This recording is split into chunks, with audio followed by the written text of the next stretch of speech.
You are now tuned into Somewhere in the Middle with Soonie and Mo. Hey, hey, hey, hey. Hey, hey, hey, hey. Hey, Don on the beat. Hey, I got so many ups. Everywhere I go, I got so many ups. so many ups. I know they plotting against me. I know it's hate, they wanna kill me, but please don't tempt me, cause I got so many glocks. Hey, ain't none of them empty. Jesus said they would hate me too. That's how I know it's envy. I got so many ups. Hey guys, welcome back. Tuesday night show. Glad to see you here. Well, we were coming in here to talk about the New Hampshire primaries, and, and It's already over. They were over before they started. It reminds me of a date I went on. It was like, wham, bam, thank you, ma'am. Like the polls closed and Trump won on the Republican side, and I'm still trying to understand how they determined Biden won on the Democratic side, considering he wasn't even on the ballot. He had to be written in, and they still haven't counted all the written in votes. So I'm really confused about that. According to them, it's symbolic. It's not an actual victory. It's just symbolic. Oh, okay. Both of them. No, just the write-in. So anybody who's not on the ballot can't win anyway, right? So it's just symbolic. This is according to Democrats. And listen, I'm tired, you guys. I do not have energy. I really don't. I barely spoke off camera. So if I'm not myself, it's not because I'm sick. I'm really tired. That's it. Sorry. But I was just reading a few articles on what that even means as far as Joe Biden goes and not being on the ballot. It was something about first in the nation. I'm assuming this is just solely optics. Mm-hmm. Because they didn't even give their constituents an opportunity to vote for who they actually wanted to vote for. I'm talking about Democrats. They just told you guys that Biden was your pick, and that was it. Yeah. It's got fucked up to me, but what do I know? Yeah. I mean, we're kind of doing the same thing on the other side in a way, but anyways. So yeah, this was a little bit different from the last primary because there was like a little bit more like going on that we could kind of report on live time. And in this situation, there wasn't. The voting started earlier today. And like I said, the polls closed I think at 8 p.m. their time, which I think was over an hour ago. And here we are. So I don't know much about these primaries because, like I said, I'm kind of new to the primary game. I never really paid much attention in the primaries before. So I'm still as like a layman person in this whole thing. I'm just wondering, like, what is the point? So this determines who's going to be selected for each of the political parties, who's going to actually be the nominee.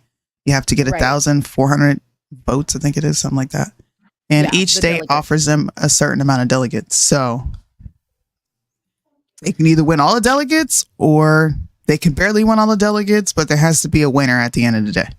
Right. And I get that, right?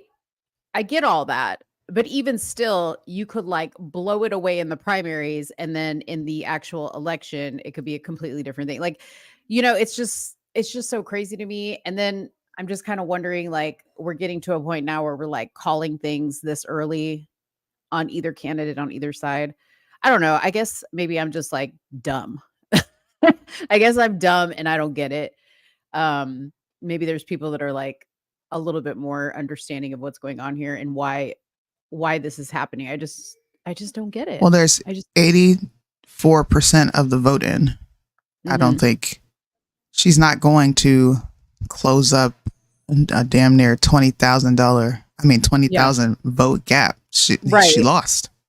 Obviously now, but I'm saying like an hour and a half ago, like I said, they determined the winner 2 minutes after the polls closed, and it was like a lot smaller percentage. That's what I'm saying. Like now that makes sense.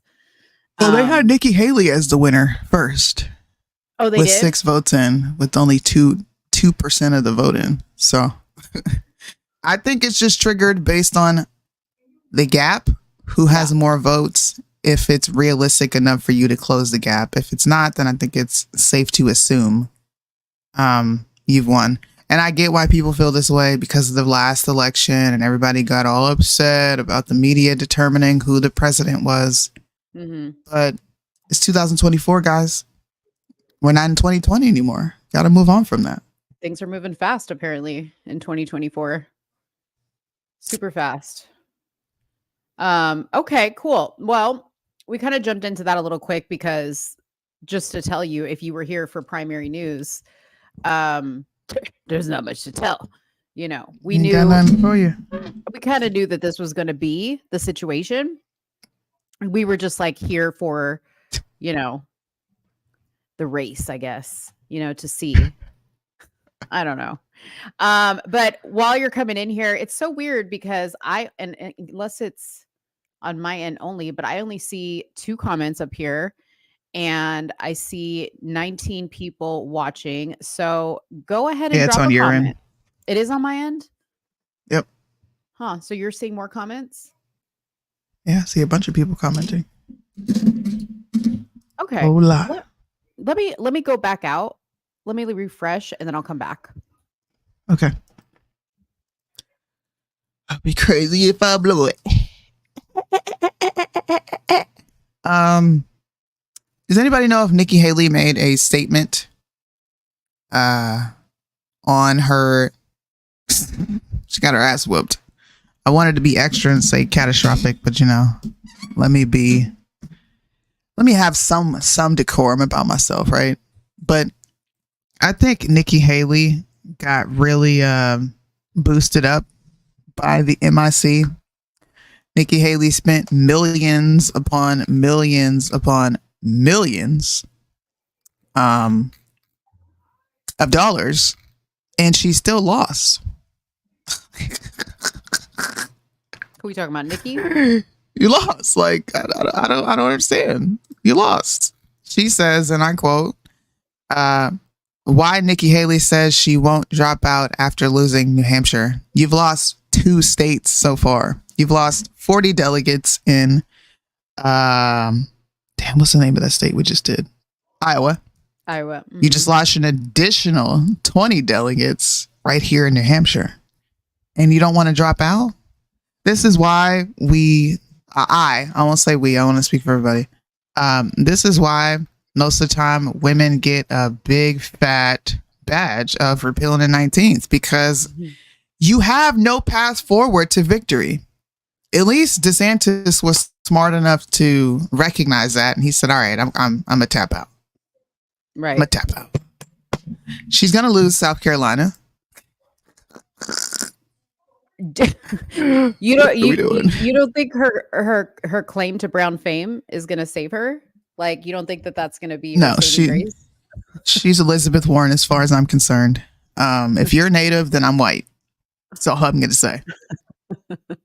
If you're native, then I am Guatemalan, Puerto Rican, and all them other things mixed together.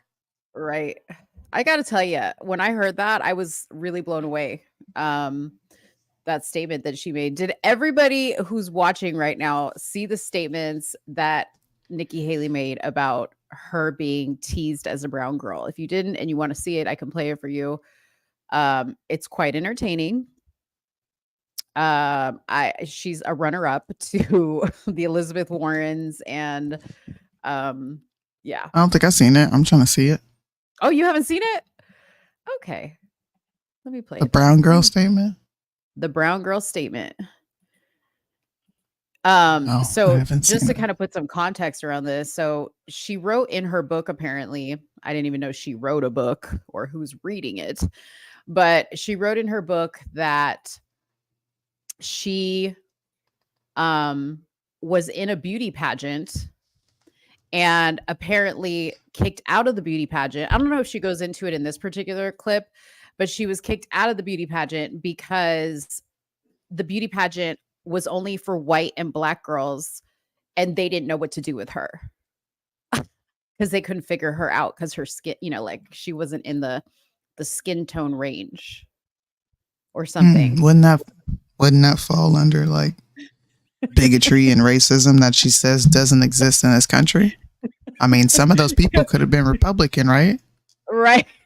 So especially where she's from, right? Okay. So let's listen. Oh, wait. Indian family in our small southern town. I was teased every day.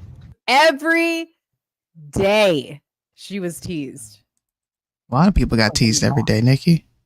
So anyone that wants to question it can go back and look at what I've said on how hard it was to grow up in the deep South as a brown. Oh, God. You just said America wasn't racist. And then you use a dog whistle of deep South. South Carolina is not the deep South. What the fuck is she talking about? Just like Texas is in the South. Texas is not the South. Texas is Midwest, but we're not going to get into that. The deep South is Mississippi, Alabama, Louisiana. Like, that is deep in the South. South Carolina is not the deep South, bro. Listen, I'm 30 minutes away from Rock Hill. We ain't the deep South. What are you talking about? Hey, Soonie, were you teased every day? No. It's predominantly brown and black people there. So if anybody was teasing her, it was probably a bunch of niggas teasing her, if anything, because it wasn't no white people. She was teased because she was brown. You understand that, right? I never got teased for being brown. Yeah. Just, it didn't happen. I'm sorry. Okay. That did not happen. Let me finish. Anybody can look at my record and see when Walter Scott was shot down by a dirty cop. Wow. The Walter Scott family. Oh, I'm done. We put the first body camera bill in the country in place. Anybody can look at the fact that when we had 9 amazing souls die in Mother Emanuel Church, I did something that no Republican or Democrat ever wanted to touch, which was call for the Confederate flag to come down because it would take 2/3 of the House and Senate. What? Did you really use Walter Scott? Oh, this is a good one. Yeah. It's hilarious. Like, this almost makes me want to read her book. It almost makes me want to read her book. Dude, the interviewer's face, Red Pill, was hilarious. Like, these two girls were just, first of all, why are there 2 of them interviewing her? Number one, I've never seen that before. But like, they're just sitting there like, is this bitch really saying I wish they would have had black women interview her, or at least one black girl. That would have been hilarious. Like, to show her face while she's saying this. What is she insinuating about Walter Scott? That, like, she said his name, but what are you insinuating? I'm sorry. I'm going to like comb through that interview, because how is any Republican or conservative even interested in her when she is spouting liberal talking points, which could be inflammatory towards police in this country, given Trump's last statement? So like, what are you doing? Right. What are you really doing, bro? What about Walter Scott? Didn't that cop go to jail for shooting him in the back for running away? I think so. Yeah. So that was a dirty cop. What the fuck does that have to do with South Carolina and brown and black people? Well, she said she introduced the bill for the body cam. But once again, what the fuck does that got to do with you being brown? Right. This is all about you being brown. Yeah, I know. Are you placing an indictment on cops? I don't know. Maybe I'm just I'm a deep thinker. I'm just wondering, like, where were you trying to go with this? I don't get it. I'm telling you now. I feel she is. Do you know what? She is Kamala Harris. She can make a sentence make sense, but you are connecting dots that don't deserve to be connected. And we know somebody else who likes to connect dots that they come out of nowhere. Yeah, just nowhere. I would love to know this. Man, I wish I could talk to Nikki Haley and be like, can you explain? Maybe you should write to her. That was interesting. Like, well, let's see. I want to see. I didn't see the rest of the clip. Let me see how it ends. Oh, I'm sorry. Feet.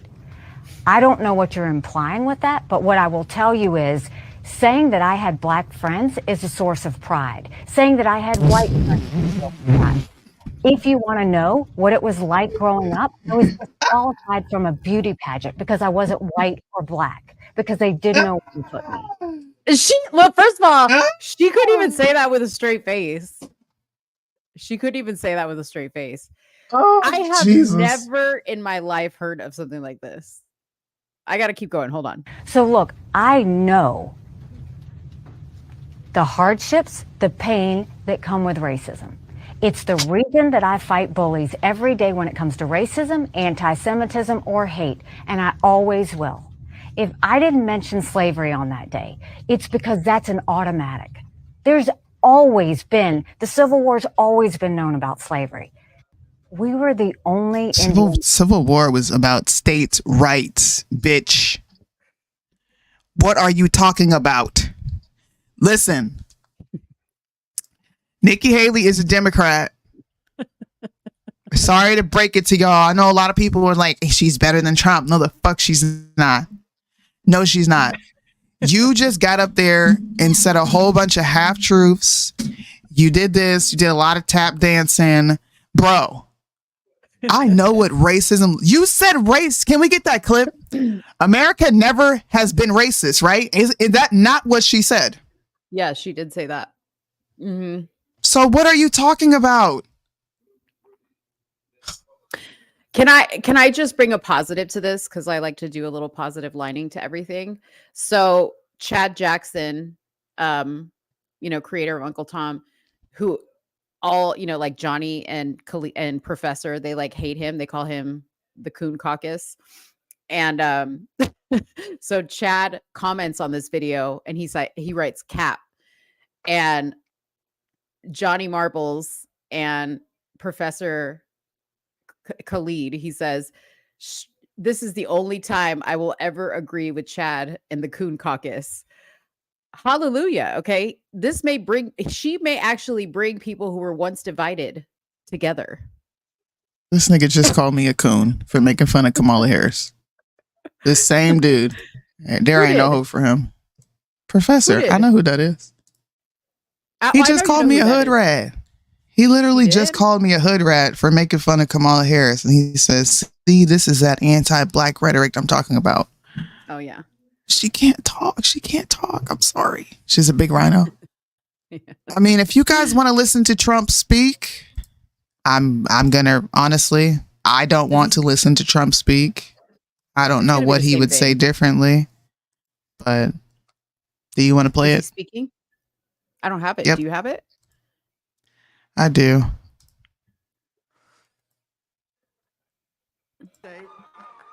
You know, we won New Hampshire 3 times now. Three. We win it every time. We win the primary. We win the generals. We've won it, and it's a very, very special place to me. It's very important. If you remember, in 2016, we came here and we needed that win, and we won by 21 points, and it was great.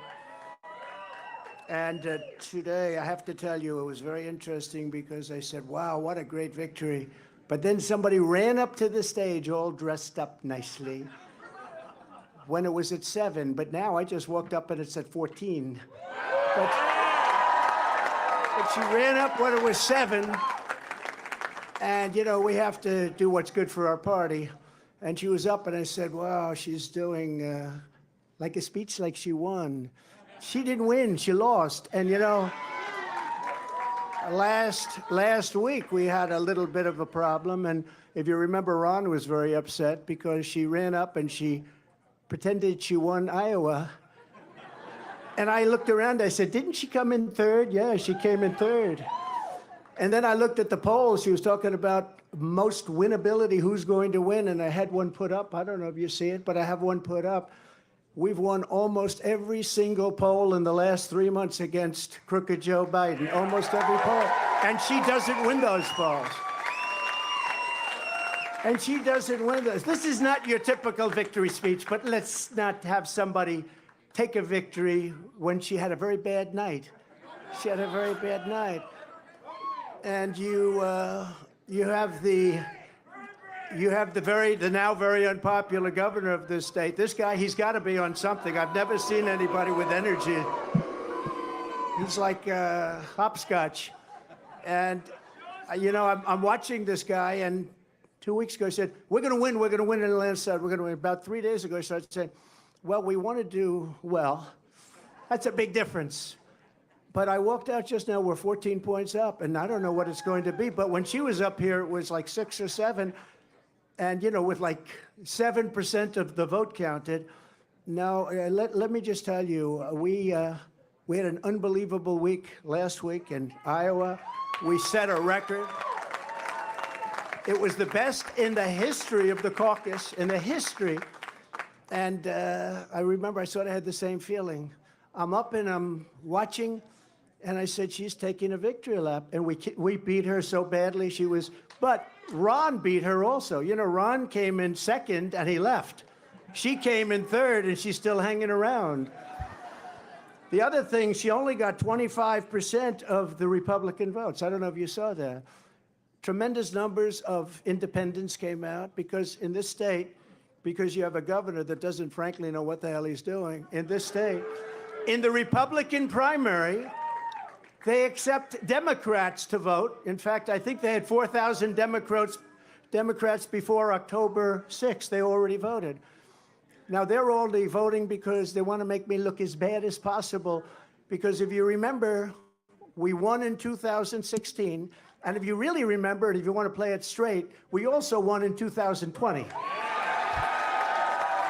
By more.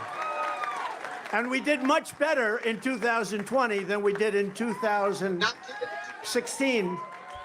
But as they said, we lost by a whisker, just by a whisker.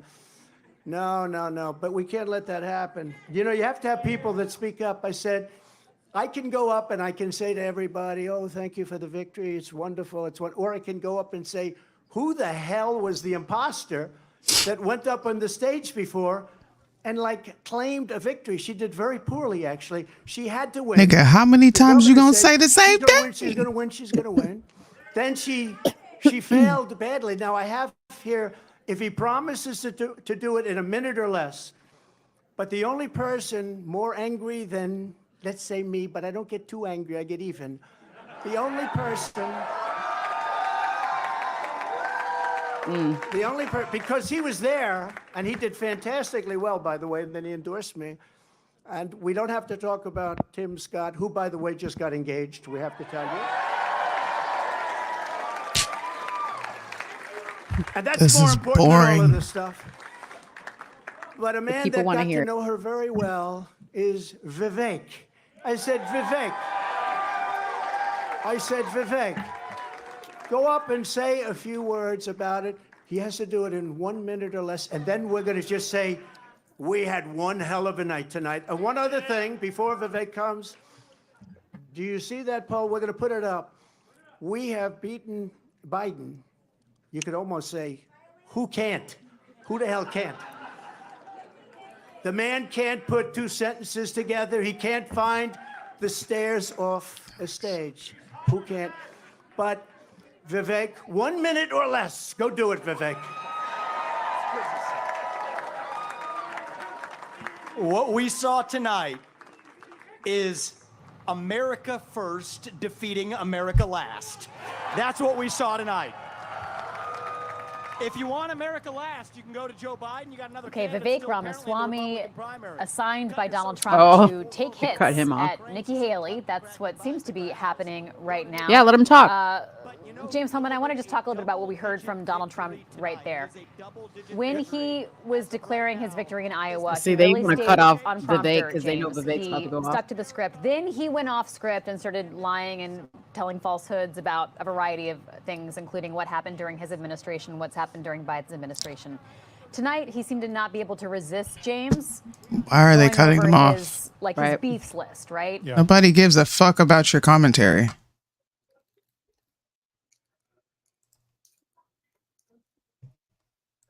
And it's up to us, we the people, to at long last say, hell no. We the people create a government that is accountable to us. And we the people have said tonight, we want, again, as we did in Iowa, Donald J. Trump. And so you want to actually speak truth. That's the truth tonight. And the only thing they're rooting for is an ugly thing that we don't want to see happen. That's what these people are rooting for, is playing to say long enough so the Reid Hoffmans and the ugly Democratic George Soros Jr.'s who are funding the lawsuits against Trump can prop up their puppet. We say no to that vision. I say the general election begins tonight, and this man will win it in a landslide. God bless you, Donald J. Trump. Vote Trump USA.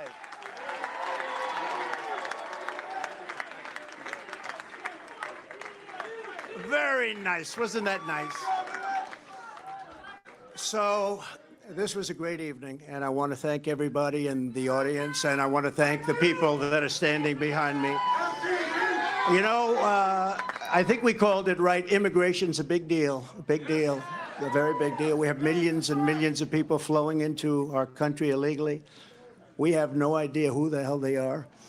They come from prisons, and they come from mental institutions, and it's just killing our country. And I'm talking about millions and millions and millions. They are drug dealers. They're everybody, and they come in just like walking right through. There's nobody to check, and there's nobody to vet. And we have a man with us tonight, Tom Homan, who is central casting. He's central casting. And I'd like you to say a few words about remarks of the victor here in New Hampshire's Republican primary, former President Trump, at his watch party in Nashua, New Hampshire. And if you listen to Vivek Ramaswamy, Why? Okay. Why is everybody cutting off? Why are they doing that? Understand. That's interesting.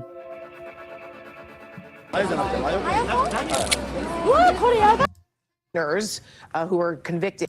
Well, guys, I can't find any news source that is actually showing their speech and what they're talking about. So, and C-SPAN is not live. For some reason, they're not covering this. They covered Iowa, but they're not covering this. It's pretty fucking odd. That is really odd. That was 7 days ago. Yeah, there's literally no live feed of them talking. Gina said Fox. Yeah, I'm not paying for Fox. Oh, you don't have that anymore? Okay. Gina, Fox, we got to pay for. What about Rumble? Joe says MSNBC. I found it. They're for sure going to cut people off.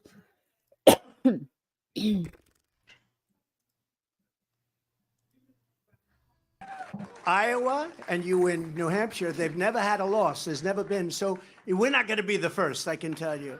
And I just do want to reiterate the polls. We're way up on everybody. We're way up on Biden. And over the last couple of months, if you check, and you have to remember, in 2016, they were saying, oh, what does he know about elections? He's not going to win. He can't win. He can't. Well, we won.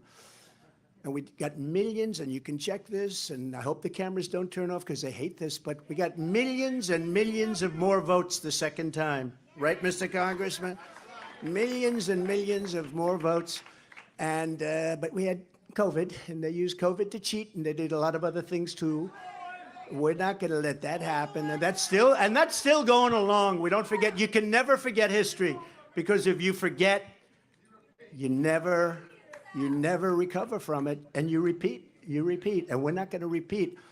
We're going to have the greatest election success. We're going to turn our country around.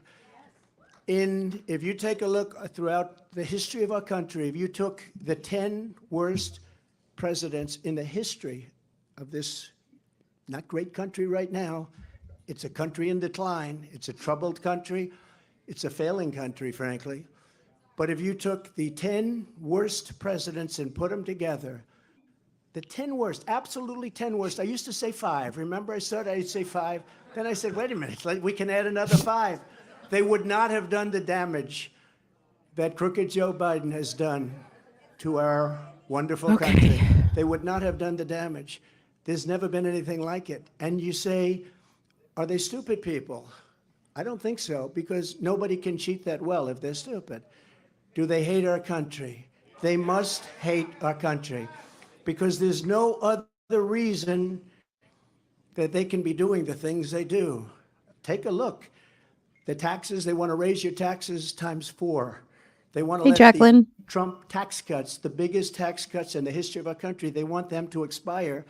Your taxes are going to go through the roof. You guys do me a Take look favor at and hit the like regulations. button They're throwing hard, the hearts, regulations. whatever you can't see in breathe. your You can't even feed. breathe with what they're doing. You take a Do look at us our that border. favor, So please. bad. There's never been a border like this in the world. 4 years ago, we had the safest, best border in the United States. I built hundreds of miles of border wall. Oh, And there was- gosh. he didn't Okay, see, build this is what I hundreds of don't miles like when he because if there's starts to a do board this. laying on the ground, they say that's a renovation. They call it a renovation. If there's 2 nails laying from 50 years ago, they say, oh, that was a renovation. These are very dishonest people, and you're always fighting them. And just a little note to Nikki. She's not going to win. She's not going to win. But if she did, she would be under investigation by those people in 15 minutes. And I could tell you 5 reasons why already. Not big reasons, a little stuff that she doesn't want to talk about. But she will be under investigation within minutes. And so would Ron have been. But he decided to get out. He decided to get out. Now, Vivek, I don't think would be at all because he's perfect, right? Oh, God. And Bro, Tim what? Scott, I You know just- would never. He called There's it- no chance. He called Hey, him Tim, you want corrupt. to say something? Come on, come on. I want him to say something. Crooked or something. New Hampshire. The president said a double-digit win in New Hampshire, and you delivered a double-digit win for President Trump. But I'm going to invite you to my home state starting tomorrow, where this election is over. It is time for the Republican Party to coalesce around our nominee and the next president of the United States, Donald Trump. Let's get that party started tonight.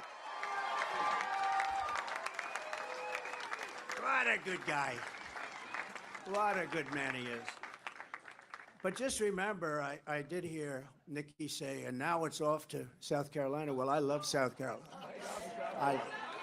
I love it. But, you know, she forgot one thing. She forgot one thing. Next week, it's Nevada. Next week, it's Nevada. It's not South Carolina. We love South Carolina, but next week, it's Nevada. And I'm pleased to announce we just won Nevada. We just won 100%. Because all of them, they looked at it and they took polls, and I was polling at 95% to 4 or 5%, and they decided not to play in Nevada. So we just won Nevada. We have a man from Nevada here, Steve Wynn, wherever he may be, and John Paulson, the great John Paulson, made plenty of money in Nevada. Doesn't live there, but he makes a hell of a lot of money. He makes money everywhere he goes, actually. So money machine. Well, maybe we'll put you, you know what? Put him at Treasury. You want to make a little money? Let's put you. Anyways, good to have you guys. But we go to Nevada, and that's been won. So we pick up all of those delegates. And then we do go to South Carolina, where we've done really well, where I've done well. We have a great governor and lieutenant governor and great everything, because almost every one of them have endorsed me. 2 great senators, which is hard. I mean, did you ever think that she actually appointed you, Tim? And think of it, appointed, and you're the senator of his state, and she endorsed me. You must really hate her. No, it's a shame. It's a shame. Uh-oh. I just love you. No, that's why he's a great politician. That's why he's a great politician. So this is a great evening, and it is, you know, we are going to Nevada for a little while. We're not going to have to do too much. We have a great team there, but it's a team that we can now send someplace else. They did a fantastic job, but and it's a fantastic place, really a fantastic place. But we'll be leaving there very quickly. We'll head out to South Carolina, where I think we're going to win easily. I think we're 50 points up, 5-0. 5-0, 50 points up on a person that was governor. That tells you something. But I felt I should do this because I find in life you can't let people get away with bullshit. Okay? You just can't do that. And when I watched her in the fancy dress, that probably wasn't You got so background noise, Mo. come up, I said, what's she doing? We won. And she did the same thing last week, but he was much more angry about it than I was. I said, get up there and you let him know. We are going to win this. We have no choice. If we don't win, I think our country is finished. I do. I believe our country is finished. We have an opportunity to do something so amazing. And the good news, and the reason we have such support, the best numbers I've ever had, the reason we have support is because they are so bad at what they're doing and so evil, and they're destroying our country. So I want to thank everybody for being here. I want to thank this group of people. We will never forget you. We will never forget. And I made a pledge. I made a pledge to your state that you have the highest energy costs in the country. In the first year, they're going to be reduced by 50% because we are going to drill, baby, drill. Drill, baby, drill. Inflation's going to come way down, but in the first year, your energy costs are going down by 50%. Thank you very much. We love you. Thank you very much. We'll see you soon. We'll see you on the trail. And thank you, everybody. Thank you very much. We will see you on the trail. Thanks.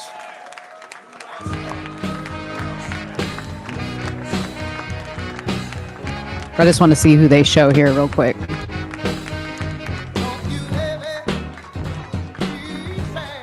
Oh, geez. There's Marjorie Taylor.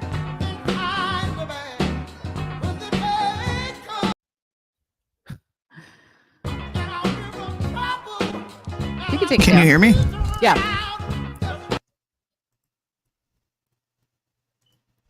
Okay. Well, that was interesting. Nothing to Nothing to sneeze at. Nothing to sneeze at. I do want to ask the audience a question though. Well, there's only two people that said it, but can you help me understand what makes you think Senator Tim Scott's going to be the VP? Because they just want to virtue signal. This man has no qualifications. In fact, he's very much so pro-Israel, which means more of your dollars would be leaving this country to go to Israel. Mm. Am I lagging? Just want to know. I can't tell. You got to keep going. Like, am I? Yeah, I'm lagging. I can see it. Okay, let me refresh. I'll come back. Something's going on here. Okay. Okay. I had some chocolate, so I perked up. I got some white chocolate covered strawberries. It's actually good. He's not. VP pick will be Vivek. He's giving a victory speech. Well, you know Trump. Trump's a flashy dude. Before we move on, I do want to play this Nikki Haley. Nikki Haley, man. She's an interesting character. Why? Thank you. Interesting. New Hampshire. I sent you Nikki Haley's response on Instagram. I can't pull it up on my other computer. Okay. For some odd reason. Hopefully, my thing is not. I don't know what is going on. I think it was like a website I was on because sometimes these websites make my stream lag. 1 second. All right, here we go. Here we go. Here we go.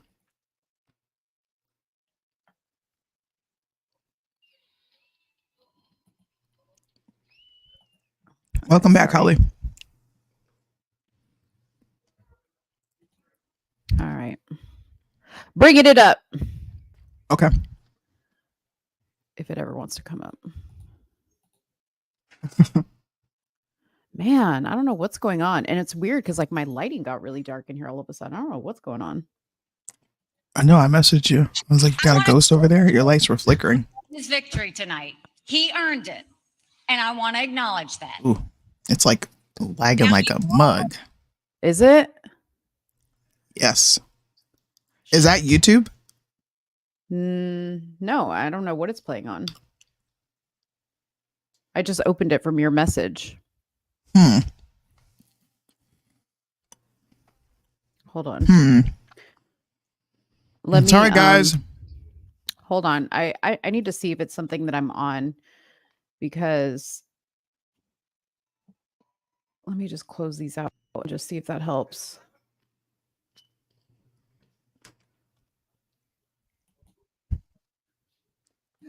You heard it's YouTube? I had like 3 YouTubes open, so I don't know if maybe that's what's going on.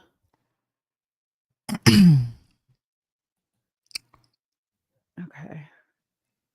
We did slightly talk about her comments on South Carolina, and I stood up for South Carolina because I'm like a hop, skip, and a jump away from Rock Hill, and right where Carowinds is. I'm from Charlotte, so when she's saying all these things, you're trying to relate to a demographic that is not your own, because nobody over here is even talking about Walter Scott anymore, because the guy who killed him unjustifiably is in jail. So you bringing up legislation that you propose is kind of odd, if you ask me. It's just kind of odd. Okay. Shall we try it again? Yeah. I want to congratulate Donald Trump on his victory tonight. He earned it, and I want to acknowledge that. Now, you've all heard the chatter among the political class. They're falling all over themselves, saying this race is over.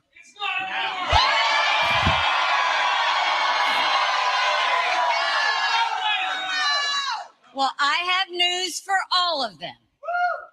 New Hampshire is first in the nation. It is not the last in the nation. Nikki, shut the fuck up, bro.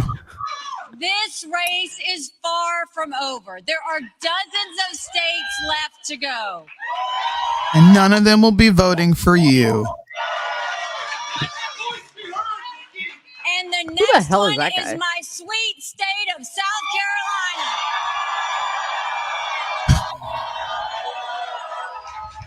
We not rocking with you, Haley. Campaign, there were 14. Is that it? Yeah. Yeah. Okay. Man, I ain't been going that long. All right. I ain't been going that long. I've been gone 4 years.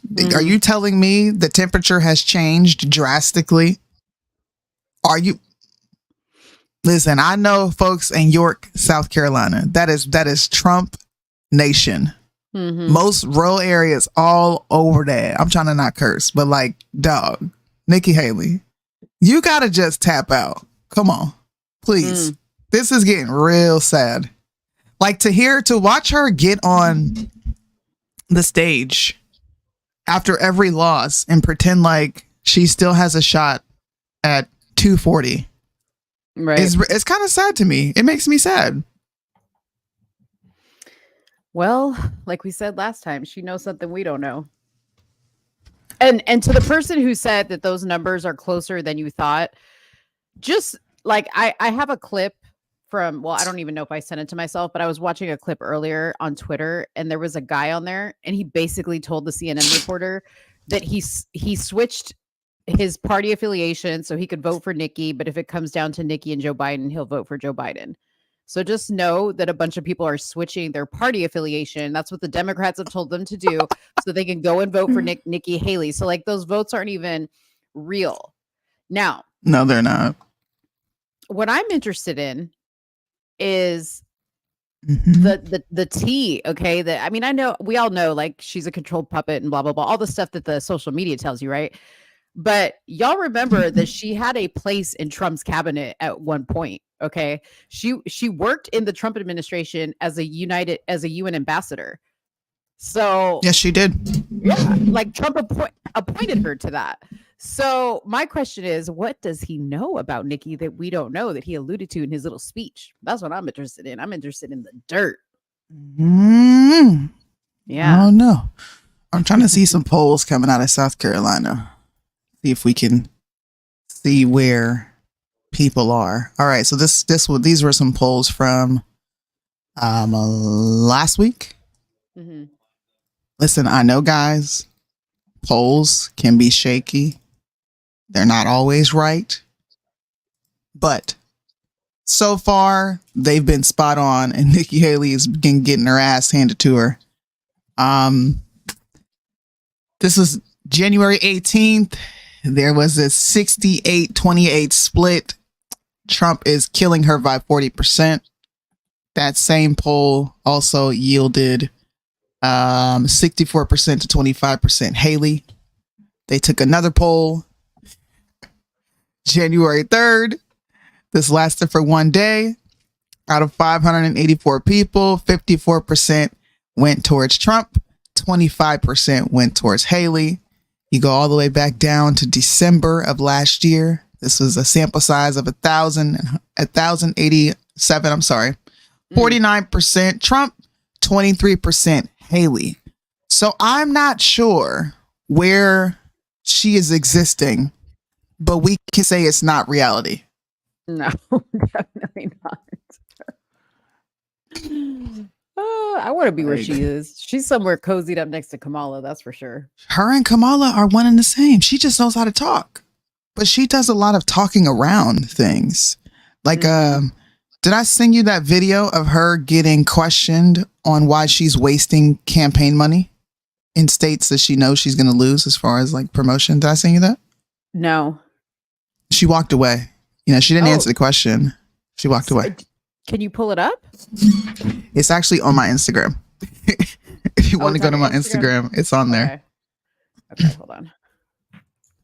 And you guys, we will be having a guest, kind of semi-guest co-host coming on to join us. Jaron, he is doing something before, so that's why he hasn't been on. He's going to be joining us a little bit later. So Jaron's super fun. He is a Democrat. He's not a conservative or a Republican, but he is a very interesting person to talk to for sure. Oh, I found it. I found the video. You see it? Okay. Yeah. She exists in the temptation. In my mind, I want you to be. Yo, no, you didn't say that. Okay, here we go. No, that's Kamala. That's Kamala. I'm talking about Nikki. Oh, Nikki. Yeah. This one? Right there, right next to it. Yeah, right there. Good. Dean, nice to meet Nice you. to see you, Dean. Oh, I love that. We all get out and vote on Tuesday. It's important. Yeah. So, can I ask you just like a tiny question? Yeah. Do you think it's responsible for politicians to spend like $100 million in Iowa on TV ads, which go to mainly news stations that have lied to us for years, when there's homeless veterans out there that could use that money? When you didn't even come close to beating Trump, you spent like $100 million in TV ad money. You know, my husband did that. That's fine, but I'm just saying. That didn't answer the media question. doesn't tell the truth. The whole reason you put commercials on. Watch what she does, Mo.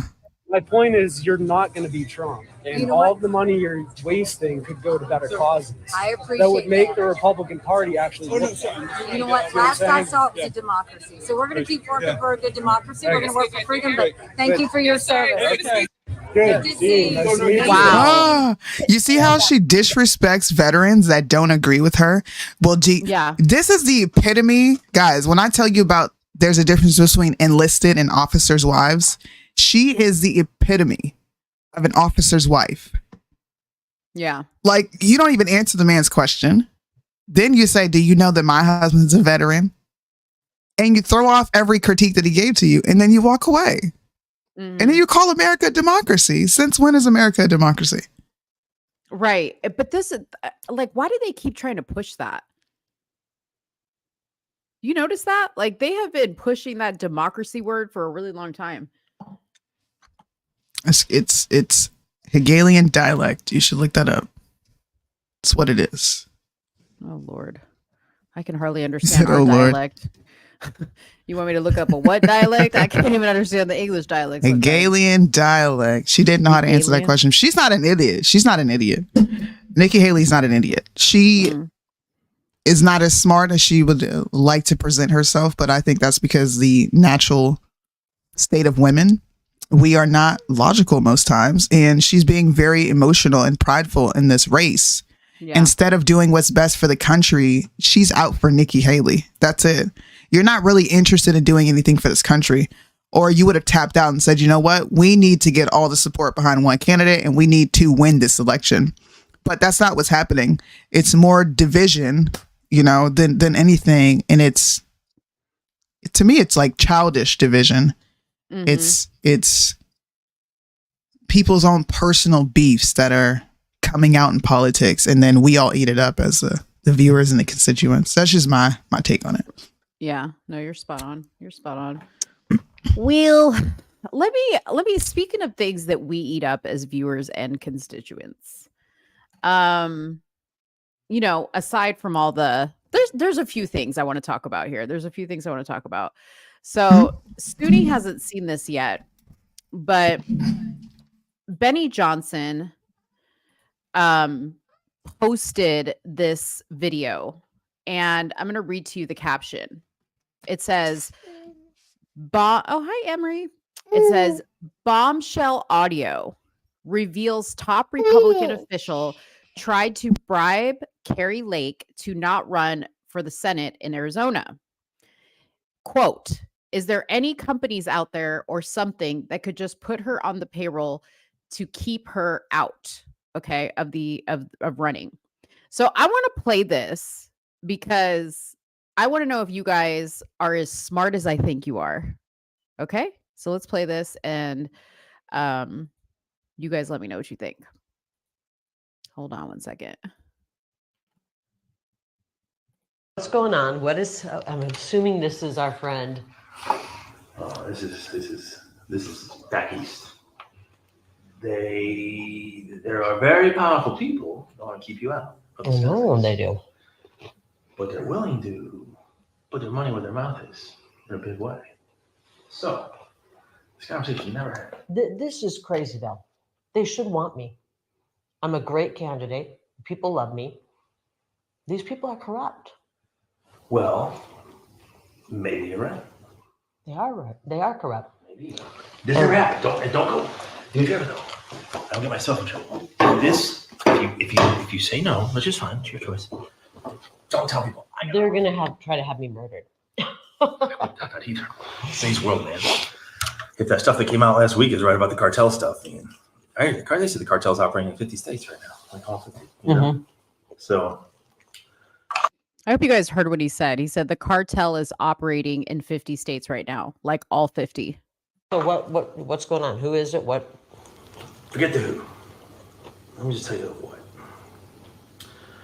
I just say there are people calling around saying, gosh, no, they can't repeat this. Never repeat this. If you say no, don't. If you say, I got offered to buy out. Don't use it. Because then we lose our ability to get things done in the future. Here's my problem. Rather than just say, let's work with her. She's a great candidate. Because they don't own me. And it pisses me off. Yeah, I said it's about ownership. It's about control. I don't know it's about control. It's about being on the team. I guess that's, you know what I mean? They want to be on the team. They want you to be on their team. But if they're pushing a globalist agenda, I can't do that. So what do they want? What do they want me to do? They want you to stay out for 2 years. But I'll tell you what I can offer you. But I said, you can do whatever she wants, talking head, this and that. So the ask of me was, it's kind of funny. So the ask I got today from back east was, is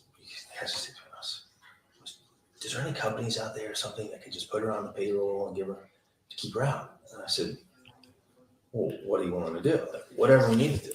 This is about defeating Trump. And I think that's a bad thing for our country. DeSantis is not America first. This is about the final death blow to Trump. And I don't think that's good for our country. And you know I love Trump. I love Trump. It's not good for our country, Jeff. It's not. But at the same time, I'm not even sure Trump can win. I don't know if he can win. I think what it really comes down to for a lot of people, it's not really about like control or agenda. It's just about the ability to raise money to win. You know, if you really want to know, all of politics boils down to money. I think. That's what and even on their end, like what makes them the most money? I know all these consultants don't want their payday to end, and I don't want to make a deal with these kind of people. This is a hill worth dying on. I'm not. If they're going to steal the election to make me and our movement go away, I'm not letting them do that. I owe it to the people of Arizona to carry their torch and their voice. Or you don't go away, but you pause. This is the battles right now, Jeff. And you fill your coffers. No, the battle is right now. The battle is right now, and we don't have time to pause on this battlefield. You're not. You can't scratch their back. It's not afraid of you. Yeah. You don't have anything to offer them, and they're sitting around people that have stuff to offer them. You know what I mean? It's just it's a back scratching club. That's all DC is. It's a big back scratching club. You're in no position to scratch anybody's back, and you've already made it known that if you get there, you're not going to scratch anybody's back. I don't scratch people's back. You know, I've been on the outs with a lot of people for a long time because I don't scratch backs. You know, where are we in 2 years if they steal the election again? Listen to what you're saying. Why don't we do something about it so that we the people can pick our? What can we do? I'm not willing to accept that, and I'm going to be the biggest pain in these people's. What? I can tell them that. I'm running, and I'm going to be the biggest pain in their. I'm willing to tell them that. And they're going to have to kill me to stop me. I know. Look, you don't have to tell me. Okay, so what did you think about that?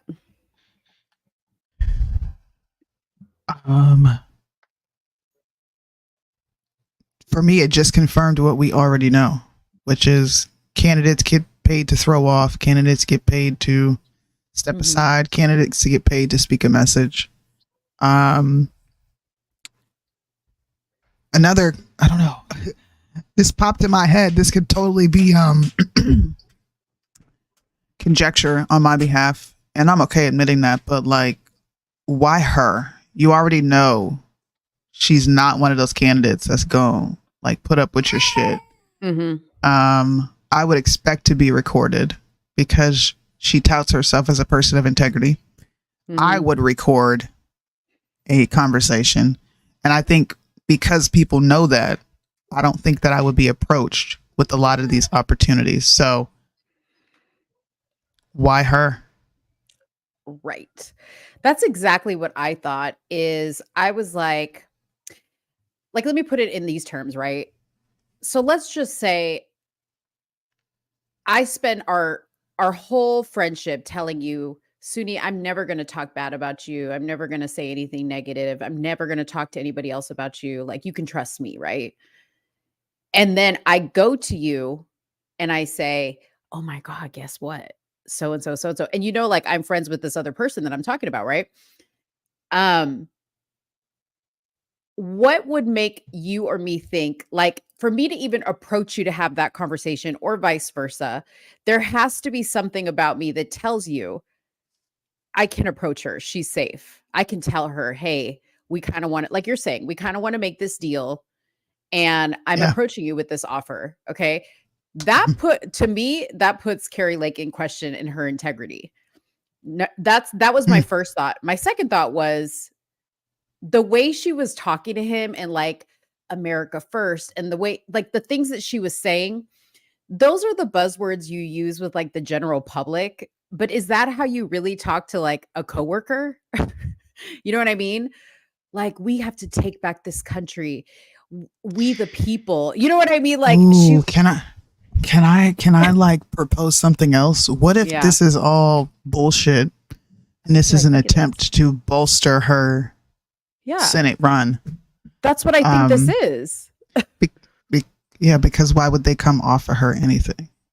Like, why? Right. Exactly. I want to know what her polls looks like after this. We should really track that.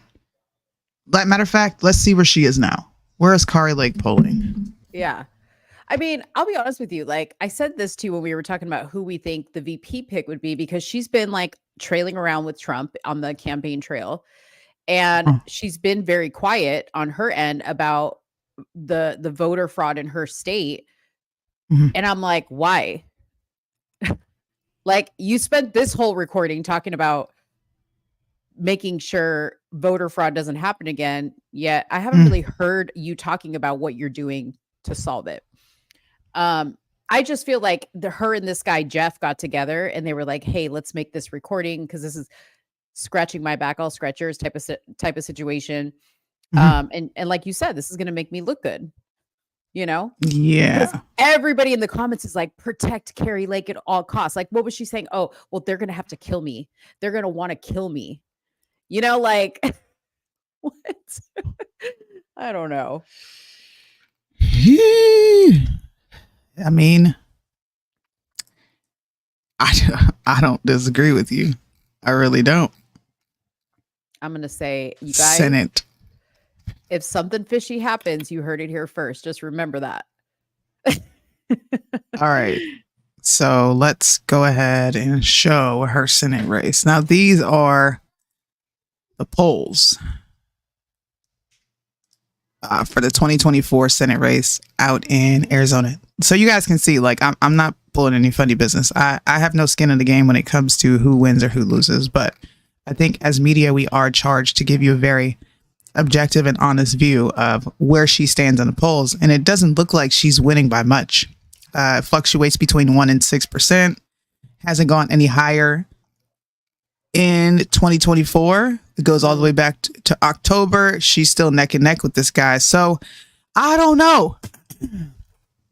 I don't know. Those numbers would be a good reason to pull a stunt like this. If you it would be a good number. It would be, right?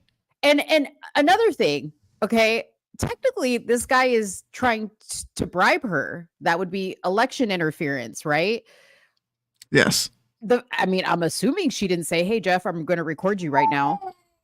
Right? If this was truly a leaked audio. And why would he? I don't know. In order like, for if you him think not about to sue it, the pants off of her for recording him without his consent. Well, where did the conversation take place? That's another. I don't know. She sounds like she's eating. They sound like they're in a room together. I don't know. None of that was disclosed. Huh? I don't know, dude. Like, out of all the corruption we have, just think about this, guys. All the corruption we have in this country, all the speculation, all the talks about what happens at these, parties with these politicians, even down to influencers, political commentators. We have no proof of anything else, right? Of any of these claims outside of hearsay. Mm-hmm. But Kari Lake just drops a recording right in our hand where she's being bribed. I don't know. Right. I don't know. Maybe I'm being a bit of a skeptic. But I don't see why you would approach her of all people. Right. And this guy clearly has some shit to lose. I don't know. I mean, he I don't know. in the video, you're in no position to scratch anybody's back. That's what he said to her. So I'm confused, and I'm trying to find this guy Jeff's page to see if he's made any Jeff statements. Yeah, because he's got to be hot right now. Like if this really was a oopsie daisy, oops, I recorded our conversation. I don't know. Huh. It just seemed a little too easy for me. And then to see Benny Johnson post this first, I was like, oh, this has got shit smell all over it. Okay. It just smells dirty and scummy when Republican Benny- Party chair caught. So to me, this is not, it's not surprising. This is something that most people with common sense know about the Republican Party. They don't want specific candidates running. To me, it's grandstanding. If I can get you guys to understand what I'm saying, we all know that they offer these people bribes. We all know that they're afraid of MAGA Republicans, whether it's Democrats or Republicans. They don't like this specific niche of people. It doesn't fall in line with the uniparty stance. Right. It doesn't. So, okay, you dropped an audio. And we already knew this was happening. That's why I mentioned earlier, like, we know all these things are happening. We don't have any information for them. And nobody's tripping out about, not information, but like actual proof. And nobody's tripping out about it or losing their minds. It's just like, okay, well, it's kind of par for the course type of thing. Mm-hmm. So why does this matter? Why is this breaking news? Especially if she already stated that she was bribed and you guys are like, see, it's true. But we all know that these candidates are bribed. It's not. We already know. It's hello, Hunter Biden, Burisma, like, come on, y'all. Come on. Yeah. Wake up. Look, we saw her polling. We looked at her polling, right? Yeah. She's not kicking this dude's ass. It's between 1% and 6%, all the way back to October of last year. She needs an edge. There you go. To me, this is a publicity stunt. Who cares? She just took a page out of Project Veritas's book, and that's all she did. Yeah, that is really interesting. Yeah, I told you. This is what you were talking about. I was half asleep when you brought it up, I'm gonna be honest with you. It was like 6 in the morning. Yeah. I'm glad I didn't pay attention because I got to watch it and have a real reaction to it. Mm-hmm. But to me, it's just, you're grandstanding. This was optics. This is, I am not doing so great in the polls.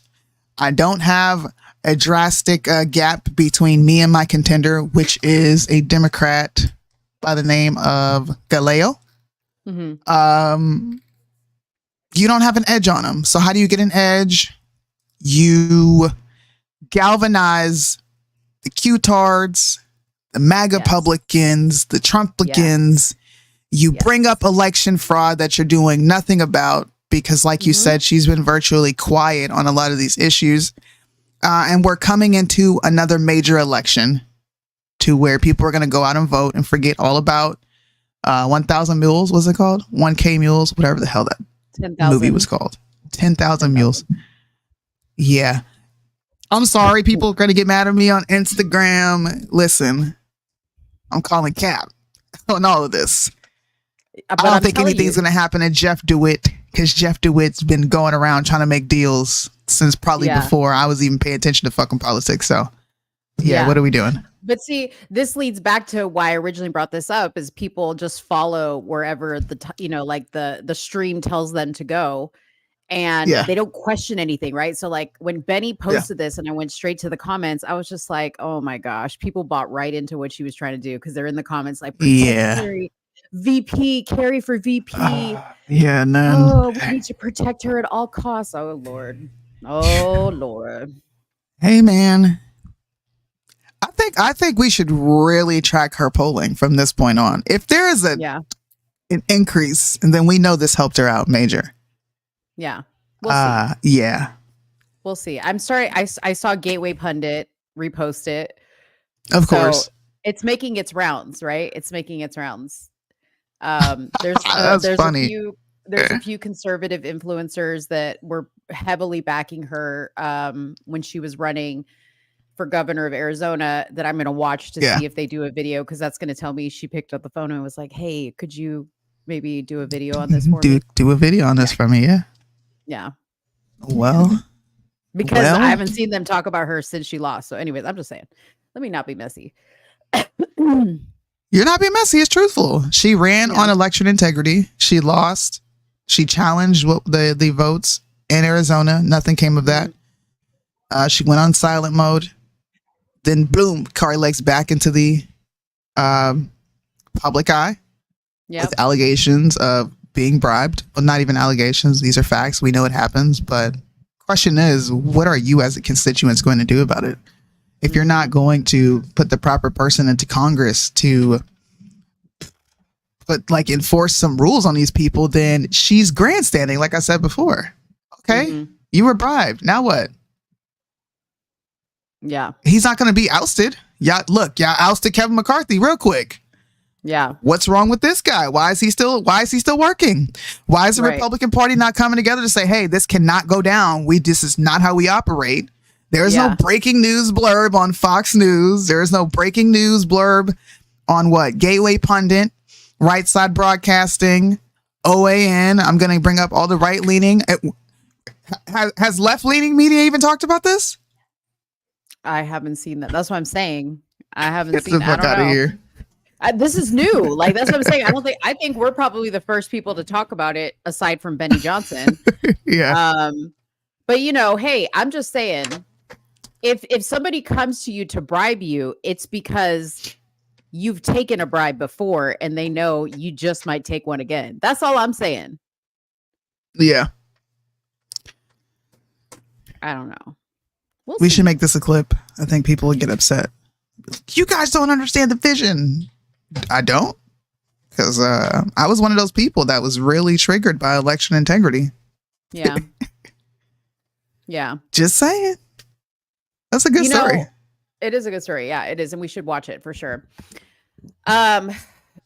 Since we're on the political spectrum and Trump mentioned the border in his speech, what he didn't mention, what was going on in Texas, I was hoping he would mention it, considering, and I just want to preface this by saying we don't have much information because we don't quite know on what the legal justification was for the Supreme Court ruling in the way it did. Specifically, Amy Coney Barrett, who was appointed by Trump, she sided with the Biden administration on what happened here in Texas. So Kavanaugh too, right? What's that? Yeah, Kavanaugh. I Wasn't think that Kavanaugh too? Let me read this, and I'll tell you. Right. I'll tell you who it was. Okay, so the U.S. Supreme Court, in a 5-4 vote, granted the Biden administration request to vacate the Fifth Circuit Court of Appeals injunction in a case involving razor wire placed along the Texas border with Mexico. This is over in the Rio Grande area. The move paves the way for federal officials to remove the wire. Justice Clarence Thomas, Samuel Alito, Neil Gorsuch, and Brett Kavanaugh dissented, so they all voted against it. Texas has maintained that it needs to act on the border because the federal government has failed to stem the tide of migrant crossing from Mexico. Greg Abbott launched a state-led border security effort called Operation Lone Star in 2021. Since then, Texas has installed these razor wires, floating barriers in the Rio Grande, and added thousands of Texas state troopers and National Guard soldiers to patrol the parts of the state's 1,254 mile long border. Okay. So this particular article doesn't say, I don't know who the other judge is. And if somebody knows it, just put it in the chat. I don't know who the other judges that voted with the Biden administration, but here is what I know. And I haven't read this article, so that this may have more information. So what they're saying is, they're being tricky about it because what they're saying is Roberts and Barrett, thank you, Red Pill, is that it's not that they just want to remove the wire. What they're saying is that the people that once they get to the point of the Rio Grande where the wire is, they are technically in the United States. And the Border Patrol now has a legal obligation to process them at the border. But the problem is they're saying Border Patrol is being put in danger because Border Patrol has to go out there and grab these people that are all tied up in this wire and rescue them, and they're putting their lives at risk. So they're using that as an excuse. But here's the other thing is the Biden administration is saying, well, we're willing to discuss a deal if you guys want to loosen up on the money we want to give to Ukraine. So isn't that funny that they want us to unprotect our borders so they can go protect another country? and they're using the excuse of, we're concerned for our Border Patrol agents who have to go risk their lives to save these idiots who decided to go, trape across the Rio Grande. Hey man, it's an issue that we talk about all the time that will forever be a political talking point, and they really won't do anything about the border. I also read that this is just something temporary until the legality of the barriers is resolved in court. So Supreme Court could very much so come back and say, yeah, no, we figured this out. They have the legal right to put this up. Or Supreme Court can keep its ruling, which a lot of people are upset about, based on the interpretation of what the federal government's power is in regards to regulating immigration and asylum law. It doesn't explicitly give them power. So right now we're just relying on the interpretation of the Supreme Court justices, which is their job, right? It is their job. But if it is ambiguous, I believe as a Supreme Court justice, you should be impartial and say, well, it's not explicitly stating that the federal government has jurisdiction over this, so it falls within the hands of the state. I feel like that's impartial, but that's not what's happening. No. Once again, it's election year. Like, it really is. Amy Coney Barrett voted in favor of lockdown laws. Amy Coney Barrett didn't want to have anything to do with Roe v. Wade. I'm not shocked by her ruling on these things. If anything, I think it's a shot at Trump's foresight and discernment on who he is proposing and putting forth as the Supreme Court justice. Yeah. I mean, I would really love to hear what their decisions were based on. I wish they would make some type of a statement. What I understand, usually they give dissenting. Exactly. I understand that there's a court still, I think it's in Louisiana, that's the one that could still rule against this, and that would obviously reverse what was just done. But technically, I don't think that the state of Texas has to necessarily back down, right? So like, they can, federal agents can come in there and remove the wire, but that doesn't necessarily mean that Texas and the citizens of Texas or of that area can't protect their borders. So, well, you already put the National Guard there, which is smart. Yeah. Put the National Guard there. Yeah. Like, use our military. I can't tell you how many times I've heard my husband say, I would go do border patrol in a heartbeat if it meant actually protecting the country and, the Constitution, because we're kind of just out here servicing jets. Like, they're not really doing much out here. I'm not taking away from our military presence here, but a lot of these guys would rather be doing something to protect the country. So I'm all for what Abbott is doing. You need to protect the border. You need to protect your citizens. I don't think people should get in an uproar yet and freak out. I think they should not wait and see what happens, but you should wait and see what happens, because it's out of your hands at this point as a constituent and a voter. You just have to hope that the Supreme Court justices do what they were put in that position to do. And if they don't, then you know what you need to do. Yeah. Yeah. I mean, it's real interesting. Amy Coney Barrett has 2 adopted children from Haiti, right? So I wonder, did this whole immigrant thing pull at her heartstrings? And, because she's got 2 kids that are from Haiti, and you never know, but those are things. Yeah. Is she being impartial? That's a valid question. Yeah. Yeah. I don't know. But anyways, we just wanted to come on here and remind you that Trump appointed her. But to be fair, the Bushes that we, say are corrupt and whatever, they got the letter at the funeral that was passed out to all the other presidents. There was something nefarious written in that letter. I just want to remind you, I think 2 of our favorite justices, Clarence Thomas and was it Alito? They were appointed by Bushes, and they're great judges. We love them. Yeah. So, hey, you never know, right? We could get a president that appoints a judge we don't like, and vice versa. You never know. It's a shit show out maybe I think that, look, Bush was what Bush was. I liked Bush even as a young kid. I liked Bush. Bush was funny. He's probably the most idiotic dude in there that I've got to see. It didn't change until the war, but some presidents put people in positions based off of merit. Yeah. Regardless of where they stand on war and other social issues. And clearly these 2 people were placed there on merit because they judge accordingly. Like, they actually interpret the Constitution, which I like. I'm gonna be honest. I don't think Trump did that. I think Trump is a very egotistical man, and he says, "Wow, they're licking my nuts, and they're conservative, and I'm gonna get praised for this. Let's go. You know, you fit the bill." I could be wrong, but this is just what I'm seeing from my perspective. Yeah, and she did meet a lot of qualifications that people love to see. She's a white woman with a large family. 2 of the kids are Black. She's a Christian or a self-proclaimed Christian, and she did the ultra MAGA thing and held up that little blank paper at the Senate hearing. I remember that. That went viral. Yeah, because they accused her of writing something down, and she pulled it up like, "I'm not writing anything down." Right. Yeah.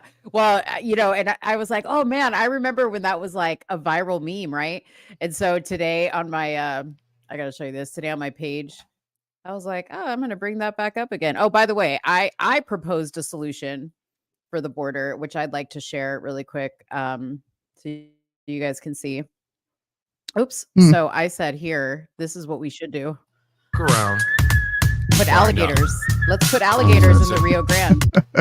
You fuck around, you find out. You know what I mean? Gotcha, bitch. You about to get our video snatched down with this music. Yeah, exactly. Anyway. When you're trying to find new and creative ways. Oh, I missed it. Oh, I was man. like, when I'm trying to find new creative. It was when I'm trying to find new creative ways of telling people I told you so. And you don't follow him, but I love Amir Odom. He's gay. Yeah. But he posted this like video of him like going down a Soul Tray dance line, and he was just like dancing all crazy. And I was like, this is gonna be my new meme for like, I told you so. Yeah. I gotcha. While we're still on the topic of politics, Liddell just sent me some interesting updates to the discussion we were having, as well as Holly. Thank you guys. Listen, I'm going to be honest with you. A lot of times this show doesn't work unless you guys are sending ever evolving updates. So anytime I'm getting an update is usually from people in my personal chat, FAFO, which I appreciate you all. And sometimes people who just watch the show and they want you to know that there's some more information. This was pretty interesting in regards to Nikki Haley. And it goes in line with what you had sent me, Liddell. And it goes in line with what we're all talking about here as right-leaning, I guess, Republican voters. Look at this. This is pretty interesting. I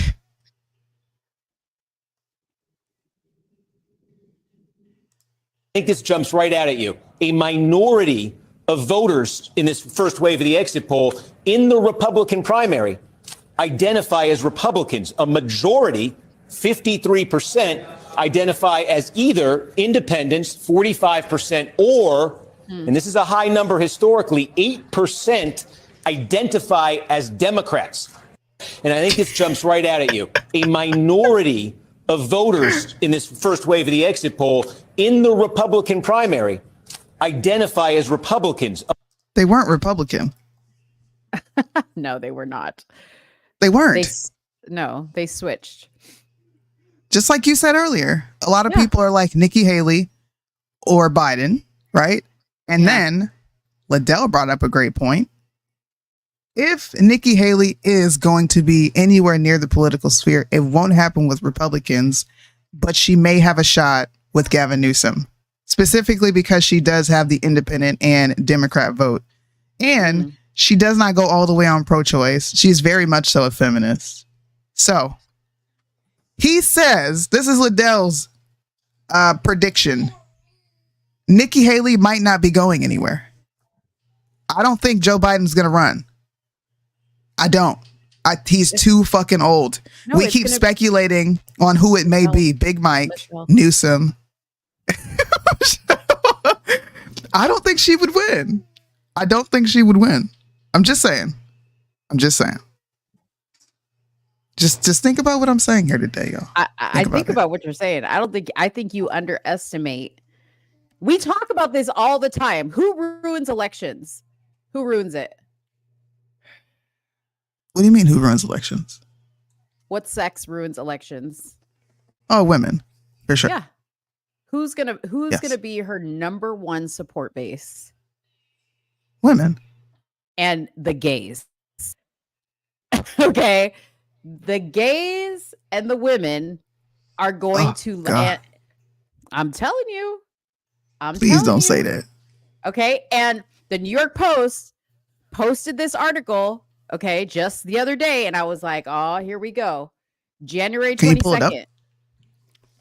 Hold on. My shit is slow. I'm not even going to pull it up right now because it's slow. Oh, I'm gonna okay. read it to Never you. mind. My bad. Okay. It says, could be Miss O in the Oval. That's what it says. Obama's wife is scratching to maybe be our next president. Her husband's helping. Pay attention. In the sicko political environment, semi-VPs itch to get you to write what they want. Then, for their own political purpose, tell you they doubt what you wrote. This person said, around May, Biden will announce he's not running. The so-called plot is that come August, Michelle will get nominated. That's what they're predicting. Yeah. Next step, Hunter's father, the temp, drops out just before that convention. For now, he still plays and acts like he's the real candidate. Announcing today, our dodo in chief would have to stop quacking and become a lame duck. Their plan is currently being tweaked. Telling you. Hey, man. I've been saying this. Look, if Trump doesn't pick a brown person, a female, or a gay, this election is over for him. If they're going to be throwing wrenches in the whole equation, all right, you better be prepared, Mr. Trump. And conservatives, including myself, not even myself, but conservative Christians who are voting. Mm-hmm. Unless you're going to just not participate, don't bitch about who the pick is, because they're going to base it off of popularity. They are. Mm-hmm. They're not going to base it off of our morals. They're not going to base it off of our values. They may talk to this base and say things that make us feel good, but they want to win an election. Trump wants to win an election. I already thought it's going to be Richard Grenell or Ramaswamy. You need a brown person. There's another faction of voters that don't ever get thrown into the equation, and that is the younger generation. There's a lot of these motherfuckers coming out of high school. They're in college right now. They're being galvanized. So I just hope people are ready for the shift that is going to happen in politics. I just feel like everything you just said convinced me even more that Michelle's going to be their front runner. You said brown person, check. Gay person, check. Woman, check. Young people, she's always up in front of young people. Yeah. Okay. Check. She's always up in front of young. And like what Michelle says here, she's incredibly popular amongst women, gays, minorities, and even moderate Democrats. I know people don't want to admit that, but that is the truth. Okay. Michelle has a lot of likability. I'm just telling you. Tucker is not a good candidate for VP. I'm sorry. No, and stop saying it. Let's stop with the Tucker nonsense. Okay. The other thing I'm going to say is this. I'm going to say right now, this is not how I want it to go. I would like it to be a landslide election. You guys, it won't be a landslide. It's not going to be I feel like it's going to be uncomfortably close. It's going to come down to the wire for sure. Yeah. To the wire. We are going to be on edge. Okay. So the day the election happens, y'all better go do yoga, smoke a little something, drink a little something. Like, I need y'all to be like, we for sure are doing a show election night. Yeah. Hopefully we can come together and do a show on election night, because I'll be home. Oh shit. Like I have to fly out. Something has to happen. We have to do something. We have to do it big. And I want to be the only channel that streams the entire time. Like, we ain't going to bed. We watching cameras. We watching cameras in the polling station. You know what I'm saying? Like, we're gonna be watching the rubies at the polling station. For any cameras everywhere. I want to be the one. I want to be the show that does that. When everybody else is like, all right, y'all, we're gonna go to sleep and then we'll see how it turns Tapping out. Nope. No, we're not gonna tap out. We're going all the way. Yeah. Let's see. Young people are still pissed at what Michelle did to their school lunches. You know what? I really did feel some type of way. I was still in school when she did that. We had honey buns and Pop-Tarts in our vending machines, and it went to them nasty ass oven baked Lay's chips. Yeah. Yep. School lunches were popping before. I remember. I'm not even a kid no more. I'm 33 and I still got an issue with that. Mm-hmm. That greasy pizza that was so good. Obesity went through the roof of young people, so her lunch plan didn't do shit. Actually, yeah, obesity's worse now than it ever was. First of all. Yeah. God. Let me see. By the time the election is here, people are going to get tired of Democrats, really tired. Hey, listen. Don't underestimate these ignorant voters that are neither Democrat nor Republican. All right. Don't underestimate the independent vote. I know we tout the independent vote and how important it is, but look, independents are just as stupid as left-leaning people or right-leaning people because they exist in the middle. And I don't think a lot of them have the discernment to pick up on who's telling them the truth or not. It's usually who's saying things to make you feel good. So don't underestimate it. People may be tired of Democrats, but people are as equally tired of Republicans, bro. People are sick of both political factions in this country. They're tired. I'm getting my dual citizenship. I refuse to be bound to one country anymore. Oh, God. Good luck with that. That's funny. That's funny. Hey, y'all better sign up to work these polls in your area. That's all I'm saying.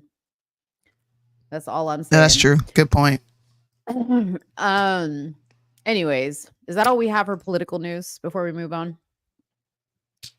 We talked about the border. Yeah, I think so. That's all we got. Okay, we talked about the border. Did you ever figure out what that Fannie Willis credit card shit was all about? I never. No, I asked because I didn't like. I just don't pay attention to the hearings, and I don't pay attention to any of that. Okay. I have no clue. I don't know why Trump put it out, but he put that it unequivocally proves something. I don't know what it proved, but Trump felt like it was important enough to put it out, and people on the right went nuts. Yeah. Look, credit card statements. I'm like, okay, for trips, and what does that mean? Like, what does this mean? What does it mean? Explain it. Okay. Well, I have a quick story. And while I'm talking about this story, I know you want to talk about Shannon Sharp. You wanted to talk about Shannon Sharp and his gay friend? I want to talk about Owen Benjamin and Shannon Sharp. Okay. Well, first, while you pull all the stuff up for that, I'm going to talk about Jeezy and Jeannie Mai. Oh, Lord, what happened with them? So, although Jeezy and Jeannie Mai signed a prenup, she's asking the judge in their divorce proceedings to throw out the prenup because she didn't have time to read it and fully understand what she was signing. If the judge allows this, she will be seeking half of his assets with the prenup. What? Okay. Oh yeah. She out to ruin this man. She is out to ruin this man. Okay. And you know what else? I'm so annoyed with her because her Instagram, all she's been doing is like thirst trapping herself. Thirst trapping like crazy. Like Jeezy, he ain't doing nothing. He's promoting his book. You know, he went and did a few interviews, but he's been laying pretty low, right? Like she's out there thirst trapping hard. And I'm just like, you look so dumb. You look so dumb. Oh, anyway, Lord. so she filed a request Tuesday afternoon in the Fulton County Superior Court. Like, don't they got enough to do? Okay. The Fulton County Court, the mess that they like the cases they're involved in. They got enough. Leave them alone. She's asking the judge to deny Jeezy's motion to enforce the prenup, or at least hold off on enforcing it until the parties can exchange info about it. You're telling me your lawyer didn't read the damn prenup? In the docs obtained by TMZ, Jeannie Mai says the prenup process was so quick. They started negotiating just 5 days before she walked down the aisle. She doesn't think she was able to do her proper due diligence in the agreement. Right. Bruh. Right. They weren't even married for a full year, were they? No, I don't think so. I don't even think so. Basically, she didn't go through Jeezy's financial disclosures with a fine-tooth comb to make sure she was getting a fair deal, saying the truncated window raises significant concern about the adequacy and thoroughness of the due diligence process. She's also calling Jeezy out, saying she has significant reservations about her ex's financial disclosure. Her legal team says the rapper only handed over one personal financial statement with approximate taxes and insists she was legally entitled to a thorough examination of all documents. Okay. Jeezy filed from a divorce from her. I want to remind you, not the other way around, saying it was irretrievably broken. Okay. Jeezy has yet to comment on this. But yeah, that's what we know so far. This woman's rotten to the core. I'm sorry. I have to go grab a rice cake for this one. You had to go get a rice cake. Did you marry him for his money or for love? That's what I would ask her. And I would also ask her, why do you feel entitled to any of this man's money?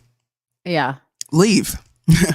If you're trying to start over, you want your privacy, why make this a public spectacle constantly? Mm-hmm. Or honestly, because who's leaking this information to the blogs? Mm-hmm. The blogs are not checking for Jeannie, Mai, and Jeezy. They don't give a shit about that. Well, Jeezy sure ain't talking about it. Who is leaking this information? Mm-hmm. Yeah. Oh. It's sus. Why are women such whores, man? Whore. I don't know. You got your Sorry, Shannon y'all. Sharp story? I do. Y'all remember when Shannon Sharp was on Club Shay Shay, which is already suspect in itself, that a grown man has a show called Nightcap Club Shay Shay where he sits up there gossiping like a cackling hen. Y'all remember when he said, if she can't sleep in the bed with the dog, because the dog is going to be sleeping in the bed, the dog is going to be eating at the kitchen table, I don't want her. Y'all remember when we had that conversation? I wish we could flash back. Yeah. Yeah. And play the clip. I remember. Right? And I said, you're gay because you're choosing a dog over vagina. And you talk about how you be breaking backs and doing all this nasty stuff on your show. But that didn't translate to actual real life. When you have the opportunity to choose a woman, you pick a dog. That's something a woman would do. So I'm scrolling and I come across some photos of Shannon Sharp with his alleged gay friend. Now, I'm married to a man. He's gay. It ain't alleged. He's gay. I'm not trying to get slapped for slander because you know how the flaggets can be. Mm-hmm. Look, I don't know any straight man, and I'm going to make this a declaration. I don't care who feels any way about it. I don't know any straight man that is going to go publicly to several games with an open flamer.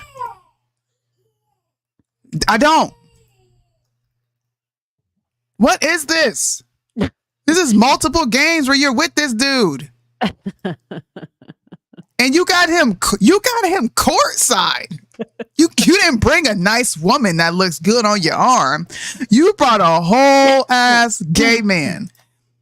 And y'all want to tell me this man ain't gay? Oh, it's his stylist. Nigga, who you fooling? Who are you fooling, bro? Nah, buddy. You gay as hell.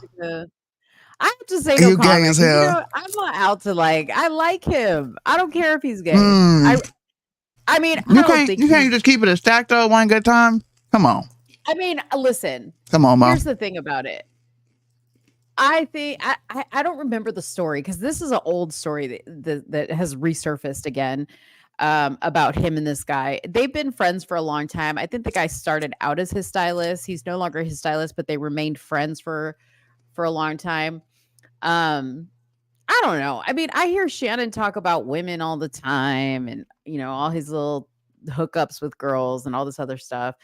So maybe he's bi, but I don't know. I don't really care in this case. Mo, I need another rice cake. You're killing me. You're killing me. He said he would look. I'm not the only person even offering commentary on this. Shannon Sharp says he'd rather have a dog in his bed instead of a woman. What man do you know that would honestly want that? Like, unless he's gay. Unless he's gay. You ain't gotta call him gay. If you feel more comfortable calling him bi, call him bi. But like, come on, dog. I think he might be. Maybe he's bi. But at the same time, I don't really care. Like, I just find him entertaining. I don't know. I mean, this just goes to the topic that women support men being emasculated. Y'all like gay men. No, I don't support it. I'm just saying I like his show. I don't really care what the man's doing in his bedroom. I don't really care. Hey, Mill has no commentary.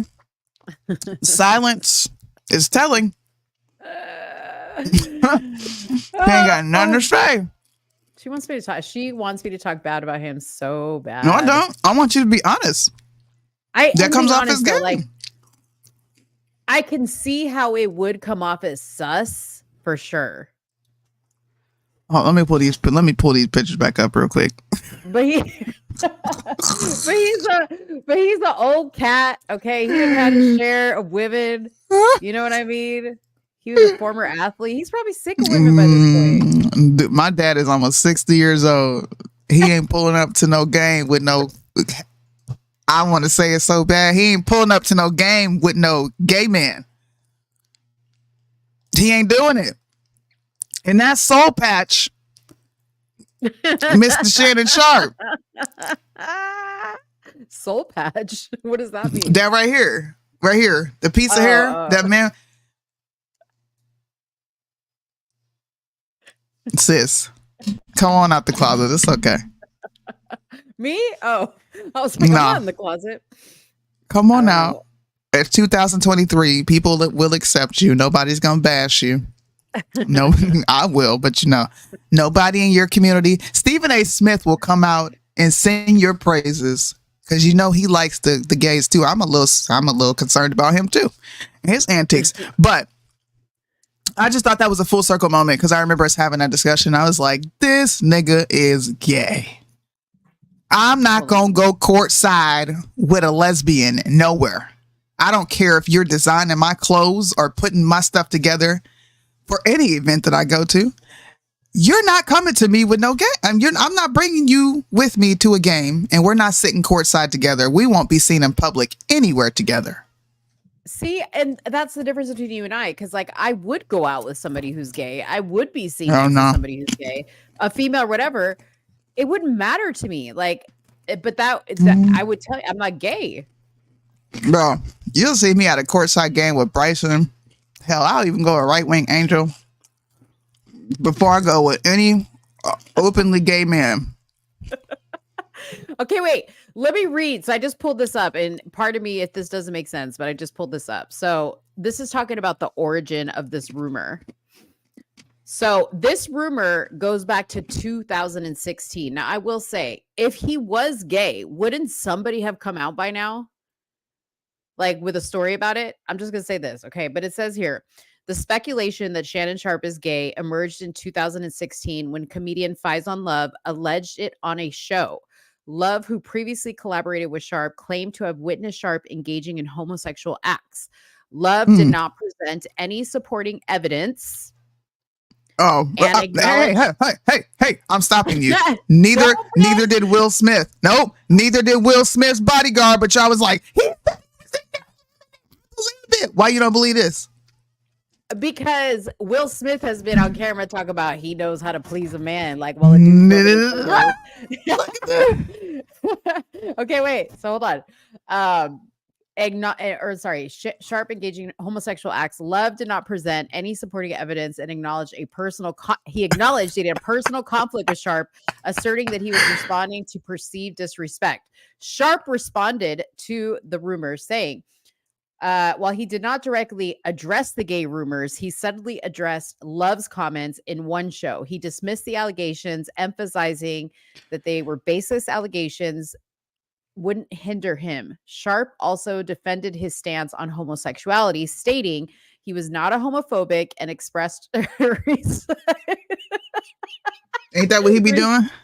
You said and expressed respect for the LGBTQ community. Public response to the rumor was divided. Some believed Love's claims, criticizing Sharp for alleged dishonesty and hypocrisy. They contended that Sharp should embrace his true self and accused him of mocking the LGBT community. Others doubted Love's motives, supporting Sharp's authenticity and humor. Conclusion: the question of Shannon Sharp's sexual orientation remains unresolved and unconfirmed. Only Sharp knows the truth. You know what? Can you keep going real quick? I just need you to keep going real quick. It's gonna take me. Just fill in for me because I got something for you. Oh Lord, I got something for you. She can come back with something. Okay, well, I'll fill in really quick. So let's talk about these Jordans for rent. Okay, this is so ghetto. I'm gonna talk to the let's go straight into ghetto news. So I saw this article that stated Rent-A-Center is renting out Jordans for $19.99 a week. Okay. I want to preface that this is at one Rent-A-Center. So P, if you're watching, because P was like, I'm going to a Rent-A-Center tomorrow, okay, to see if this is for real. If you're watching P, it says a Rent-A-Center. I don't know if this is at all Rent-A-Centers, but these Air Jordan 5 Racer Blues sell for about $300 on secondary sneaker sites. The offer is $375 to buy them. After passing $375 in rentals, there's an offer to then buy the shoe for $525. And if you rent them for a year, you keep them for $1,050. This is crazy. You get to lay. This is layaway, pretty much on some J's. Basically. Oh Lord. That's hey, so look. dumb. On the last subject, this is all I got for you. Okay. Hell no, to the no, no, no. Hell to the no, hell to the no, to the no, no, no. I'm just talking about you and that last subject in that article that you were trying to read to redeem this man. Well, it was never, it came out in 2016. Diddy has been gay since probably before I was really even paying attention to music. Jamie Foxx came out about Diddy. Now, mind you, there's no proof of any of this. But there is proof because he said they used to go off on the Frosted Flakes in bed when he was interviewed by. Wait, the key point is they said. No, Diddy said this. Diddy said, interviewing with Kevin Hart, that him and Usher used to play in bed off the Frosted Flakes. And then he corrected himself. He was like, I mean, yeah. Listen, dog.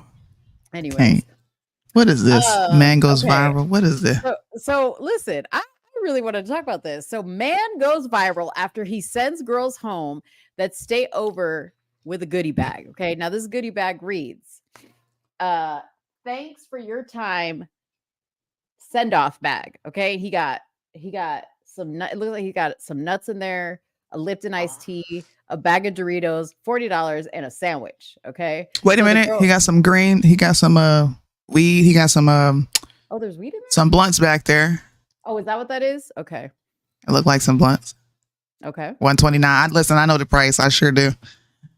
So she wrote, what the fuck? I couldn't wait to get to the car to post the shit. So I stayed at this dude's house, and before I left, he said, grab a bag. So he had like a little basket of these bags. Now, at first I was like, this is ghetto. Okay. It is. But then I was like, this is quite like if you are, and listen to me now, hear me out. If you're an overnight sensation, right? Like, you about to be a hit it and quit it for the night. Okay. I think this is a nice little party gift. I I will beg to differ. Okay, that most girls go home with nothing but a venereal disease and possibly a baby. He at least sends you home with some snacks and some money for your Uber. I'm just saying. Do you know what that makes her? A whore. If you're going to subject yourself to this, hey, this guy's doing more than he needs to do.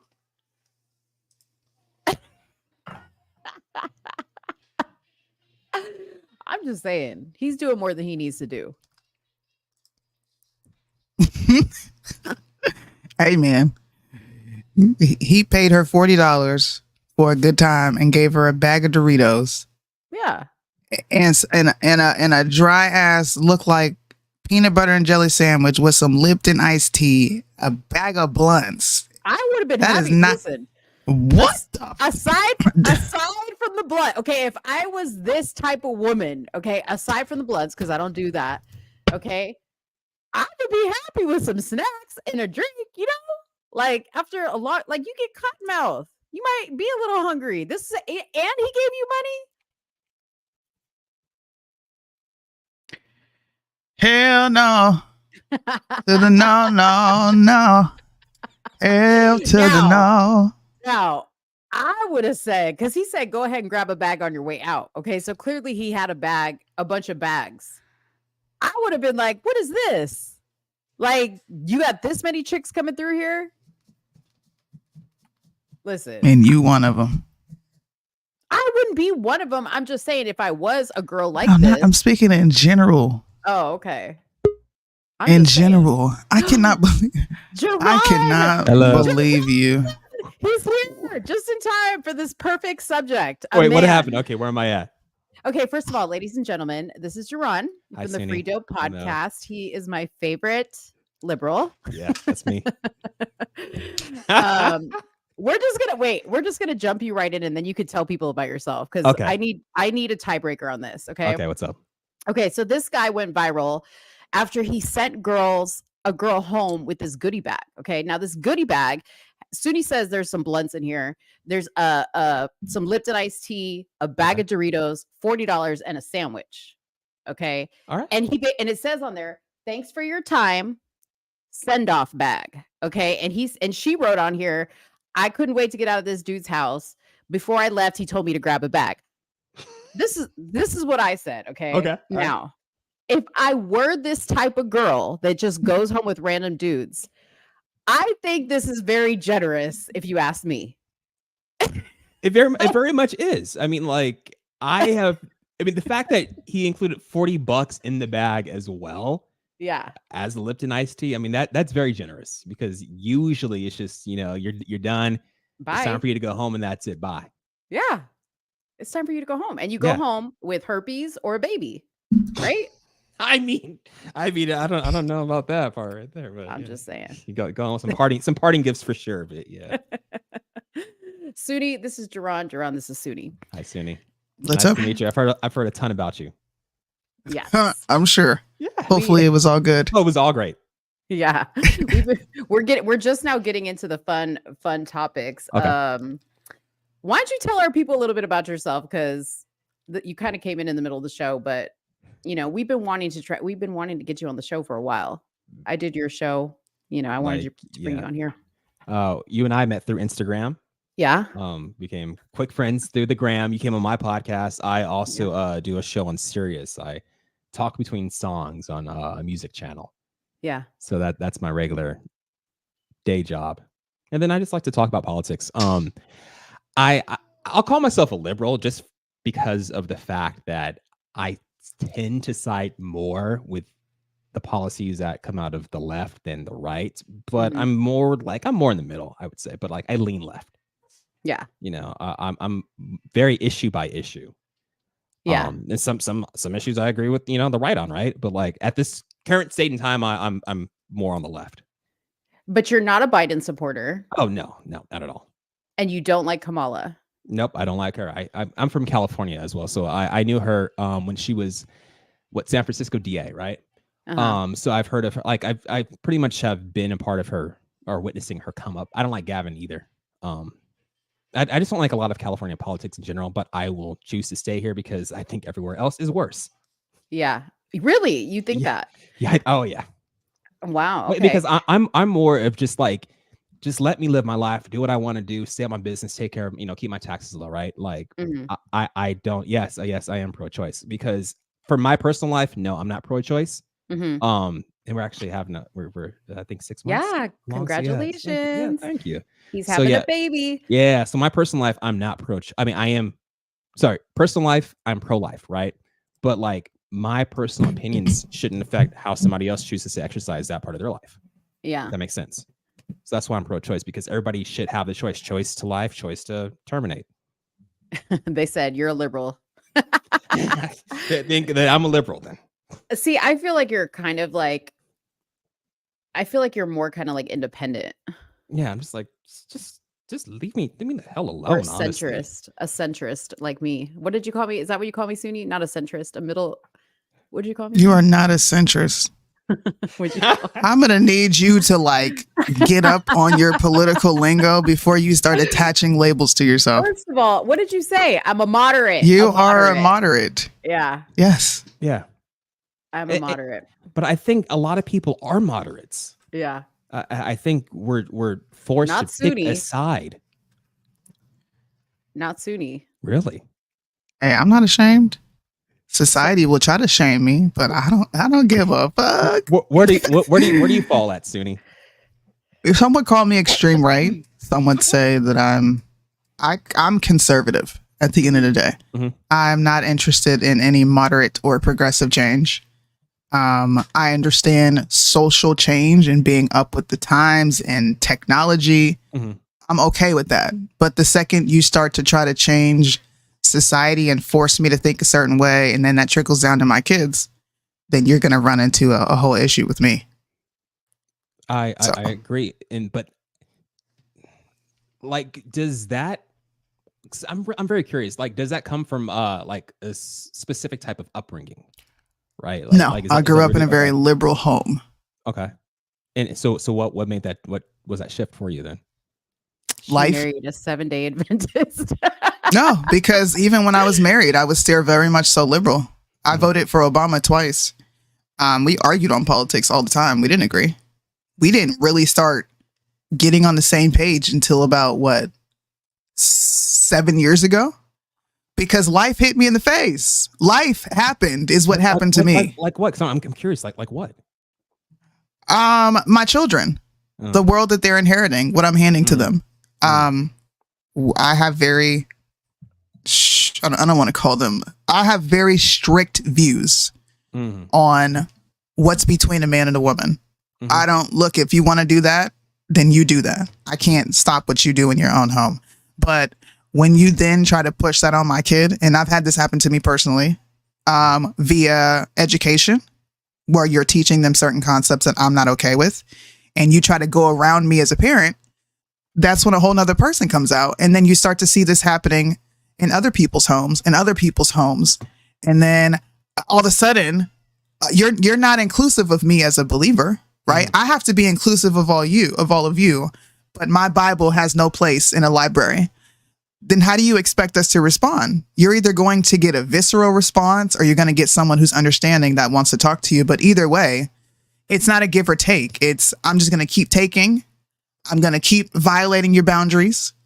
And then when you finally respond, I'm going to call you a bigot. I'm going to call you homophobic. And it's just like, we don't have a space. I have no space to be me without offending anyone, but everyone else can offend me. So once that started happening, once life started happening, I've always paid attention to politics, but once I really just started paying attention and looking at both sides, they suck. Both sides suck. So I'm not Republican. I'm not Democrat. Yeah. I'm very much so apolitical. I'm just right leaning. Republicans hold more of my views than a left leaning person would. Right. And that's how I am on the left, because like, it just seems like you look at Florida, for example, right? Like a lot of people say that religion has no place in school, right? And that people can't freely be a Christian. But then on the flip side of that, though, people who necessarily don't believe in the same God, don't read the Bible, whatever, they're out of place as well. right? So like it just becomes two sides butting heads. So you don't like, you're not respecting my view, you're not respecting my view, right?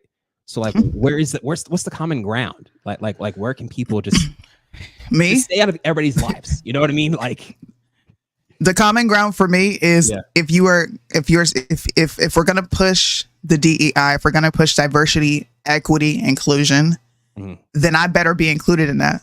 Period. And if you're not going to include believers, then I'm an ignorant believer. I'll flip you off real quick and tell you where to go. That's what it is. Right. Because if you're not going to include us, then fuck you. And don't get mad when I use derogatory terms. Because I consider myself a Christian as well. And like my worshiping doesn't look like, the strict biblical upbringing, right? Like I don't adhere to a lot of tradition, right? But for some people, I'm godless, right? Because I do believe that, people can choose to do whatever they want to, when it comes to their pregnancy, right? Two people of the same sex can get married. That doesn't bother me, like it's not necessarily something for my personal life, but like, as long as you're not intruding, right? Like forcing that particular belief upon me, do as you must. That's how I feel. I think that's the majority of Americans, whether they fall on the right or the left. Yeah. You're saying the same thing. Right. I'm balls to the wall. Like, no, it's murder. That's it. If murder's not allowed at a state level, then it shouldn't be allowed at a federal level. We can get into the philosophy of it all. That's fine too. But liberal California is working great for me, actually. Oh, come on. I'm a homeowner. I just purchased a Tesla, so thank you to the Biden rebates for that. So, come on. It's working fantastic for me. Homelessness, not bad in my area because I moved outside of LA. Cost of living, taxes, low. Where do you live, Jaron? What city? I live in San Bernardino County. Oh, okay. So you're that's just like Temecula, like close no. to that area? So do you know where Pomona is at? Yes. Pomona's like, okay, so I'm just like 10 minutes outside of Pomona. Okay. Dang, I was like just close to you, not really like a couple weekends ago. Ontario, then Ontario. Yes. Okay, yeah. Right I departed from the Ontario airport. Yeah, exactly. What, you should have hit me up then. I didn't even think about it. I'm sorry. Dang. It was like a quick trip, and I really didn't have much time because I was there for an event. But damn, next time. Next time I will. Yeah, but no, I'll agree. Like you go into Los Angeles, it looks like I don't know. Can I cuss on here? Yeah, sure. It looks like shit. Like it's terrible. Like 100%. Like you like you're so funny, Jaron. You're like, can I cuss? And then you're just like, it's terrible. Wow. You really live on the edge there, don't you, Lily? I really do. It is malarkey. It's bullocks. But no, seriously though, yeah. Like, but I think you have that problem with a lot of big cities though, right? Yeah. Like a lot of the city centers have people who are there who are below the poverty line, are homeless, right? Are trashy. I think that happens more often in bigger cities than it will in a place, in I don't know, New Hampshire, because we're just there, you know what I mean? Here comes Deontay. I knew he was gonna come in here and ask me that, because that question is geared towards me. All right. Listen, we live in 2024. Okay. The medical arena is very much so advanced. If they need to keep a woman pregnant, this happened to me twice. They kept me pregnant. Okay. My water broke at 4 months. I was in the hospital for 3 months. I did not leave the hospital. They kept me on a magnesium drip to keep my pregnancy from my body said, no more baby. It's time for you to leave. The baby wasn't ready. Wow. So because I know that there's medicine to counter high blood pressure, I know that we are very much so responsible for our diets. Even as pregnant women, there are things to mitigate risks. So I don't care if it's high risk when we are so far advanced in the medical field. Period. Now, if you can give me the statistics outside of the less than 1% of women who are having their pregnancies result in death, then maybe we can have a different discussion. But as where it stands now, that is an extreme that I'm not interested in discussing. But what about a non-viable fetus, right? Because my wife and I, we just had our 20-something week appointment yesterday, actually. And we both found out there were silent carriers for alpha thalassemia, something we never knew, right? It's a specific type of anemia. And if baby were to inherit, like luckily we only have like one bad gene each. So, he'll have at worst a mild form of anemia. But if he inherited all of our bad genes, for example, then he would have essentially no chance at life. So like, where do you fall? Like, because when we're talking to our OB about it, right? Saying that at that point, you have to, make that decision, as tough as it can be, to terminate or to have a baby who essentially is getting, a person getting blood transfusions every week of their life. Mm-hmm. Can I jump in here really quick? Because I'm actually one of these people that I'm majority pro-life. Like I believe the majority of what Soonie believes.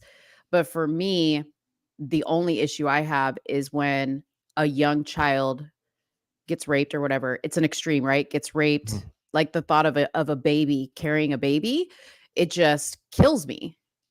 Like a little girl's body having to carry a pregnancy just kills me to think about and having to put her through that, right?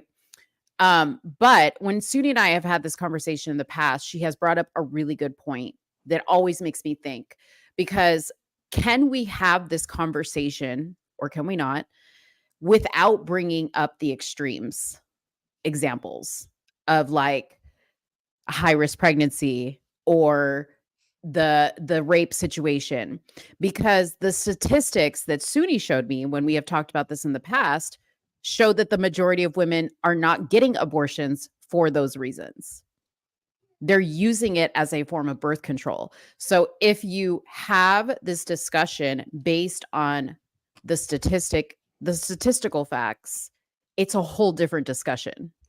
Right. But I'll counter that, because you saw literally what happened in Texas, right? Like with the case that went to the Texas Supreme Court, in which a lady wanted to terminate her pregnancy based upon it being a non-viable pregnancy, right? Yeah. Mm-hmm. So, I mean, that's part of the conversation. Like the high risk is still part of the conversation. If people were to make exceptions for it, then we could eliminate it. But to have something and to say that no exceptions can be made whatsoever, then there's something, I think, inherently wrong with that. So it has to be part of the conversation. I see that too. I see your point there too. So that's kind of why I've been labeled a moderate, because well, this and other things. No, you're a flip-flopper. They'll call you a flip-flopper. Yeah. It's well, not, I mean, it's not a flip-flopper. No, I know. You're not flip-flopping, but what this is an emotionally charged discussion, which there is no logic that lies within that. We're just going to be sitting here we're just going to be sitting here trauma bonding about what ifs. Yeah. Okay. What if? Yeah. Abortion is not legal in America. It's not. Certain states reserve the right to say this can happen here. This will not happen here. Every state has not rendered women helpless when it comes to abortion. If you can spend $300 on an abortion, then you can save up whatever extra money you need to get your ass across state lines and go take care of that. That's what it comes down to. I agree, but Soonie, they're making laws against that though. Like again, I'll go back to Texas, right? Like it's the interstate commerce law. Essentially, they're violating, saying that if you aid somebody going across state lines to get an abortion, then like it happened in Indiana as well, right? Like people going across state lines for an abortion, whoever performs it for the resident of that particular state that it's illegal in can also be held liable. So it's not stopping at, it's just illegal in our state. It's legal for all the residents of our state, no matter if you go anywhere else or not. That's the problem. I would have to study that. I've looked into a lot of these abortion laws and the nuance of it all, and I haven't come across that. Not saying that you're not being honest, but it's just not something that, it's not anything that I'm going to let up on. Americans will decide. And they did decide when Supreme Court kicked it down. They went out and voted. They went out and said what they want. And if we live in this so-called democracy, then democracy needs to be respected. And these constituents, their wishes of not having this in their state should also be respected. They won. fair and square. Right. But also other states are winning, right? Like Kansas, right? Ohio. They're still, even though they're eliminating or they're voting down bans on abortions in those states, they're talking about making it illegal on a federal level now. So like they kicked it back to the states in order for the states to choose. The states chose, the states didn't go the way that they thought they would go. Even conservative states are saying, no, we don't want a total ban. But now that's not good enough. They want it at a federal level. Well, I think the pendulum will always swing. It's politics. Right. But it will always swing. But it's, again, what's the truth then, right? Like if they wanted to kick it back to states and have it overturned at the Supreme Court level because the states should decide, the people of the states are deciding that they want it, but they still don't want it legal. I mean, I would just have to go back to the majority rules. That's what this country is based off of. Unless you're voting in the Fed, then majority doesn't matter. It's the Electoral College. So we're hypocritical, right? But in this instance, it is what it is. Now, if people want to fight for legislation that counters that, by all means, we're in America. People fought for you to have that right. They died for you to have that right. Go for it. I'm not here to stand in anybody's way. Yeah, and for the record, I'm cool with like places like Texas saying no, you can't have it in our state. Like that's that's what they want. Fine. Like if you don't like it, leave Texas, go somewhere else. Bye. Exactly. Go somewhere else. Like, right. It's like nothing's forcing you to stay. I guess the thing that's forcing you is Paxton wrote into that law, I guess, or like Paxton's prosecuting people who that boundary law. That's what it is, right? So I guess that's the portion of that's the problem. But like if the state says we don't want it in our constitution, we don't believe that we should have abortion here, that's fine. Don't spend your time fighting it. Go somewhere else. Sure. You can have charities, right? People in California donate to fly people out, put them on a bus to the next state over, where exactly that's actually a good good solution. We have all these charities raise money for these women to go get their abortions, right? Because if it's something that if you vehemently believe in that and you say that people are so underprivileged and that this is affecting them, then help them out. It's I agree with that. It's like it doesn't make, to me, neither side just makes sense. It's just like people just like want to just combat each other over it. It's like it can be solved. It's illegal, make it illegal in certain states, and then if you want to help somebody else, help them out. I agree with that. I don't have a problem with that. Look, we can run for office. Look at us. We can figure this out. Well, I think that this is an important subject because I kind of feel like, along with the border subject, the immigration subject, I feel like the Democrats are for sure going to run on this whole Roe v. Wade thing again, because Biden's already putting out the messaging to people, hey, Trump, was responsible for Roe v. Wade, and if you elect him as president, he's going to go even further. Like they're already putting out those scare tactics, and it's quite funny. But you look in the comments, and it's pretty. And this is, I'm looking on Hollywood Unlocked, which is ghetto. Oh okay? Yeah. Oh yeah. Look at you getting ratchet. Ghetto. Okay, and the people in the comments are like, "We don't care. Anybody's better than you." They're like, yeah, we don't care. It's fine. I think it's all right, man. Right. But it's like, you're hearing it. Like, that's, to me, the Republicans are snatching defeat from the jaws of victory, right? Like, Biden should not get reelected whatsoever. But again, when it comes to this wedge issue of abortion, they're talking about going even further.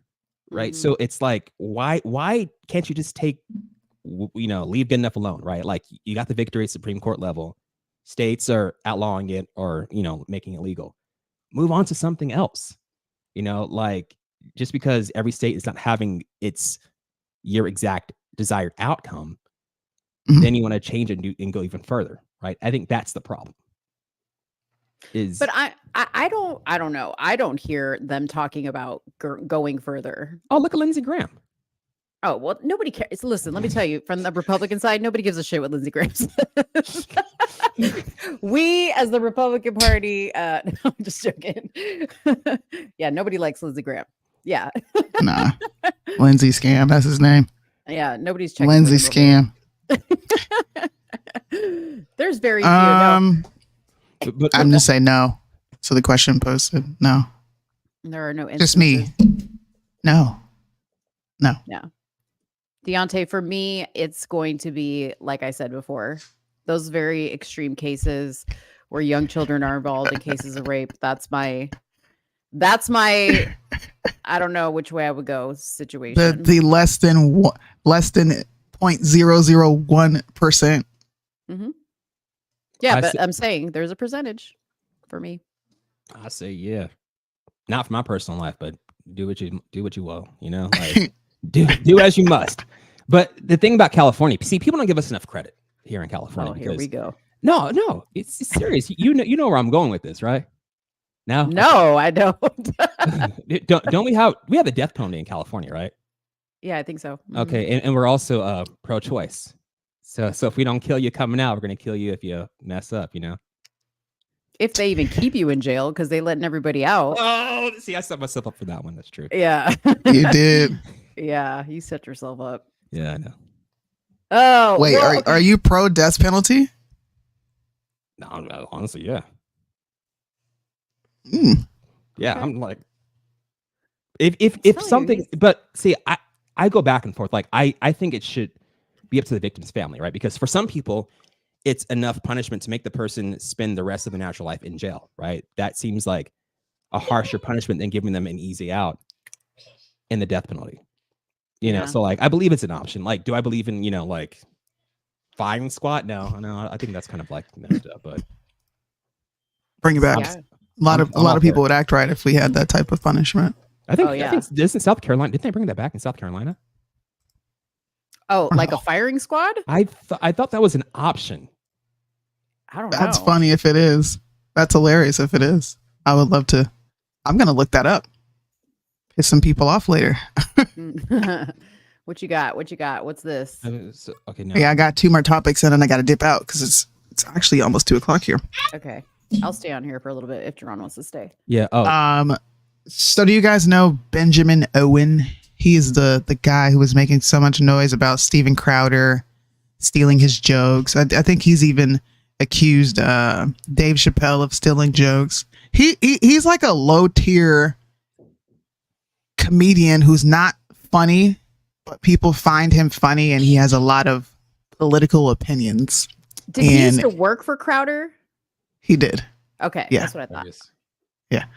He had an opinion that I found to be, I'm just going to say it, extremely bigoted. Like extremely bigoted, extremely ignorant. And this seems to be the tone for a lot of white people on the right. They have no real understanding of rap or black culture, whatever you want to call it. And it's insanity. Listen to this. Conservatives are such a joke. Yeah, they're trying to get near the bike. I'm not kidding. Dude, guys, I'm not kidding. Bryson is always trying. He's like, yo, I ain't about that game, yo. My parents are married. Then why are you a rapper? Oh, I rap about Jesus and Donald Trump. It's like rap itself is an art form for criminals. What? You're just yelling. Nigga, over a what? beat. No offense, Anchor Bear. We'll talk about it. But rap isn't like it's not for, it's like for people that want to steal your bike. God damn. Nigga, what? Is he what? Is he drunk? I don't even understand. No, he's not drunk. Listen to me. Funny. This is what I try to tell people. The Republican conservative movement don't like niggas. Okay? My platform should be massive. I am hate when you say literally that word. Why? It's true. There's a difference between black people and there's a difference between niggas. We know that's a distinction. Okay? It's a distinction. I'll plead the fifth. I carry both characteristics. I do.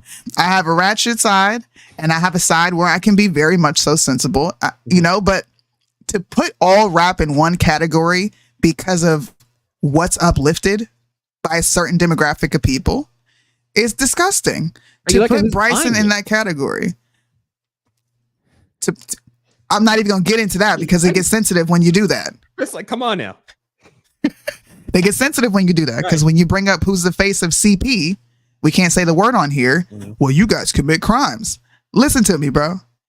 Leave it. Why can't we just have rap music and talk about positivity without y'all trying to correlate it to something negative? Like, why? Why did you feel the need to say this music is for people who steal bikes? I listen to rap. I was just listening to nothing but J. Cole, and I've never stole a bike. Okay, I've never committed a crime a day in my life. I love J. Cole. What are you talking about? How does this man have a platform? What stemmed that? I'm like confused as to where that came from. It comes it comes in waves, Mo. They share videos and they say, look at these black people. Look at them. White people move. What? You remember when Dilbert? Be scared. That's what they're trying to do? When Dilbert came out and said white people need to move away from us because we're dangerous? Yeah. That's crazy. Hey, sorry, go ahead. It's part of a purity test, right? Like, in order to be part of the Republican Party or the conservative movement, certain things that have to happen, and rap doesn't fall into that. You know, you're more than likely gonna appreciate country music. You know what I mean? Like there's certain things, like the wholesome Americana, whatever it is, that idea that they have, you have to fall. I'm put my credit card down before my number gets seen. But you got to fall into that though, right? Yeah. And to be on the other side, the conservative movement, a lot of the tenets of the conservative movement is in line with the way the black family is. So there's no reason why a lot of, there should be a bigger tent casted out to the black family, because a lot of the black family, thank you. The core tenets that of the upbringing is in line with the conservative movement. And I don't understand why they can't see that and understand that. But it comes down again to, like, they've created this image, like you got to drive a pickup truck, have a big American flag, be a cowboy, wholesome for middle America, right? Like, you can't be a conservative in a place like California, because you're going to be lumped in with the liberals, or like you're conservative light. It's just, so like, I guess like they want this homogeneous party. Yeah, a liberal, it's hive mind. They want homogeny across everything. Yeah. Red Pill, are you talking about Benjamin Owen? Benjamin Owen. His name is Benjamin Owen. Yeah. Soonie, I'll repost it. I'll repost Jaron it. is like a cool liberal, right? I don't listen. He falls in the category of a minority of liberals being cool. Totally. Yeah, I don't like progressives. We've been searching for you for a long time. I don't like progressives either. Yeah, see, look, so we can bond over that. Would you classify yourself as a classic liberal? I don't know what I think I would. is. I think I would. After talking to you, I think you are a classic liberal. So classic liberals are very much so, like, they're conservative like in their minds, for sure. Like you just said, there are some elements of like conservatism that you could probably agree with, but you think people should have the freedom to choose whatever they want. Yeah.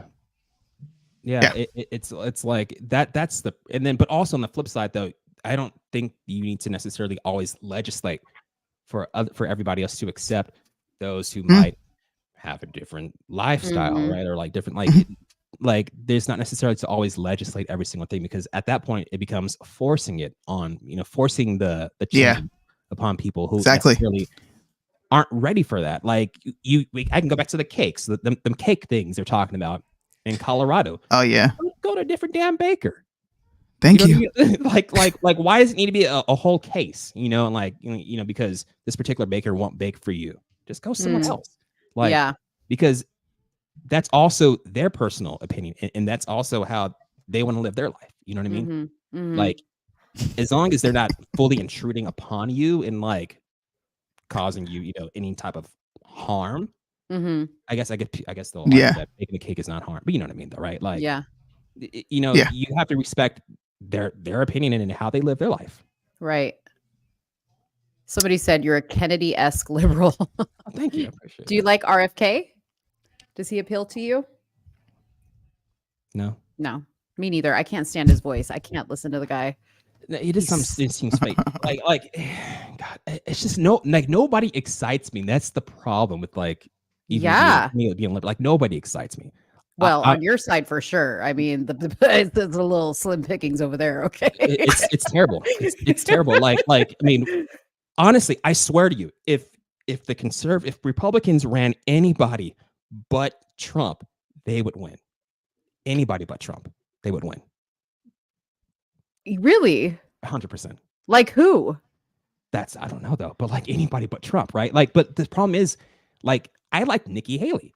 I thought she was. Oh, see, there we go. But no, I liked her.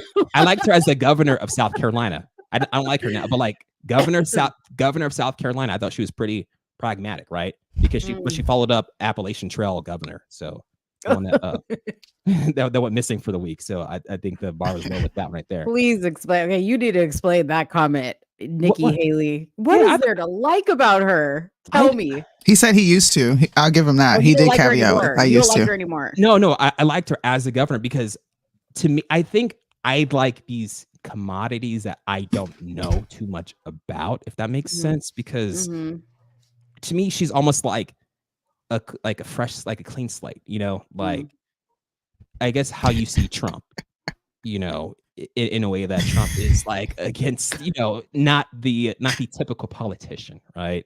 Like when she took down the Confederate flag on state grounds in a place like South Carolina, you know, after the Mother Emanuel shooting, right? Like to do that in a place like South Carolina where that history meant so much and how much backlash that she would face. To me, I'm like, okay, at least she has some type of pulse or like knows what's going on or like can think first. She at that point, I thought she did. That's what I'm saying. Like I liked her as the governor. Comments? Did you see her comments? Oh yeah. Oh no, I don't like her anymore. But I'm saying is that like at that point, like she seemed logical. Exactly. So like I just like logic. Like I don't have to vote somebody who is liberal. You know, like if you're going to be logical and not always make up your mind before you even, you know, like just because you need to fall in line with a certain like point of view upon an issue. Yeah. If you just be logical, then I'll support you. Okay. So I don't know if you were listening earlier, but I have been making this prediction on the show that I feel like the Dems are going to run Michelle Obama. And if they do, Trump is in trouble. You don't think so? No. What do you think they're going to go forward with Biden? They're going to run that crypt keeper? If Hillary Clinton could not get into the White House, what makes you think a black woman even has a shot? But duh, you said it. She's black. I told Soonie she's black. She meets the LGBTQ criteria because we don't know what's going on underneath that skirt. Okay, and she's a woman. No. There's no possible way. Like you see how you see how badly they talk about her, even Kamala as well. No, that's part of the reason why people are scared of reelecting Biden is because of how close Kamala is. You know, they hate Kamala. She's an idiot. But also that's part of it as well. Like Michelle Obama has no chance whatsoever. I don't know. It's again, if Republicans ran anybody but Trump, then this should be an election that the Republicans win, right? But I don't see it happening because of the fact that if you look at the past, how many cycles since Trump's midterms, presidential, this past midterms, you see you see that support, right, for the MAGA movement shrinking. Like he hasn't done anything to build upon that base. I will agree with that. That's he just goes further and further to the right, and you can't keep on going further and further to your base and continuously alienate everybody else, and then all of a sudden, like, what is he gonna do? Switch it back up in the general and come back to the center? Hold on, he's alienating his base. He's alienating his base. I was a Trumplican. All right, I made a name for myself because my face was all over the goddamn news for me being loud and screaming behind him. She was a token black. Yeah, she got chosen. I was the token black. Oh yeah. He's not. Trump is definitely not shifting more right. Trump has alienated his base. Yeah. What he has is a niche group that Mo falls in. I don't rock with Trump. Watch it. I can't stand the man. I'm not. I cannot stand You're a little sensible, but sometimes I gotta reel you back in. Sometimes. What? Sometimes. Like, look, I sent you a video and you were like, what are you saying? We had a whole discussion about it. I'm like, dude, I'm literally just saying this is happening. And you were like, oh, I thought you were saying something else. That's what I mean by reel you back in. Trump has alienated his base. He went left on LGBTQ. Okay, I'm just going to break it down. It went from Black Voices for Trump, Blexit, Black conservatives being the commodity to fuck y'all. I can't do anything with you. It's too hard to break you away from the Democrat Party. And I'll follow this up with something Candace posted because she said fuck the Black community. To let's shift over to the gays. They made a whole coalition with the log cabin Republicans. And the log cabin Republicans is antithetical to everything we claim to believe over here. They sued the government for don't ask, don't tell. I thought we were opposed to people walking around saying that they're gay. Guess not. They just sat there and celebrated that 37 House Republicans voted to codify same-sex marriage into law. 3 Senate members. He is alienating people like me. He is. There are going to be people who get on here and save face and they're like, I support Trump. I'm going to be honest, bro. Between the jab, between that, and you saying F you to the Black population and picking up a fringe minority in this country, that's disrespectful. It's disrespectful. How many of us laid the groundwork for Trump to even have an invitation into a Black home for a conversation? Because most Black people don't give a shit about voting Republican, bro. We vote in Democrat, period. That's it. Doesn't matter what a Republican says. But it's disrespectful, bro. I feel like he shit on Black conservatives and it completely denigrates all the progress that we've made from facilitating discussions with Black people, bro. You can't do that. And a lot of Black people like you who were looking for something different, right? Who got tired of the Democratic Party, voted for Trump. Yes. In 2016. So yeah, he was that person to expand the party, to make it a big tent party. But like you said, it hasn't happened. It's gone the opposite way. But because he finds who's opportunistic, right? Like he's opportunistic. Whatever is going to fit his narrative or what's going to benefit him the most is who he goes along with. Even Candace is like, look, I've lost faith in Black America ever waking up to the fact that a bunch of racists who hate us own and operate all of our media and choose to promote our further degradation for profit. We know what she's saying. All right. I'm not saying you. We know what she's saying. I won't explicitly state it on here, but then she continues down here. In Black America, only the most disgusting, debased artists are artificially promoted and handed awards in magazine covers. Intelligence is treated like an act of coonery and betrayal. Slave Plantation 2024. See, that's now, that's what I have a problem with is the intelligence aspect of it. I don't know. I'll be biased on this. I'll admit that I'm biased. Yeah. I think you are a unicorn. All right. Oh, thank you. I've talked to hundreds of Black liberals.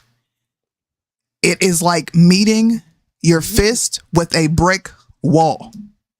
You can't have a sensible discussion where they will concede.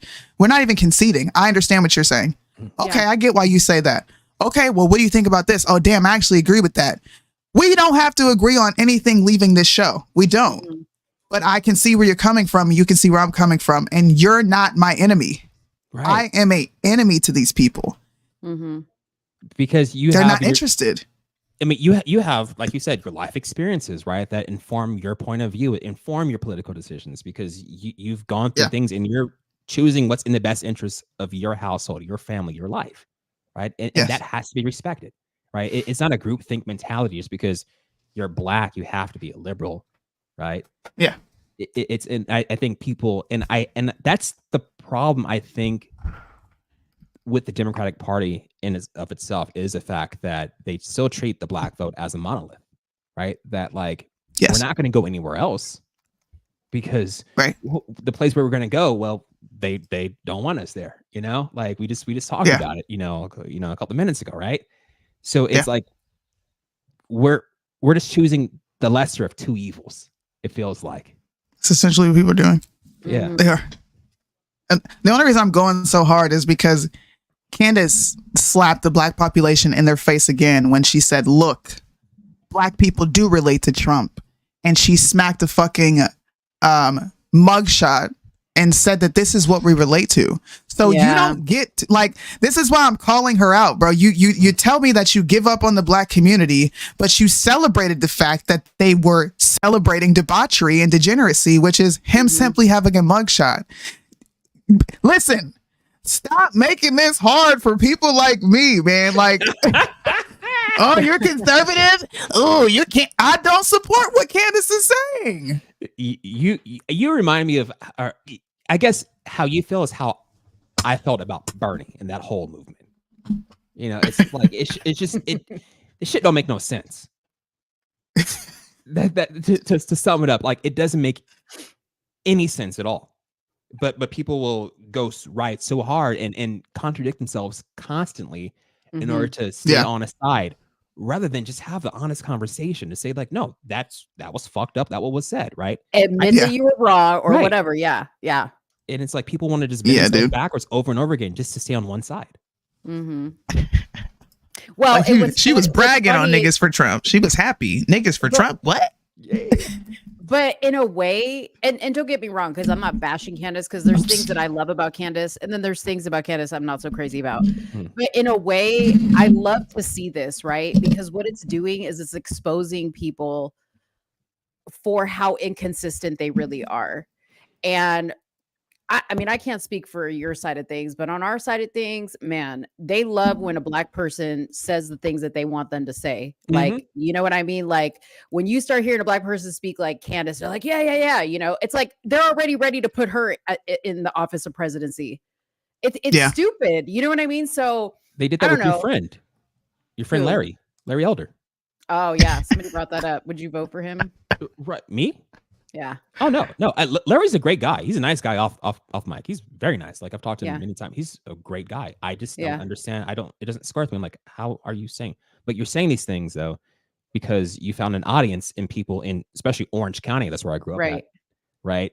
Who feel this way and who are having confirmation bias because it's coming from a black person. Right. Who grew up in South Central. Right. So it's okay for them to feel that way and okay for them to have those thoughts because a black person is saying it. Yeah. And they will elevate those voices. Right. You know, and that's also, I think that's part of the reason why that puts me off from, you know, the conservative movement is the fact that like when I hear certain voices elevated, you know, black voices elevated, it's always to put other black people down. Mm-hmm. You know? Well, you know what's crazy is remember Soonie when they had Larry on the Breakfast Club and they asked him like when he was running for president, they were like, so what are you going to run on? Right. Like, what is your platform? And he was like, well, you know, as president, I really want to attack fatherless homes. And it was like, what? That's like not your job as the president. Like, how are you going to legislate fatherless homes? Right.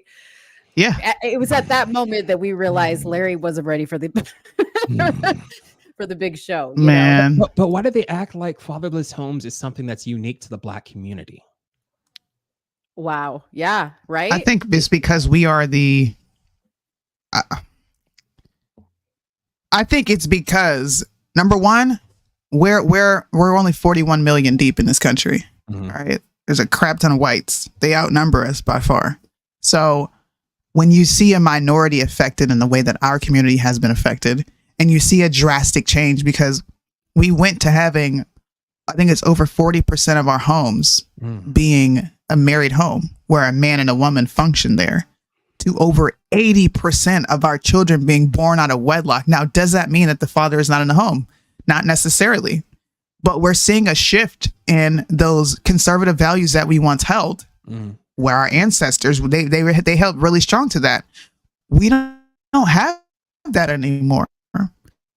And because we're a small minority and there has been such a drastic change in the last 70 to 80 years, I do think that we are more of a discussion. Now, it's a discussion that needs to be had, but I do agree that conservatives, white and black, hyper-focus on this. They hyper-focus on it. They do. They don't talk about the opposite side. Unfortunately. But, you know, what can I do when I'm rejected by these very same people? Like, what can I do? I can do my show every Tuesday, every Friday. I can get online and talk. But if I'm not being welcomed and you're not offering me a platform, what am I supposed to do besides say fuck the both of y'all? What do I say? Have you ever experienced the racism of a white progressive? Yes. Yeah, it's right. And it's like, and that's how I feel a lot of times as well. It's like I grew up in Orange County, and not many of me down there at all. But it's a different type of. It's more subtle. Like thinking you're not capable of certain things because you lack soft bigotry, intelligence, low expectations. Right. There's no. They're not putting crosses on your front porch and and burning them. Right. It's different. Yeah. You know what I mean? It's still there, but it's different. So like I'm highly aware of that. Like within the progressive movement as well. It's like I mean you saw that after the caucuses, right? Iowa caucuses when Pete Buttigieg won. And then all of a sudden when Biden cleaned up on Super Tuesday, especially in South Carolina, you saw a lot of white progressives talking about the black community, how we know no better, right? Yeah. How we're just unintelligent, because we chose Biden over their chosen person. So, I mean, it's there on both sides. Yeah. It is. 100%. For sure. So how you're feeling is how I feel as well. I just want to show this before I hop off, y'all, because you look, people get sensitive when I speak about Candace, and they like to go tell the overlords that I'm talking about her, but I'm being consistent to the conversation. Now, I just showed you where she's like, I've lost faith in Black America. We're never gonna wake up, and then she shares an article from XXL where. They're lifting up Sexy Red. Sexy Red. I saw that. Come on, dog. The deception is driving me crazy, right? All I gotta say, you better not come for Sexy Red. Yeah. You better. Nobody better. Ask my wife. I write so hard for Sexy Red. Oh Lord. No. Man, look. Or Ben Shapiro, right? He only highlights Black degeneracy, but he won't highlight positive Black rap. Rap is just bad across the board. That's how it is. It's how it's showcased. But if you look, you look at that tweet and then you watch this. I'm just gonna roll a clip. Watch her reaction to niggatry at hand. Watch it. America has been that Black Lives Matter turned Black Americans into a bunch of whine babies and cry babies. And that's just not who we are culturally. We're funny. We are funny people. We are people that make you laugh. We see the humor. We have an angle. We tell the truth. And this mugshot revived the Black America that I love. So first and foremost, just so you're aware, Trump had to drive through pretty much the worst part of Fulton County to get arrested and booked on these charges. So Black America showed up and lined the streets. Take a look. Which one are you in, though? The Sexy Reds of the world, by the way. In that over. Make that picture.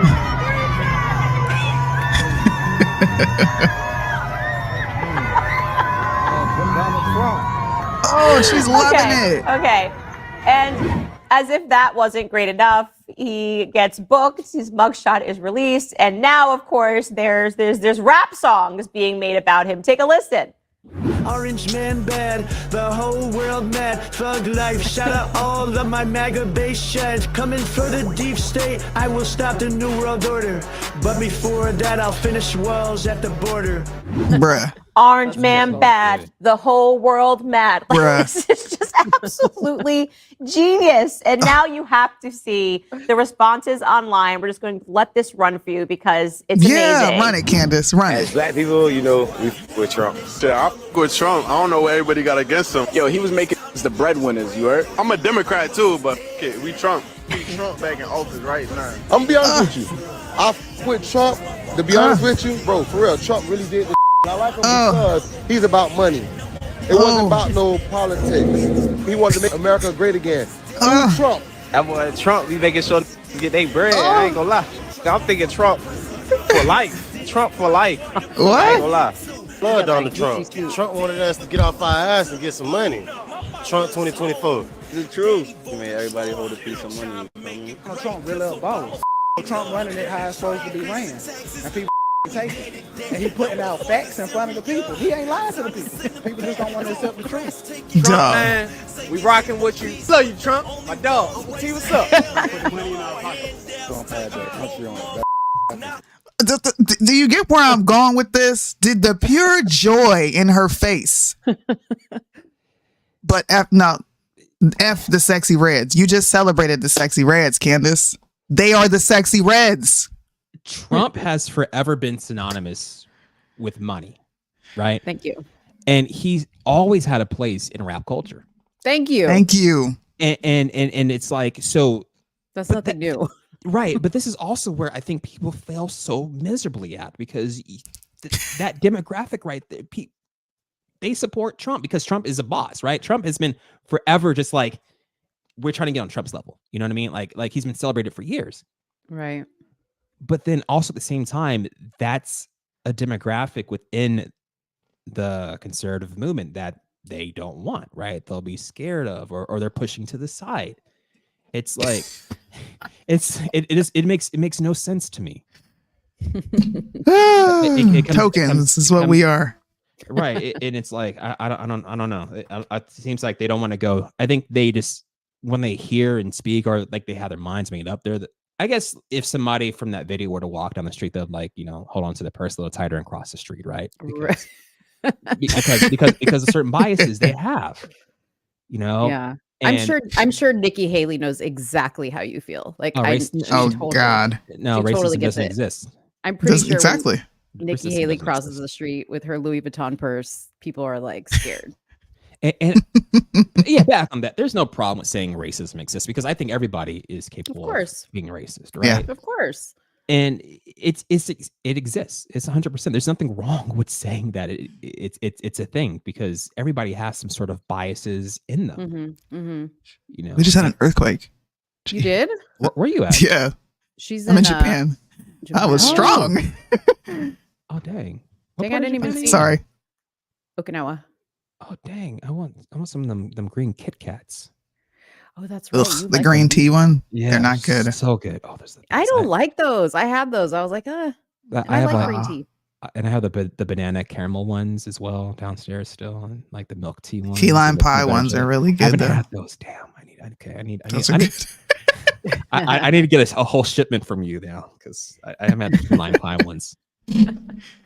Hey guys, by the way, I did put Jaron's Instagram and also the link to his podcast, Free Dope Podcast, which you haven't posted a podcast in a while. Is it because you're busy with the wifey? She's demanding. Pregnancy, and also my therapist tells me I need to get back doing it as well. So your therapist. My therapist, yeah. I talked to are a him liberal today. in California. Shut up. I have to. Hey, I need to have. Trust me. I was talking about. I made that joke like last week to my friend who like just moved out here. I'm like, yeah, I'm still LA. Like, I have a therapist. And Yeah. and I'm like, oh, my therapist told me like, Right. but trust me, you need that living out here. Yeah. Like, Of course living you in do. LA, you need a therapist. But it's so great, I thought. Oh no, I love the weather. I love being out here. I love not feeling like. I mean, there's still places in California that I like tense up going to, like, Mhm. and that's in California. You know what I mean? Like, Oakland. I'm scary. I'm talking about Bakersfield. Oh yeah, Bakersfield. Yeah. You know what? That place is scary. Yeah, I'm just like no. I'm like no. I feel like I'm like somewhere like in South Georgia. You know, it's like it's certain things. Still in California, I'm still like watching out, going to Victorville, Hesperia. You know what I mean? I'm not like, let alone me moving to a place like Atlanta when I have to stay in the perimeter.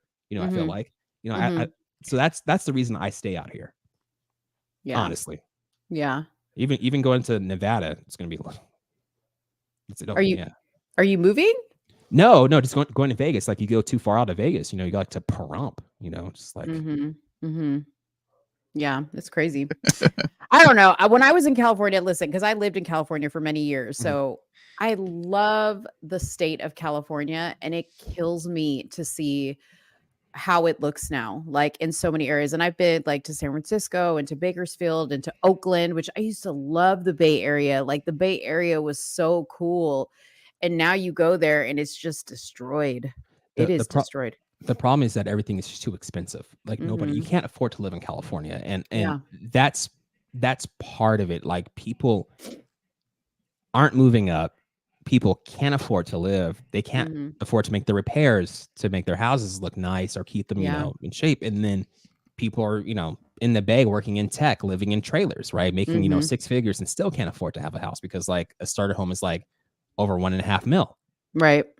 So like it's the problem with California is that things are just way too expensive. Yeah. Got to pay for all those illegals y'all are letting in over there. Oh, come on now. They ain't coming through San Ysidro. Oh man. Anyways, well, cool. Soonie, you got to go. I do have to hop off, guys. Thanks for watching. I will be on Instagram, kind of ranting a little more about this Candace shift because you like the Sexy Reds when they're like, yay, Trump. And a lot of conservatives shared Sexy Red saying she liked Trump. And then when she's in taking a picture at her baby shower and her man's face is in her ass. Yeah. He's got a mugshot. See, I don't like Sexy Red. No, I love Sexy Red because you know what you get when you're dealing with her. I love anybody who's authentically themselves. If you hate me because I'm black, I'm cool with that because I know where I stand with you. You know what I mean? Like that's cool, right? I just like anybody who's authentically themselves. Like there's too many people that are trying to, just water themselves down to be palatable, right? To be acceptable. Meanwhile, they could be, Sexy Red in it, in their private lives, right? But they want to put up like this button up image. And then when that stuff comes out that you did in your private life, the real you comes out, then it's a whole issue, right? Yeah. Because you put on this fake exterior. Yeah. So just authentically be yourself. That's all I care about. I'm like, I agree. I'm telling you, that's why we wanted to have you on here. Cause I told Soonie, I was like, you're going to see, dude, this guy is not like every other liberal we've spoken to. You're sensible, y'all too though. Like that's why I like I love your content. I love talking and seeing what you post and like reading what you post as well because it's like I understand where you're coming from, right? And like the problem is like if you can't back up or justify your opinion, then I think that's just like because you're just going along with the crowd. You're being a sheep at that point. Yeah, no, but real talk though, like I think that if more conversations or there were more shows with people like us, right? I mean, I don't like Patrick Bet David. He's got, a mixture of people on his show, but oh God, don't get me started on that horrific fucking show. No, but I'm saying they still toe the line on the like they're always spewing the same talking points as everybody else. You see what I'm saying? Oh, you just triggered me. You literally just brought a memory up. Oh gosh, why? Soonie, you can't use the word trigger. Trigger, pow. You can't say that. Yeah, bruh. Soonie. I'm sorry, I didn't mean to cut you off, but God damn, bro. Why'd you get hey, so look, triggered so by it? you know me, I be doing my thing. I'm just scrolling like, let's see what people talk about. His name is what the frick is his name on there? It's his co-host, the guy with the short hair, the beard. I think his name is Dan. I don't know what his name is, but they had a Arab guy. Yeah, they had an Arab guy come on and they were discussing Israel and Palestine, right? And this guy comes with the most disgusting ass backwards rhetoric on birth rates increasing in the Gaza area, right? No context, no backhand story. Like, okay, how do you know this is actually birth rates increasing? How do you know this is actually people having children? He just gets on there, attacks his guests, and was like, "You Muslims, you guys are just hateful." All right. If I think of terrorists, I think of you Muslims. And he's like, bro, I'm not a terrorist. Just because there are people who take the Quran and they go and inject and insert BS and then go will that out on the people, what's that got to do with me? So by that logic, something's wrong with you because you read the Tanakh, right? You read the Torah, you read the Bible, and everybody who did something with the Bible once upon a time, they're guilty. Okay. And then the guy says, why don't you want to talk about Israel's, discretions? And then he just blew up. The guy on PBD, this is his co-host, Patrick Bet David. Before I go, you need to remove that man off of the platform today, bro. That was the worst form of straight up racism that I have ever seen. You guys know me. I don't get sensitive about this topic. It was disgusting. like absolutely Dang, I'm gonna have to go watch horrific. that. I gotta check that out too. He Yeah. disrespected this man to no end because he was Arab. We live in America. Are you kidding me? This is not Israel. If you want to go to Israel and do that. Don't disseminate that type of information to Americans. I'm out. I'm gonna be on Instagram. I might post that clip, but bro, I'm gonna follow you for that clip real quick, so I gotta see that myself. that clip triggered the living crap out of me. Oh my God. I'm gonna send it to you, Ma. You posted it on your page on Instagram? No, I've been sitting on it, trying to figure out, like, do I want to post this? Am I being sensitive? And then I sent it to Kyle, my husband, and I sent it to a few of my other friends, and they were like, dude, this is disgusting. Send it to me in WhatsApp. I'll play it right now. Okay, hold on. I'll send it. Freaking horrific. Yeah, I think people talk in sound bites, so everything has to be made for social media. So everything has to be salacious and argumentative, right? Because that gets the views, the clicks, the comments. So that, and then also I think there's just something weird how like people are always scared of the unknown, right? Or like scared of, and when I say the unknown, of like people who might not have the same lifestyle or look like them or think like them, right? Yeah. That you automatically become super defensive over it. Mhm. Because if you hear one thing that makes you question your beliefs or your standpoint, then in your mind you feel like every single thing that you've ever been taught is wrong. Yes. So you can't let anything else in. Yeah. Because you have to stay steadfast in your current beliefs. Mm-hmm. Yeah. And I don't even think people know what they believe anymore, to tell you the truth. I was thinking about that today. I was like, the internet has people thinking they have an opinion and have some knowledge on some stuff, but they're really just like regurgitating other people's thoughts. Yeah. Yeah. Like, I don't really think, like, if tomorrow our feeds were to completely disappear, we'd have no access to like what people think, right? Like Twitter and I would say to somebody like, well, what do you think about this? They would have nothing. I don't think they would have anything of substance to say. No. Because they go off the last thing they saw on their feed. But you can choose what you consume as, like, you can. Yeah. I can start my day with MSNBC. I can listen to whatever liberal talk show host in the midday. I can read Huffington Post before I go to bed, and then do the same thing over and over again, right? So I can have this constant loop of just this one opinion over and over again. And then, because I'm reading it through, I'm hearing on the news, I'm reading it on a news website, it has to be true. Yeah. And that's why people, I think, really don't have opinions, because again, they're just regurgitating, like you said. Yeah. The last thing they came across. I mean, I personally, I love to confuse my algorithm. I look at everything. I am watching all kinds of news outlets. I don't care if it's conservative. I don't care if it's liberal. I don't care what it is, if it's local, if it's small. I'm watching it all. I watch everything. And I watch all kinds of content too, so my algorithm doesn't know what to show me. We play a game in our household. How long can we watch Fox News without throwing something at the TV? So Hey, far, we've made it 15 minutes. I don't even like Fox News, to tell you the truth. But I have to watch it though, because You have to. You have to know what other people are talking about. Right, exactly. Did you get it, Mo? Yeah. I'm about to play it. Yeah, it's like I watch it. I haven't watched OAN yet, though. I can't do that. Please don't. Please don't watch it. Okay. It's so boring. I'm trying to rescue your brain cells before you ruin them. Don't do it. All right. Bro, watch this nigga wig out. Thinking stuff. Fixated that Oh Israel's the my problem. shit. The problem in What the is Middle East, going like I on? said, follow the money. The I countries thought it that was just are me. There we go. Hold on. even the Saudis these days, they're coming into the modern world. They're leaving the 6th century mentality behind and say, let's get into the 21st century, where they need to succeed in whether it's Gaza or whether it's Lebanon or whether it's Syria and whether Afghanistan. They need to focus on GDP, not GDT.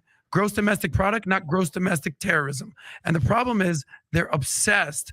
Put the guns down. Put the Quran down. Actually start living by the words that the Quran says, not some false equivalent of what they think is actually going on there. You talk about the genocide. in Israel or in Gaza as if it's just a matter of fact. Well, let me show some stats for you, because after you see these stats, Israel's the worst genociders ever. The numbers, according to the world data, if you trust data, between 1990 and 2022, the Palestinian population overall went from 2 million to 5 million, okay? Pretty bad at genocide if that's what's happening right there. In Gaza, it went from 645,000 to 2.1 million. It's 3x. That ain't genocide to me. Now, to 20,000 people, 30,000 people needlessly killed during this bullshit war that was started by Hamas, is that horrible? 1,000,000%. And any Jew or any Israeli, Repeat that number again. 600,000 to what? 645,000 to 2.1 million. From what to, from when to where? This is in 1990 to 2022. Do you know why they increased? Because they're having babies like crazy. No. You see, this is how like when you watch data while being uninformed makes you look very stupid. Tell me why. Tell me how the population has gone from 2 million to 5 million. Yeah, because most of the 1.5 extra million didn't come from Gaza. They were pushed away from other parts of Israel. So most of these people, they have increased because of refugees being kicked out. If you're talking about the settlers, those are tens of thousands. I'm talking about those aren't millions of people. Dude, listen, my wife's houses. family is not from Gaza, and yet they found themselves in Gaza because they were sitting in other cities and villages outside Gaza.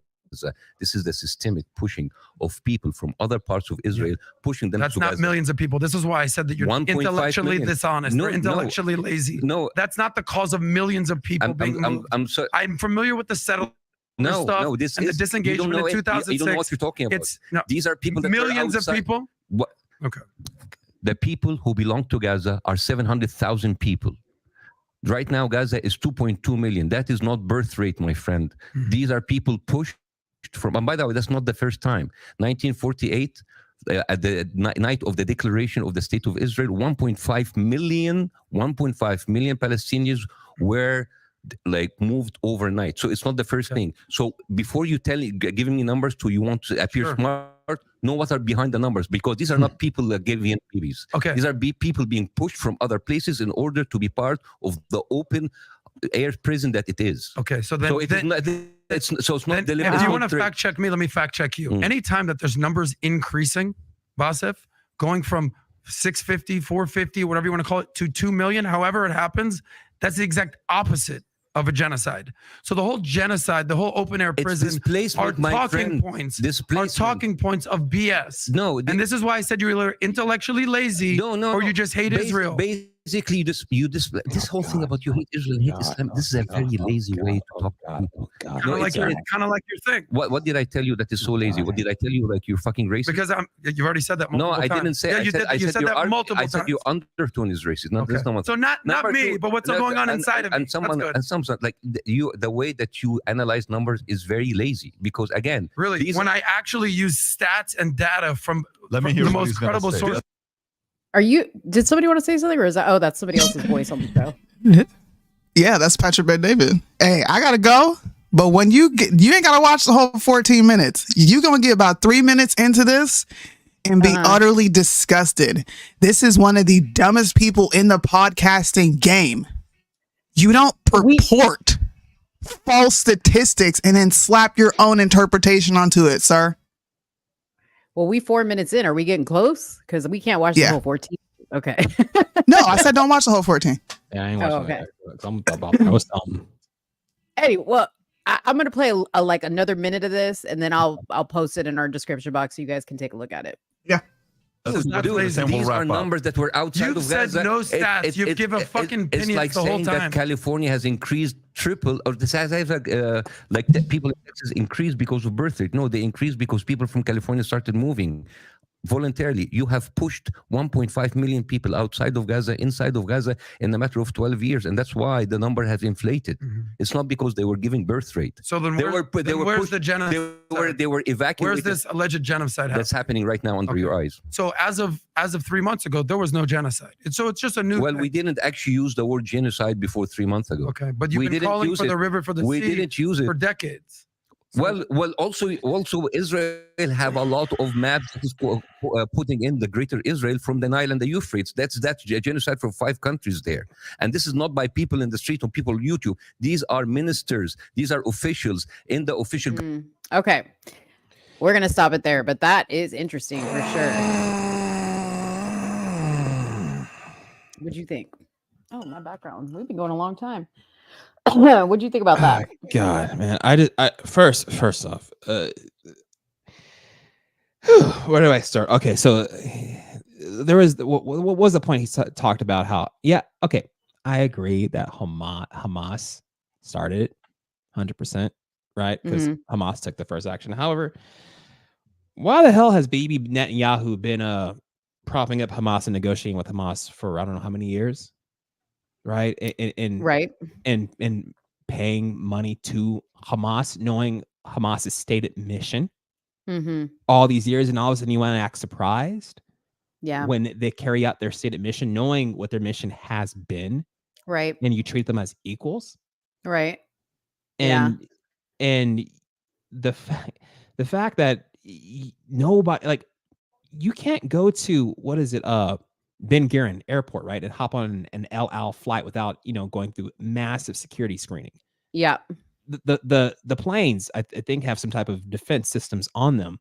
You mean to tell me the place that secure had no idea and didn't see people coming across a border? Yeah. And it We took you have 4 to hours be- to get down. Come on, it's just I know. And I'll tell you this because we're a political speaking show most of the time.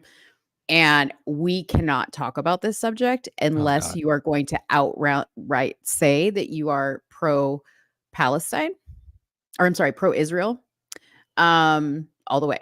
Otherwise, they will flag this video for hate speech. We've already been flagged twice. So yeah, we can't even get into the crux of this conversation, which is why I couldn't even finish the video. Yeah, it's pretty sad. It's pretty sad. And the number one hit back is going to be, you hate Israel. It's like, yes. No, I never said that. I'm just giving you some not even alternative. I can't say alternative facts. Right. I'm giving you a different viewpoint. I'm giving you some truth, right? Because you look at these videos for people from the other side, right? And I'm not talking about in Gaza, from the other side, and you see they're just as fervent as not wanting peace as they say their opponents are. Right. So it's like, but they only cast, this sense of, the barbaricism on their on people in Gaza. And I think that comes back to what he was saying in the video, how, like, only thing they did, to increase the population was just fuck a lot. You know what I mean? Like they're just that's all they're doing over there, just fucking and making babies. Right. Yeah. Because that's almost how certain people talk about, people south of the border here. Same thing, right? That's the only thing they do is just make babies. It's a way to dehumanize a group of people. And no, I want to go down so many. I know. Oh, trust me. Soonie would love, and maybe that would be a good conversation for you guys to have on your podcast where it's a little safer. Yeah. Because here on I have YouTube, no listeners. No, like here on YouTube, you cannot. Okay, you cannot. They will get you. So I'm just now escaping my almost last strike before they just completely delete my channel. So yeah, and it's like, and it's the same, but it's the same thing though, right? Like when somebody says, I personally don't believe in gay marriage. Okay, yeah, don't call them, homophobic. I mean, like it's like we have this thing in which we want to just automatically label somebody who doesn't necessarily hold our opinion as being whatever label we want to put upon them. Yeah, you know what I mean. And it's like, no, I'm not anti-Semitic whatsoever.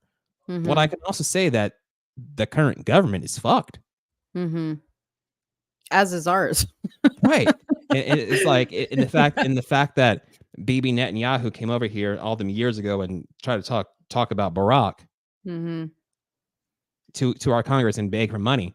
Like, come on now. I was like, it's like, I don't like the fact that you just automatically think we're supposed to support you and support you, financially, right? That like, no. Yeah. I'm like, we don't support our own people like that. Yeah, right. But look at the precedent they're setting now. Now we support other countries more than we support our own. That's what it's all about. Very much so. And it's like, and I I can understand why people feel the way they do about us supporting Ukraine. Yeah. right? Because a lot of people want to see that money spent here. And Mhm. you hear about these billions. Now they say, well, it's just a weapons transfer. So technically it's not financial money that's being sent. It's worth the billions of dollars because we're getting rid of old weapons out of our stockpile, and then Boeing is making, or whatever, Lockheed Martin is making new weapons, and then we're refilling our stockpile because we're getting rid of the old ones. That's how they want to cast. But still, though, it's still money that we're spending, right? Because we have to pay Mhm. those companies, those contractors anyway, for that Yeah. new weaponry. Right. Oh yeah, war makes those people money. The people in Congress are making hand over And fist on. all the time. Right. That's why. That's why.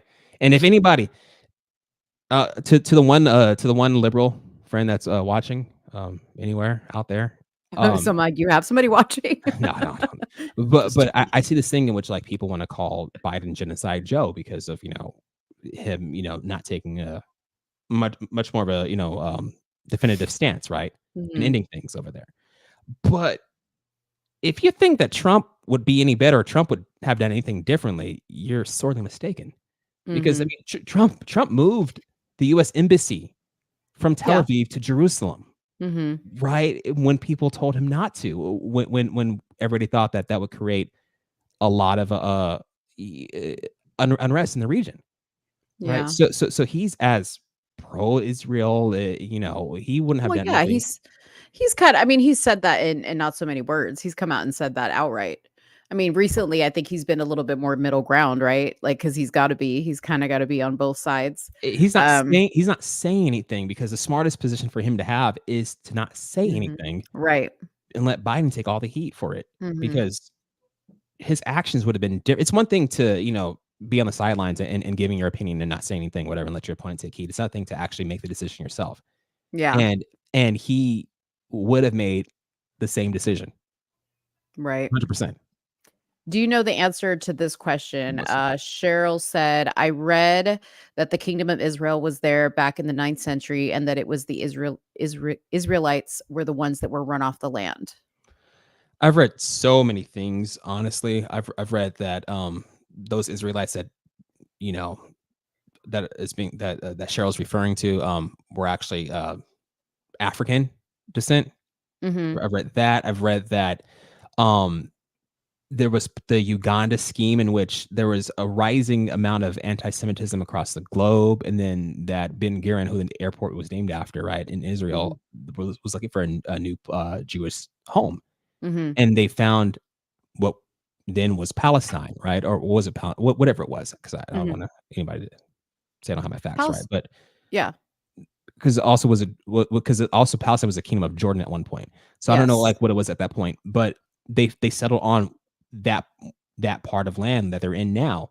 Mhm. First, they looked at Uganda as setting up that area for the Jewish homeland, but Mhm. that didn't play well. They landed on where they're at now through the help of Britain, right? And then Britain pulled out and left this whole mess that we hopped into. So Mm.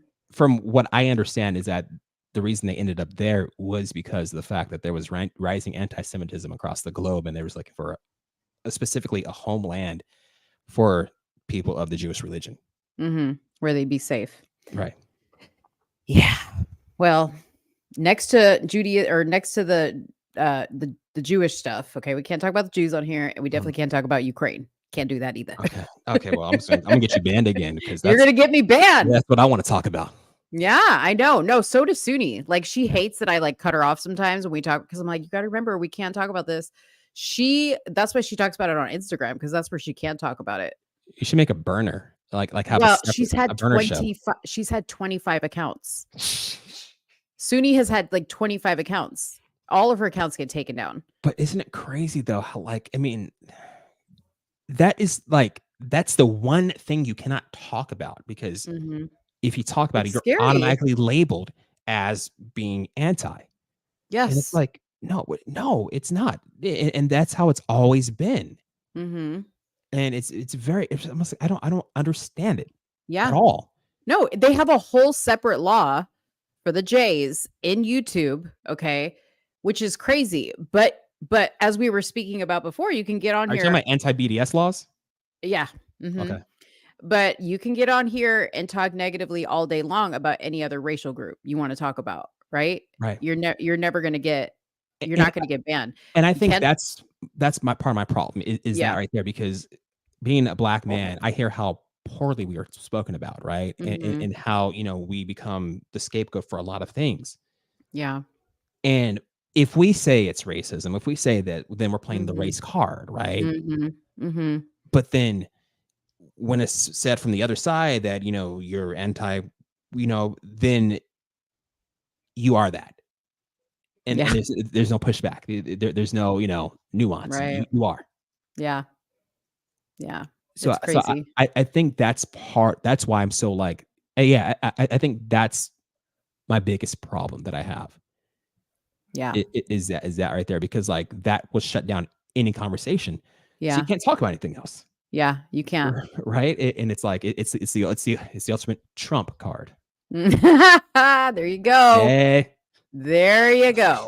Bringing up the Trump. Yeah. There you go. So wait, are you going to vote in this election? Because you said you feel kind of like not excited about what you have as far as options. Yeah. I'm going to vote 100%. Who are you going to vote for? Biden. I'm like, seriously. Yeah. I'm like a lot of people. Well, we're going to vote. We're going to vote for Biden, and just if people decide that, if people who have no business voting for Trump decide that they want Trump in, then cool. All right, cool. That's your lot. I'm going to be fine regardless, because I live in California, so I'm very insulated. Yeah. I feel, and I mean, what are, like, what necessarily, I just don't know, like, what laws he will enact. Who, Trump? Right. That, because abortion was the biggest wedge issue, right? Like, I guess if they take it to federal, that's one thing, right? But like the Conservative Party, they finally have they're the dog that's finally caught the proverbial car, right? And now they no longer have that issue of like, let's get rid of abortion to run on. It's gone. Now, I guess they're going to try to expand it more, which is going to become an issue. But then at the same time, that doesn't affect me personally, because that's not for my personal life, right? Like, that's something I use to exercise. Yeah. So I care about what other people, how they live, and like, I want to support other people. But at the end of the day, there's not much that he can do that will personally impact me. Yeah. I mean, I feel you. Like, I kind of feel the same way about Trump, right? Like, there's a lot of fault, and like, there's a lot of things that I see about Trump that I don't like at all. And we call him out all the time here on the show. And then there's things about Trump, like how he is with the economy, that like right now, that's like the one thing that I'm like, okay, that directly affects me. Yeah. And that's what I care about, right? I'm with you that there's not much that any politician can do that's going to affect me personally, because I'm going to do me. Okay. And I don't worship a president. Right. My God is important to me. That's who I answer to. But there's no like president. Like, there's some people out here that are like, they're like the dude at the Bills game, like crying, like, oh God, like the Hillary people that cried. Yeah. Yeah. I'm just not at that. Sorry, that was a great photo. Yeah. I love that photo so much. The guy at the Bills game? Yeah. In the comments. No, I'm talking about the crying photo from the Hillary. Oh, from the Hillary. Yeah. The Hillary, the presidential win night, whatever. You know what I mean? Like the party. Yeah. Yeah. The pussy hats. The chicks wearing the pussy hats. They were crying. I love it so much. Yeah. Those are your people right there. And then they ain't my damn people. Yeah. But like, I'm not I like at your that husband, level. not her. I'm just not at that level. Like, I just want Trump because I feel like he's the best for the country. He's the option that our side has.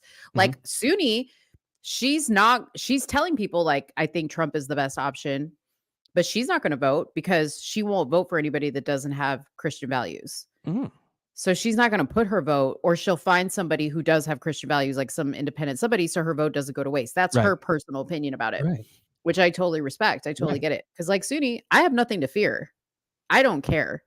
Like, I scroll all day. I said this a couple shows ago. I'm like, I consume social media, but social media does not consume me. Right. And I could scroll all day long and see everything that's out there, and my day is great. now my biggest problem though, with Trump is the fact that he does embolden a lot of these whack jobs, what I would call whack jobs. People I'm feel not going to emboldened disagree with you. to take it back. Their idea of making America great is going back to the 60s and stuff. And, you know, that ain't going to happen. Right. Yeah. Yeah. So he mainstreams a lot of the fringe talking points and a lot of the fringe viewpoints. That's my biggest issue. That's why I can't vote for it, because he mainstreams that stuff. Yeah. Right? Had he just been just a normal run-of-the-mill Republican, just we had differences upon, you know, like abortion rights and taxes, and like, all right, cool, bet I can still, you know, I'm cool with that. Yeah. You know, I wouldn't necessarily be actively voting against you more so than I am now, because of the fact that I feel he just mainstreams a lot of that stuff that I personally, now that kind of stuff does affect my life. Yeah. And that's what I don't like to see or hear. Yeah. And you know, like, okay, you could totally relate to this, because just like they make every liberal look crazy, blue-haired, fat, you know, like lesbian, whatever. That's the picture, or ghetto, right? Every liberal's like ghetto street thug. Every Trump supporter has like 4 missing teeth. They live in the backwoods of a small town. They look like they have terrible breath. They're Karens. Yeah. And they're always decked out in some American flag apparel, wearing a MAGA hat typically. Yeah. I do want to say this. Like, I think for the most part, more often than not, most people on your side are probably closer to how you are. And I'm here to tell you that a lot of people on my side, most of the people on my side, are like me and Soonie. Or like a version of, right? Of course, social media would love us to see like the worst sides of both, the extremes, the crazy MAGA people. Those people annoy me, and they cancel me all the time. Like, if I say anything negative about Trump, oh my God, they're like, you're a liberal in disguise. All of a sudden, just because I said one thing about Trump. It's the purity tests. And they have so many, and that's what I see a lot of. Like, at least I feel the Democrats have gotten out of it, you know, because like you saw a lot with like Bernie and AOC, right? Like, you know, like the progressive movement at first. You saw a lot like we have to, you know, we need the Green New Deal. We need to like be 100% on board, like, you know, universal health, all this stuff, right? Like, you know, tuition, you know, student loan forgiveness, right? I think we've grown out of that, whereas that's still very, very much alive on the right. In that, you know, like you just said, like you get canceled for having a certain, you know, viewpoint that might not necessarily align with MAGA, then you're a liberal.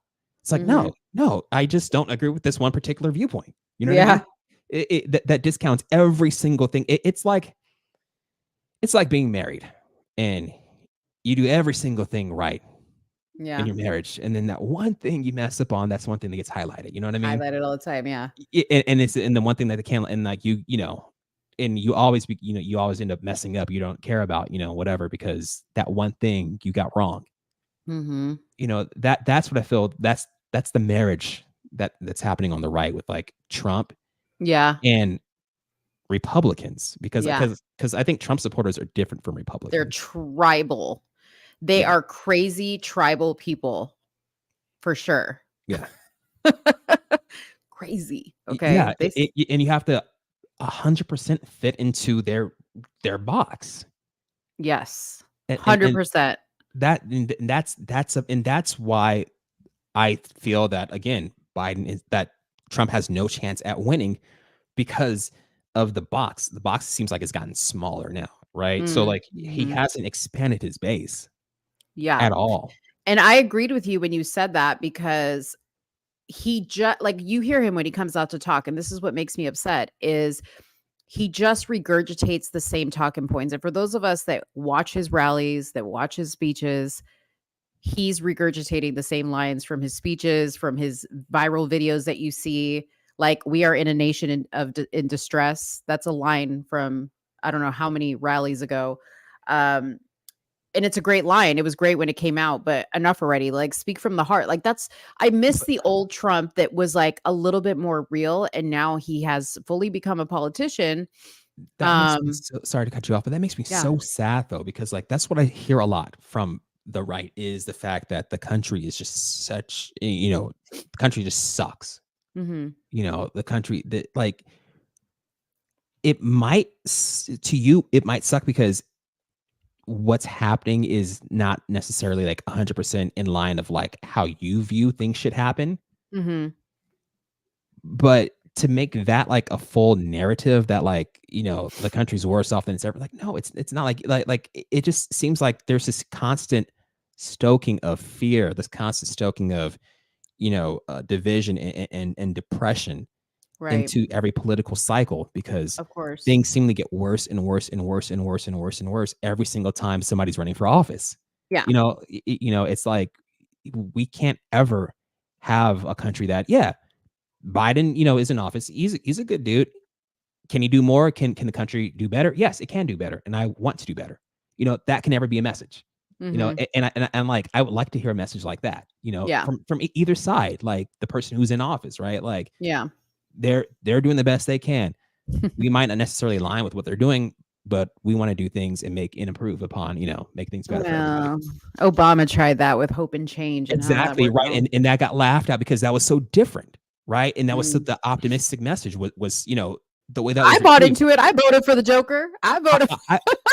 Right, because when I first heard it though, I was like, this is weird. Like how can like this actually be because you've heard it constantly every single political cycle Mhm. about everything so negative. Like you have to cast your opponent as the enemy, and Trump is the Mhm. master of doing that. Oh yeah, obviously. I mean, look, he did it with Vivek, he did it with DeSantis, and now he's like buddy buddy with them again. And Yeah. everybody fell for it. And it's like all you guys talk about is how he's such a savage and he plays 5D chess and all this other stuff. And then you're like totally lost and confused when he turns around and shakes Vivek's hand and talks about what a great guy and I'm retiring to sanctimonious and everything all's forgiven. It's like, people are like, but we're supposed to hate Ron.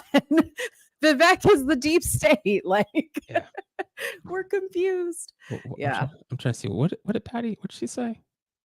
She said the liberals are pushing the division. Biden. Yeah. I mean, well, I think they're both doing it. I think right. They're both Again, doing it. it comes down to not wanting to hear anything that's different, right? Because it's Yeah. easy to like, because I can say that MAGA is pushing the division. The reason they're pushing the division is because they're not in power and they're trying to get back into power, right? So like Mhm. things aren't necessarily 100% how they want it. So it's easy to say that they're pushing the division as well. Like it's this game of like, you know, whoever's party is not in power is, you know, essentially trying to throw up roadblocks or like I don't know, but it's like it's Yeah. just annoying in a way to just to hear that like just because you know somebody from the opposite party is in power, then you know the country sucks. Yeah. Yeah.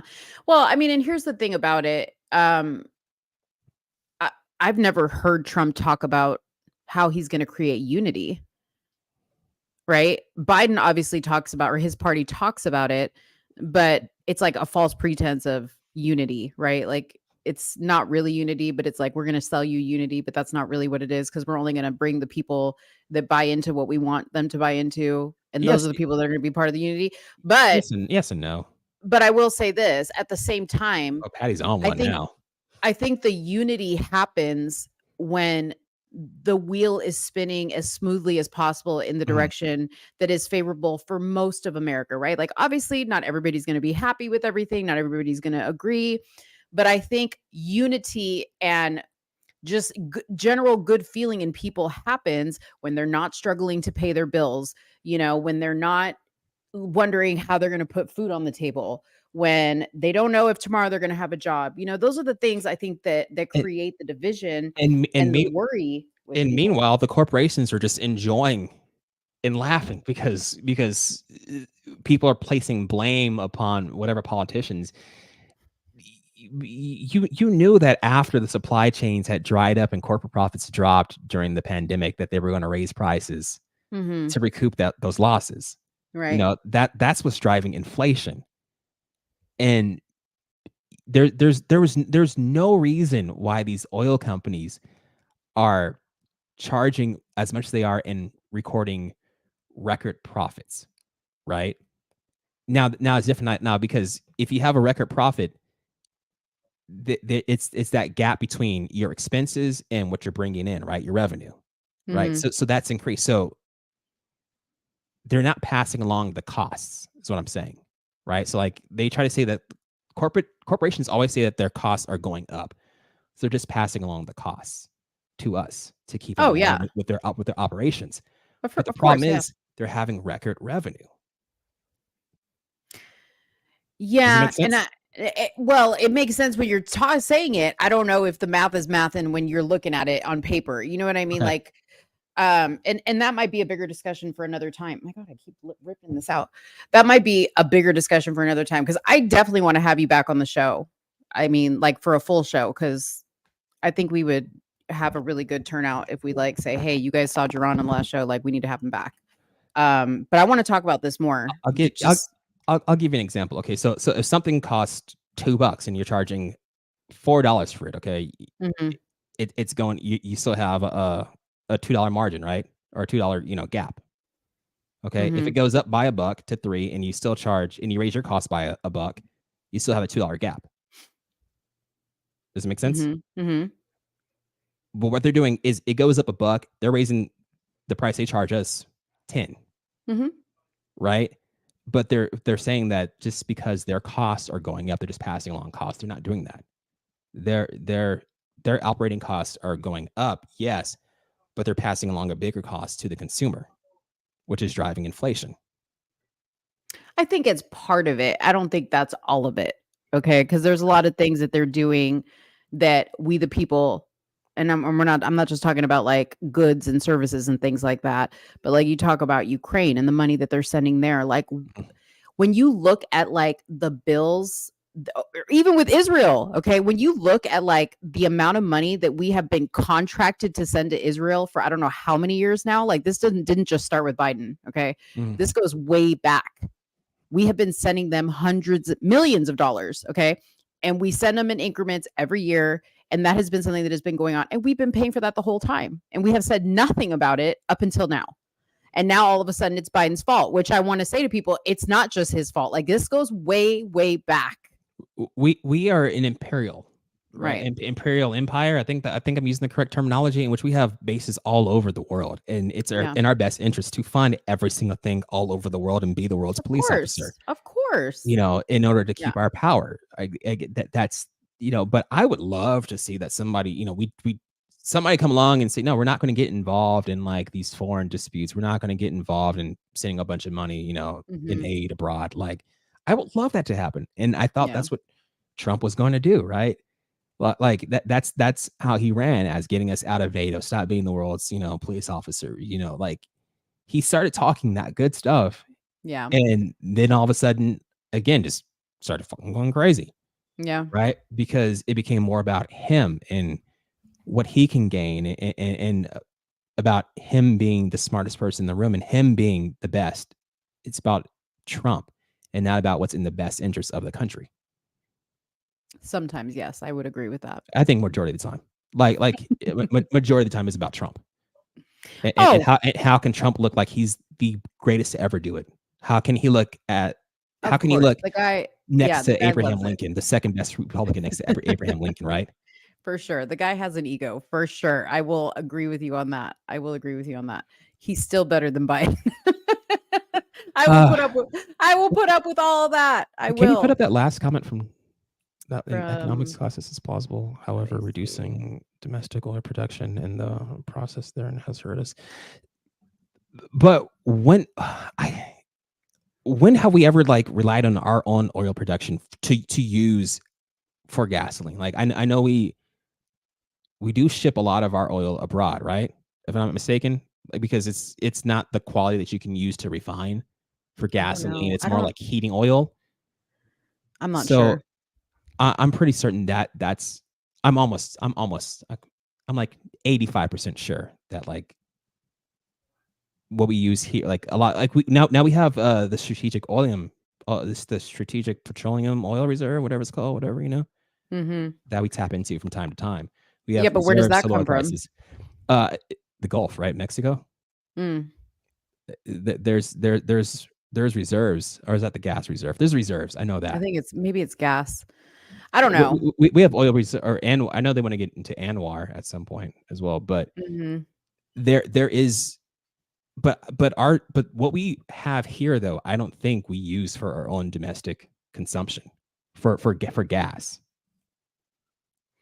Hold on. He says it's only oil. It's other refineries that close in Texas, for example, that impacted us. They do the same thing in California too. Like, Hmm. have you noticed that when you're out here, like sometimes like in the summer, they always magically take refineries offline Yeah. when the consumption is at the highest to raise prices. Have you noticed that? Yeah. Yeah. It's like there's always a refinery going down and like, oh, we gotta, just jack up prices now because this is going to be down for like the entire summer when, Yeah. Like demand's it's at its highest. convenient. Yeah. Yeah. It happens all the time. Yeah. No, I was blown away at how expensive your guys' gas was. I was like, holy cow, take me back to Texas. Yo, I got it. So I got a Tesla. Okay.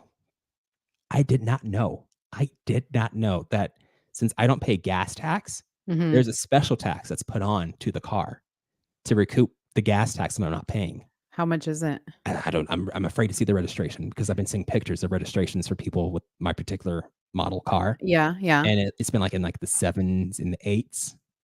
Well, for, like, the first year. last I moved, I was in California. I remember car registration being ridiculously expensive. It went up under Gray Davis, yeah, but not this high though. But like it's high for this particular car. Yeah. I don't know. I remember I was like, when Tesla first came out, I was like, oh, that's so cute. I want a Tesla. And then I just still started like it. seeing, I mean, it's a cool looking car, but I'm like, I don't know, like the whole thing with the battery and like people reporting their batteries dying. And I know people who have had Teslas who have had nothing but problems with them. And I'm just like, no, I'm That's done. why you I'm good. lease. I'm good. That's why you lease these cars. Yeah, but that doesn't do you any good. Like when you're on the side of the road, you get stranded. Still though, at least I'm not on the hook for like 7 years financing it and then True. have to, pay for it, responsibility for, things out of Yeah. warranty. Like, no, I leased mine. Cause I'm like, I don't fully trust the Yeah. technology yet. See, look, I'm not a progressive. I'm not Yeah. that much of a liberal. But no, I definitely don't believe in like the technology, but I'm willing to give it a try. How many miles can your Tesla go on one charge? You have like the new Tesla or you have an older Tesla? No, I got a 23. So it was like the last when they were clearing out the 23s. Uh-huh. And I got it right before the EPA changed the estimates. Mm-hmm. So I got like just like the regular standard range Tesla. So I was like, yeah, I'm not going to pay, another $8,000 for like 60 extra miles, whatever. Mm-hmm. Then the revisions came out like 3 days later and it went down to like a 30-mile difference between mine and like the one above mine. I'm like, Mhm. well, I saved $7,000 luckily. So, So what's the total miles you can drive? 260, I want to say. See, that makes me nervous in a place like California where you sit in traffic. No, your battery shuts off. Your car shuts off when you're in traffic. It shuts Oh. off. It's not consuming anything. It only consumes when you're going. Mm. Unless your air conditioning is on. But like I drove it to Vegas actually, and I Mhm. didn't realize there's so many charging stations. Yeah. Like I didn't realize that like places I never knew existed had Yeah. charging stations. So it made it me, now will I drive it like, further than Vegas? I don't think so, Yeah. Huh. I don't know. I'm getting like to the point, I don't know, maybe it's my age. Like I'm getting to the point like where I'm so old school. Like I'm like bitching about my washing machine not having like an agitator in the middle. And it's like, like it connects to my phone. And then like my stupid fridge won't stop beeping at me because the door is like, yeah, you have a Samsung fridge? yes. Yes, it's so And annoying. It's the worst. So The yeah, and I'm just like, worst I just thing want to go ever. back to the old Yes. fridge, like Yes. the old school fridge we had growing up, like just little things like that. I'm just like, technology is not that great. You should see me when we first got this car. Like I got a phone call, and my Uh-huh. wife and I'm just like, "What the fuck do I pick this up? How do I hang up the phone?" Like I didn't know what to do. I was like, Yeah. because there's so many like buttons and like you got like I felt so old trying to use the car, Mhm. and it's like yeah, just because we can with technology doesn't mean we should. Right.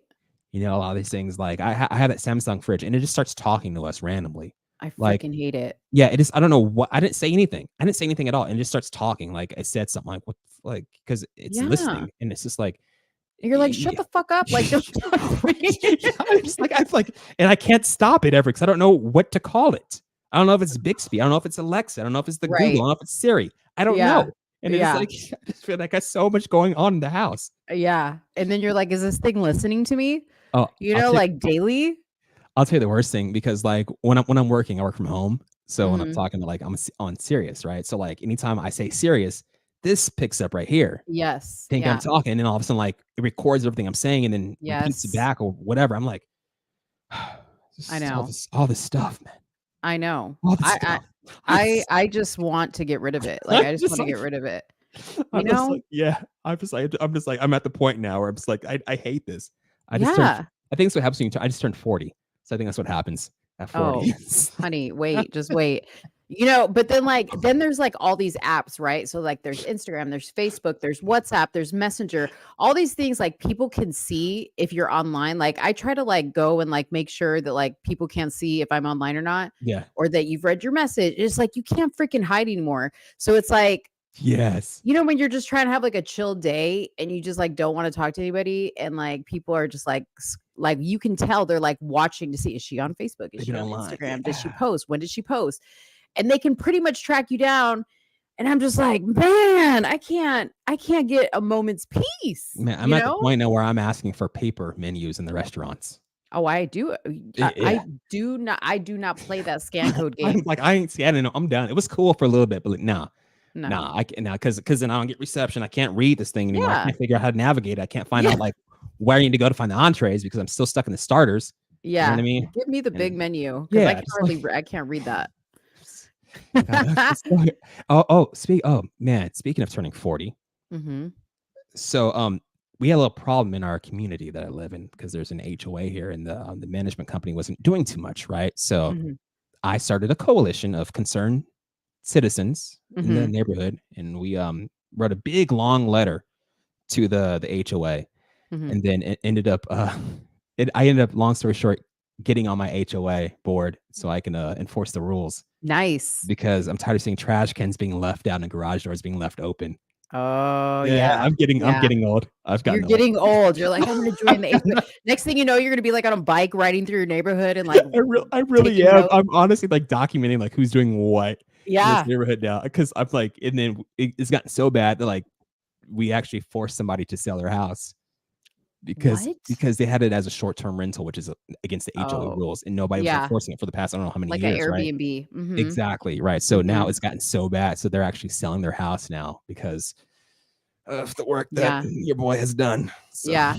Okay, but you know what? I'm that neighbor. Like now, like I grew up in Chicago, like where we had stoops. You know what I mean? So like I grew up in like the city, sitting and like always watching the street. Like that's just what I do. So I do the same thing here. Like I got a little chair out there and I watch everything that's going on in the neighborhood. Anyways, the house across the street has been for rent for a long time. And then I finally noticed somebody moved in and I saw a moving truck there yesterday. So I took my little chair and I propped myself up and I was like peeping to see who the neighbor was. Cause I'm that person that like will bring you cookies, you know, like, or whatever. I'm a nice neighbor. Well, this morning, it was trash day today. This morning I walk out and they had all their boxes from the stuff that they unpacked just sitting on the curb, like not even broken down. Oh no. And they didn't call for special pickup, did they? No, they didn't call for special. And I'm like, first of all, even special pickup is not going to pick those up unless they're broken down. Like they've changed the rules now. You got to break down your boxes, right? So I'm sitting there and I see old girl roll out of her garage and she starts like taking the boxes. She's like in her work clothes. She's taking the boxes and she's like stomping on them. I'm like, get a knife and break them down. She's just crushing them with her foot. And then she just like left this pile on the curb. And I stayed there and waited for the trash to come. And then I was like to the trash man, I was like, can you believe she Yes. I do the same thing with the Airbnb because we have colored trash cans. Yeah. We have the black one, the blue one, and the green one. And the green is for your compost, the blue is for recyclables, the green is for and black is for your trash. What they do is they put like the black trash in the green trash and the blue trash.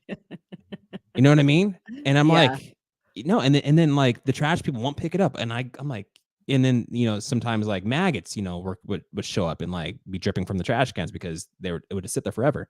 Yeah. So I'm out there. I'm like, I can't believe they're not putting the trash cans, you know, separating the trash like, you know, they should. You know, I'm sorry about that. Can you please pick it up though? Because, you know, it's creating a nuisance for us. Yeah. I was like, our property values are going down. I said that in my letter actually. Yeah, but it's so true though. Something about letter. Yeah, I was like, the HOA is Yeah. here to protect our property values, and you're not doing your job. Or how about the people who don't pick up after their animals? Oh God, don't get me started on that. I want to install cameras in the neighborhood now just so I can see who's not picking behind their dog. Listen, sometimes I just watch my Ring camera for fun just to be like, what is going on over there? Next time I'm on, can we do a segment in which we read the Ring notifications that come through from like people Can who heard we? gunshots or like, please? No. Listen, my beef with people on that Ring, on the Ring app, are the people that are like, they post a picture of a cat and they're like, is this anybody's cat? I'm like, yes. Every cat is out in the street. Like, what do you mean? Did the cat come and tell you, hey, I'm missing? Like, find my owner? How did you come to the conclusion that you need to post that? They are always posting. Yeah. I have a cat that won't leave my front yard. Does this belong to anybody? My favorite though is like somebody had found a duck. So there was a duck in somebody's front yard, like during the spring, and they're like, "If anybody lose a duck, can you please come claim him because the duck won't leave my front yard." Meanwhile, like the lake was like up the street, something like that. You know what I mean? Though it's just like it's the most ridiculous, but I love it though. My favorite though are the gunshots. Like 4th of July, were those gunshots? Every time. No, and then here, like during Diwali, which is like an Indian holiday. Oh my, because those people go crazy with the fireworks. Okay. And every year, like somebody puts a notice on there on next door and they're like, hey, just reminder, it's Diwali. So like bring your freaking dogs in, and sure enough, there's a person like, did you guys hear several gunshots? First of all, what the fuck am I going to do? Like call the police. Like you literally took the time to type up a next door post or like a Ring post. Like what are we going to do? If you're that concerned, call 911. I love it. Yeah. Now but I do take a little pride in like being the first person to post the gunshots question mark when I hear something now. So like I try to beat everybody to it. That's like my thing now. I was like, or just do like a real cryptic post like, did you see that? And then somebody's gonna be like, what? Did I see what? I might do it. That Just tonight, just like post something weird, just like to agitate people. I might do that actually. Did you see that? Yeah. But yeah, I gotta go. You should be like, did you see that person? He was wearing like a red MAGA hat. Just joking. Honestly, out here that would be very normal because you know where I live at. Yeah. You know where I live, and I live like in the South in a way. Yeah. Because the Inland Empire, right? Yeah. Like, because you got Fontana, Rialto, Victorville, Hesperia, Riverside, San Bernardino. It's like the South out here. Yeah, I got you. Very much so. So yeah, like, it's interesting. Yeah, it's very interesting. I love it 100%. I love it living out here because I love being in the suburbs. Yeah, but yeah, it's like the South. It's crazy. You got to be careful though, because the police, they like scour those next door posts and like the Ring posts, and if they see something, like they might reach out to you and be like, "So, you saw some suspicious activity?" Yeah. Mm-hmm. Oh, okay, fine. He's like, I don't fuck with that. I don't want to fuck with police. Shit. It's like yeah. Even though my dad was a Fed, we don't get down with police like that. Your dad was a Fed? Yeah, you didn't know that? I mean, my dad is. I told you that when you first. Maybe met. I think maybe we like mentioned that to each other. Yeah. Yeah. No, he's a Fed. He don't even fuck with the cops either because he's like, nah. Because I didn't tell you the story, but like. He was undercover in South Central or Compton, whatever it was, but he was undercover though, right? And black man undercover, you got to dress a certain way, right? In that area. And he was driving, and then like he saw like LAPD driving on the opposite side, and like he did like the cop thing, the dot, whatever, because he forgot he was undercover, but he like instinctually did that. They made a fucking U-turn. Oh shit! And pulled him over. Oh damn. And it wasn't until they just heard like the his little like remote, his radio. Yeah. Like his cop radio went off in his car. Then that's when they knew he was undercover. But he legit got pulled over. That's funny. By a black officer in South Central, undercover. That's funny. Yeah, and they're not really, I mean, they can't really break their cover. It's not like they can just be like, "Hey, officer, I'm undercover." Like they have to literally. Yeah. So but he goes on to say, because he wrote a book about it, he goes on to say that that's how he knows that this shit profiling exists, because he got pulled over on the job Yeah. by a black, but it wasn't a white, it was a black officer that did that. So it's a Yeah. culture issue, right? So like that's why Yeah. he's like kind of like, eh. Yeah. Yeah. That's crazy. Yeah. That's crazy. Yeah. Well, I gotta go because it's almost midnight here. I gotta go kiss my wife because I came home from the haircut and hopped on here, so she wants to see. Oh, you're so sweet. When's your baby due? You said your wife is 6 months? 6 months. May 25th is the due date. So how many months is that from? That's May. Oh my. maybe that's maybe 5 months. March, April, three more months. Sure, something like 3 that. more months. Are you ready? No, You're having a boy though? we're having a boy, yeah. And I started like doing like the finances and stuff like that, and like just figuring out things and just getting things together. But I'm terrified. Yeah. But you know what? You're having a boy and boys are the best. I love it. If I could have been guaranteed more boys, I would have had more kids. It was the girl that I didn't want anymore. Like no more girls. But I'm just more so. I'm also, my therapist told me. Mhm. Shut up. No, but seriously, though, my therapist told me like like I do put a lot of pressure on myself and like trying to be perfect and like make things, just go off without a hitch, right? Because I don't believe that I have the luxury of not being right 100%, like not being perfect, I should say, right? Yeah. So that's my biggest concern is So you're gonna fail your kid. I think every Yeah. parent has that concern. That first of all, that never ends. I'm here to Yeah. tell you. Like I have 2 adult children. Almost both of them are. I mean, one of them is almost 23, and the other one's about to be 20.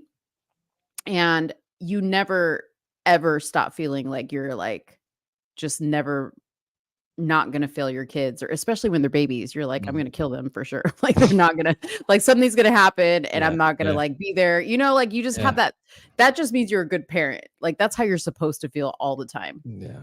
So yeah, don't be too hard on yourself because I will say this, you can drive yourself crazy listening to people who have so much advice for you. Mhm. And the reality is it's your own experience. Nobody can tell you what it's gonna be like. Yeah, and it's just like, man, I think this is like, I really want to have a conversation about this. Like, Yeah. I need to figure out like an outlet for it though, because like I'm beyond like Freaked out.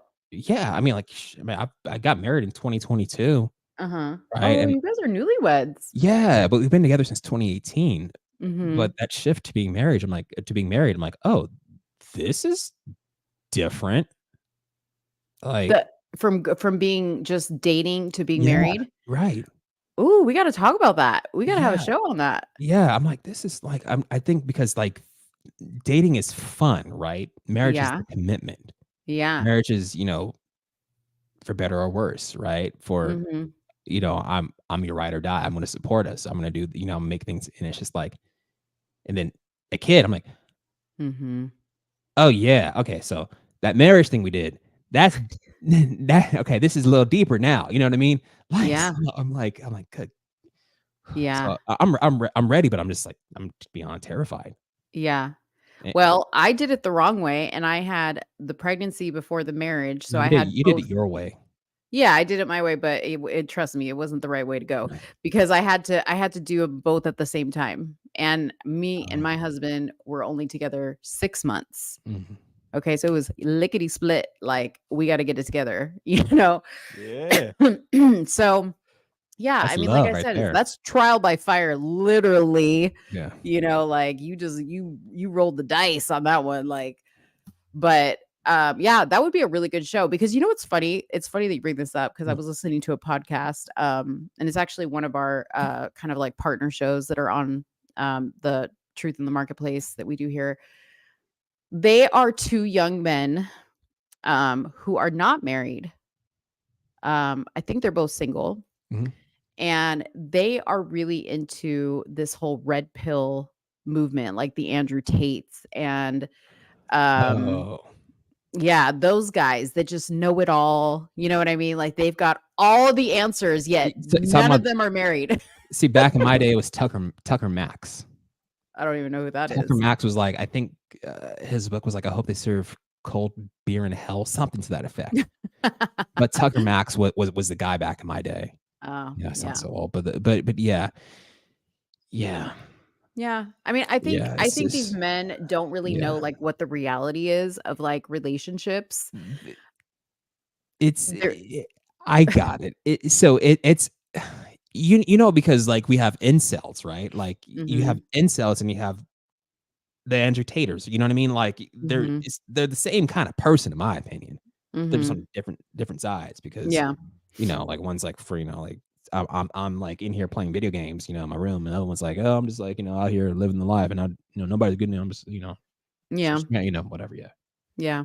I'm like, because honestly, I don't think them guys getting any really. They talk a big game, That's exactly what I think. but it also I think comes from trauma, right? And it comes from like because I went through that as well. Like, yeah, I get my heart broken, so I become like this, like this version of like I don't give a fuck about women, Right. because they're all the same, right? Yeah. So yeah, Yeah. it's like speaking, like you got your heart broken a couple too many times. Yeah. Yeah.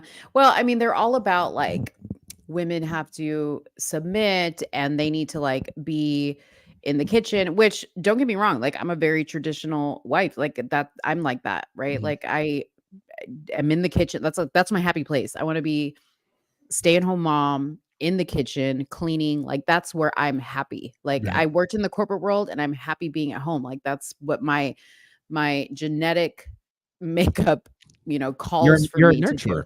I'm a nurturer, right? But these guys like spend their days like shitting on women who, maybe didn't do things the way they felt they should have done them. And maybe they have a kid, unmarried, blah, blah, blah, blah, blah, blah, blah. And yes, some women deserve to be shit on because they're continuing this degenerate behavior and they just, whatever. But they just have this outlook that like, if you are a single mother, even if you have a great job, even if you, are trying to raise your child well, that you're worthless to a man.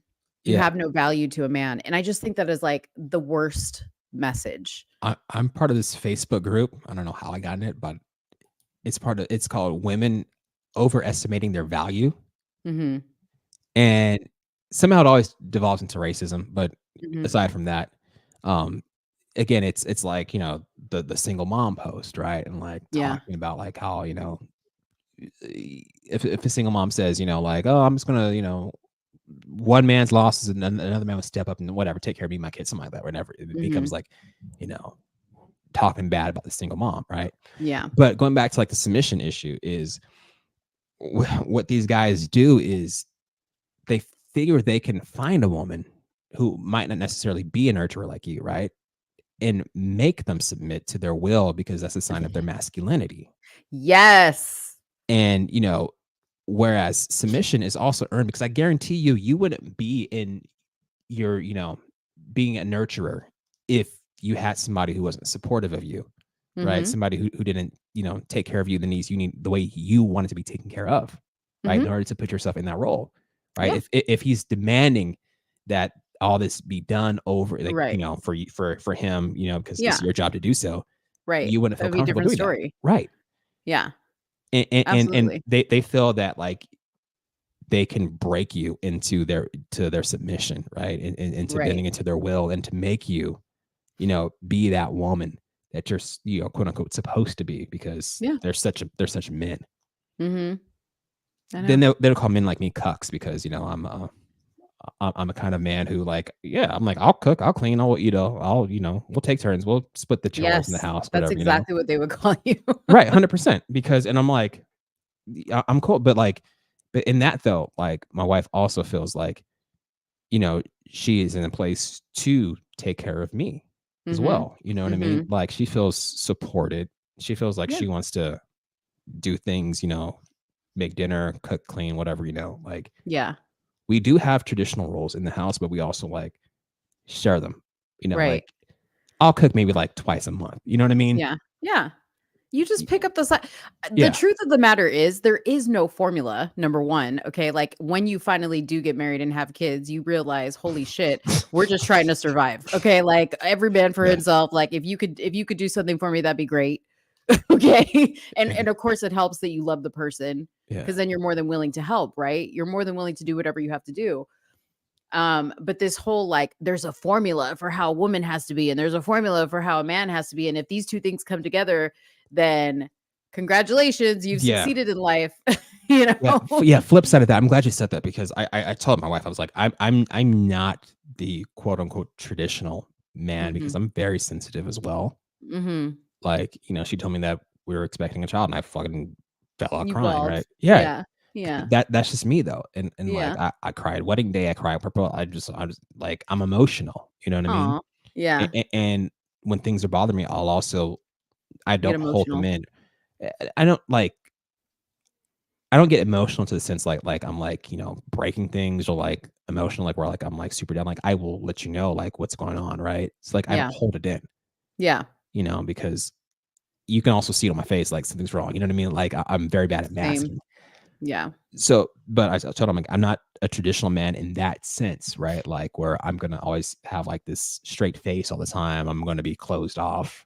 Mm-hmm. Like I do have outwardly expressions of emotion, and yeah, things do bother me, whatever, Mm-hmm. like. Mm-hmm. And then I have a fantastic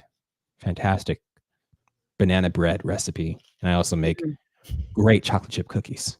What is it with men and cookies and banana bread? I don't Really, understand. it's probably like the easiest thing for us to make them because like although I made a sushi salmon bake a couple of nights ago. Oh yeah, those are good. That was Mhm. tore that thing up. Fire. Man, let me tell you, you get that Japanese mayo. Yes. Oh, the Kewpie or the not the Yeah. Kewpie, the spicy mayo you're talking about, or No, the the Kewpie Kewpie. mayo? The Kewpie. You Yeah. got like Kewpie inside. So There was some good. cream cheese and some salmon and some of that imitation crab. Yeah. Connie, there it is. You So gotta that- try the spicy siracha mayo. I got that too. I see. Oh. I made my own eel sauce. See what I didn't tell you about? Okay, so like, Oh, so good. so what I did is I took the white rice, okay, and I Mhm. steamed the rice and I cooked it just short because it was going to go in the oven, so I had to cook it short, okay. Yeah. Then I mixed up some rice wine vinegar and some sugar, Yeah. in a cup, and I poured it on top of my white rice to make almost like sushi rice in a way, right? So I did that. Yeah. Bam, okay, and also it keeps it moist. So like when it's in the fridge and it's drying out, it's still moist because I have extra liquid inside there, okay. Mhm. And then I took my my salmon, I baked it for a little bit, then I shredded it. I cooked it short as well because it's going back in the oven, so I cooked that short. I shredded it, in a bowl, and inside the bowl I also threw my cream cheese and my my Kewpie mayo, Yeah. and my flaked crab, and stirred it up, Yes. and then like I Oh, layered that sounds the good. rice with some nori on top some sheets I tore up. And Mhm. put the mixture on top of that right there. Then I baked that again. I pulled that out. Then I had made my own eel sauce while I was baking. So I drizzled my eel sauce on top of it with some spicy sriracha mayo. Dang. Does your wife eat the what you cook? Does Yeah. she Oh eat yeah. it? Oh yeah. Okay. Yeah. See, she must be a happy pregnant woman because She be terrible. Yeah. She like. Yeah. I cook. I cook heavy. That's also like good. I'll cook big meals, but I like flavor. Yes. So Me like too. I forget. I remember on your page there's lots of food. You like to eat. I love eating. I love eating. Me man. too. I love, That's like I love just food is my love language. yeah. And I specifically like I can go play like somebody. I was talking to somebody that was taking a trip to Mexico City. I was like, Yeah. all right, you got to go to Pujol. Like that's like a Michelin star rated restaurant that's omakase served Mexican, omakase style. It's like one of the best restaurants in the world in Mexico City. And I'm like people go places, like I tell them you have to go here. Like I have it so bad. Like I have like my Google Maps Yeah. just specifically for places I want to go eat at when I travel. Yeah. And like I'm I'm flagging like that all over. too. Yeah. It's really a problem. It really isn't though. It's it's so bad that I gotta get in a second, but it's so bad that like yesterday or 2 days ago, I was watching TV and like I was Yeah. about to land on Guy's grocery games. And Oh. I was like, You babe, can't. I can't do this. I can't do this anymore because the only thing I watch is Food Network. Yes, and then you want to cook at night. Does that happen to you? Like you watch these shows at night and then you just want to start cooking. I start cooking. So then my solution instead of watching Food Network is that I watch Plated, the other food channel. Like, wait a minute, that's the same thing. Because I ended up on Plated because that's where Oh. because like when you turn on the Samsung TVs, it gives you like the Yeah. Samsung TV Plus. So Yeah. that's always on a food channel. Yep. Then I go on DirecTV. That's always or Hulu now. That's always on Food Network. Because food makes you happy. I can't stop watching food shows.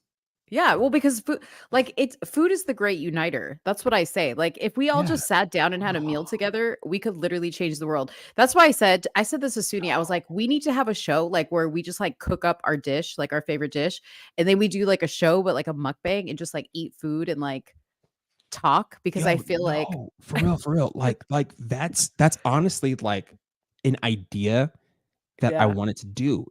Seriously, I swear to you. Meals with strangers is what it was called, right? And especially like Yes. just like a random meal with like just a random person talk about everything, even politics, right? Just talk and just get to know them, you know. Like And the it's like dude that does the wings, I don't the what's that? spicy wings. Who's that guy that he Is it makes people some like in the hot ones? hot ones? Yeah, and he makes them Okay. go spicier and spicier. But yeah, Yeah. it's just eating and talking. But yeah, that's like I just want random people to just like know your story and like and I think especially like in this political climate, if we were to do Mhm. that, especially with people that would perhaps serve a cultural meal, you know, Mhm. Mhm. and we can talk about geopolitics, talk about culture issues, talk about just a lot of things. So like I think that would break down a lot of barriers, Totally. 100%. You know, Totally.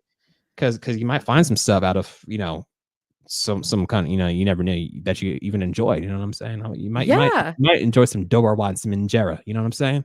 Yeah. No, I'm telling you, Literally Ethiopian food.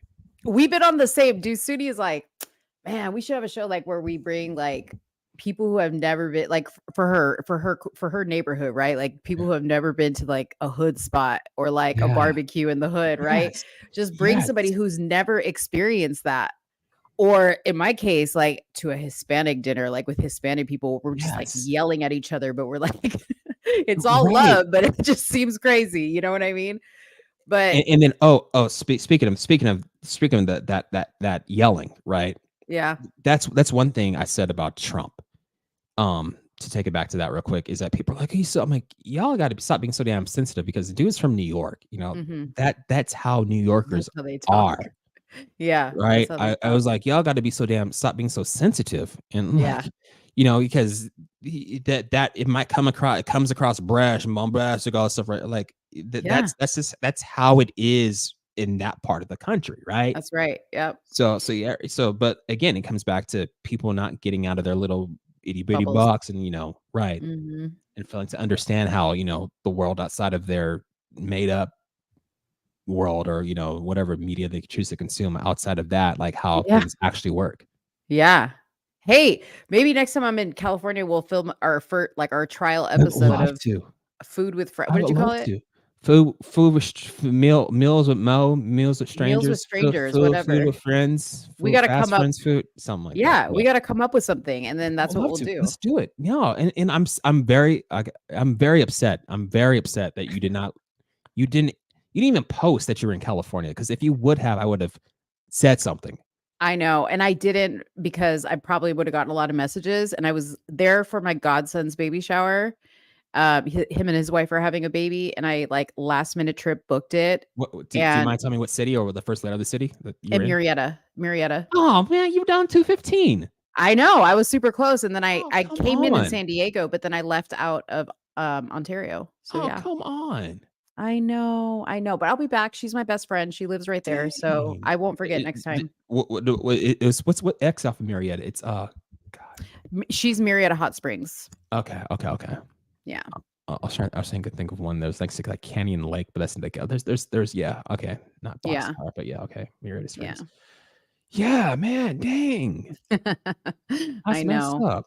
I know. I'm sorry, but I'll be back there because she's like, Okay. you need to come back. So for sure. Yeah. No, please do hit me up, and then I'll even cover the production budget. Yeah, it's all by the meal. We just gotta find. Listen, we gotta find the stranger. That's what we need to do. We need to find the stranger that we're gonna have a meal with. These shows are always fake, so they're always scripted anyway. So you can be the stranger I run into. No, I don't want to be scripted. I want to do like a real show. Like, Okay. A real. Okay. Let's. I want to do. Yeah, No, let's I do want it. to do this for real. Like, I would really love want to do to. this. Let's Yeah, make it happen. I think this would be new and fresh. That nobody's ever done anything like this. Because again, like our whole thing is, like we can have differing opinions. Yeah. But we don't have to just be complete fucking assholes to each other, just because our opinions are different from each other. That's right. That's and that's that's what I feel. I was like, we can have a conversation, just being like, yeah, cool, let's have a meal and just be cool and just talk. Right. And nobody can be an asshole when your stomach is happy. Yeah. And when your mouth is full because you can't be talking anyway. It's just like, oh, wait, mama didn't teach you no better. Close your mouth, boy. You know what I'm saying? That's right. Yeah. All right, cool. All right. Well, I'm going to close out the show. Thank you so much for coming. Thank you, Patty. Thank you, Patty. By the way, I just saw Patty. Thank you, Patty. Yeah, we're going to have you back. I know Soonie, she's probably going to talk to me tomorrow. She's going to be like, I loved him. He's cool. Yeah, I would love can to have come him back. back. I would Yeah. love to. Yeah, I'm glad we made it happen. And it's definitely, I just like talking to you guys, honestly. Yeah. Because It's fun. These a bit, I swear to you, like, even like when I do my episodes of like my shows, this just seems to go by so much faster, even though it's longer. Yeah. Because I just like the conversation more Yeah. so. Like I'm not struggling to like pull up points, you know. So thank you for being just so fun and easy to talk to. Yeah. No, I can't believe we've been on for almost 4 hours. That's crazy. Yes, yeah. Crazy. Did the whole show. Yep. All right, my friend. Well, we'll be in All right. contact, good. and you have a good night. You too. Bye. All right. Bye, guys. Thanks for Bye. watching.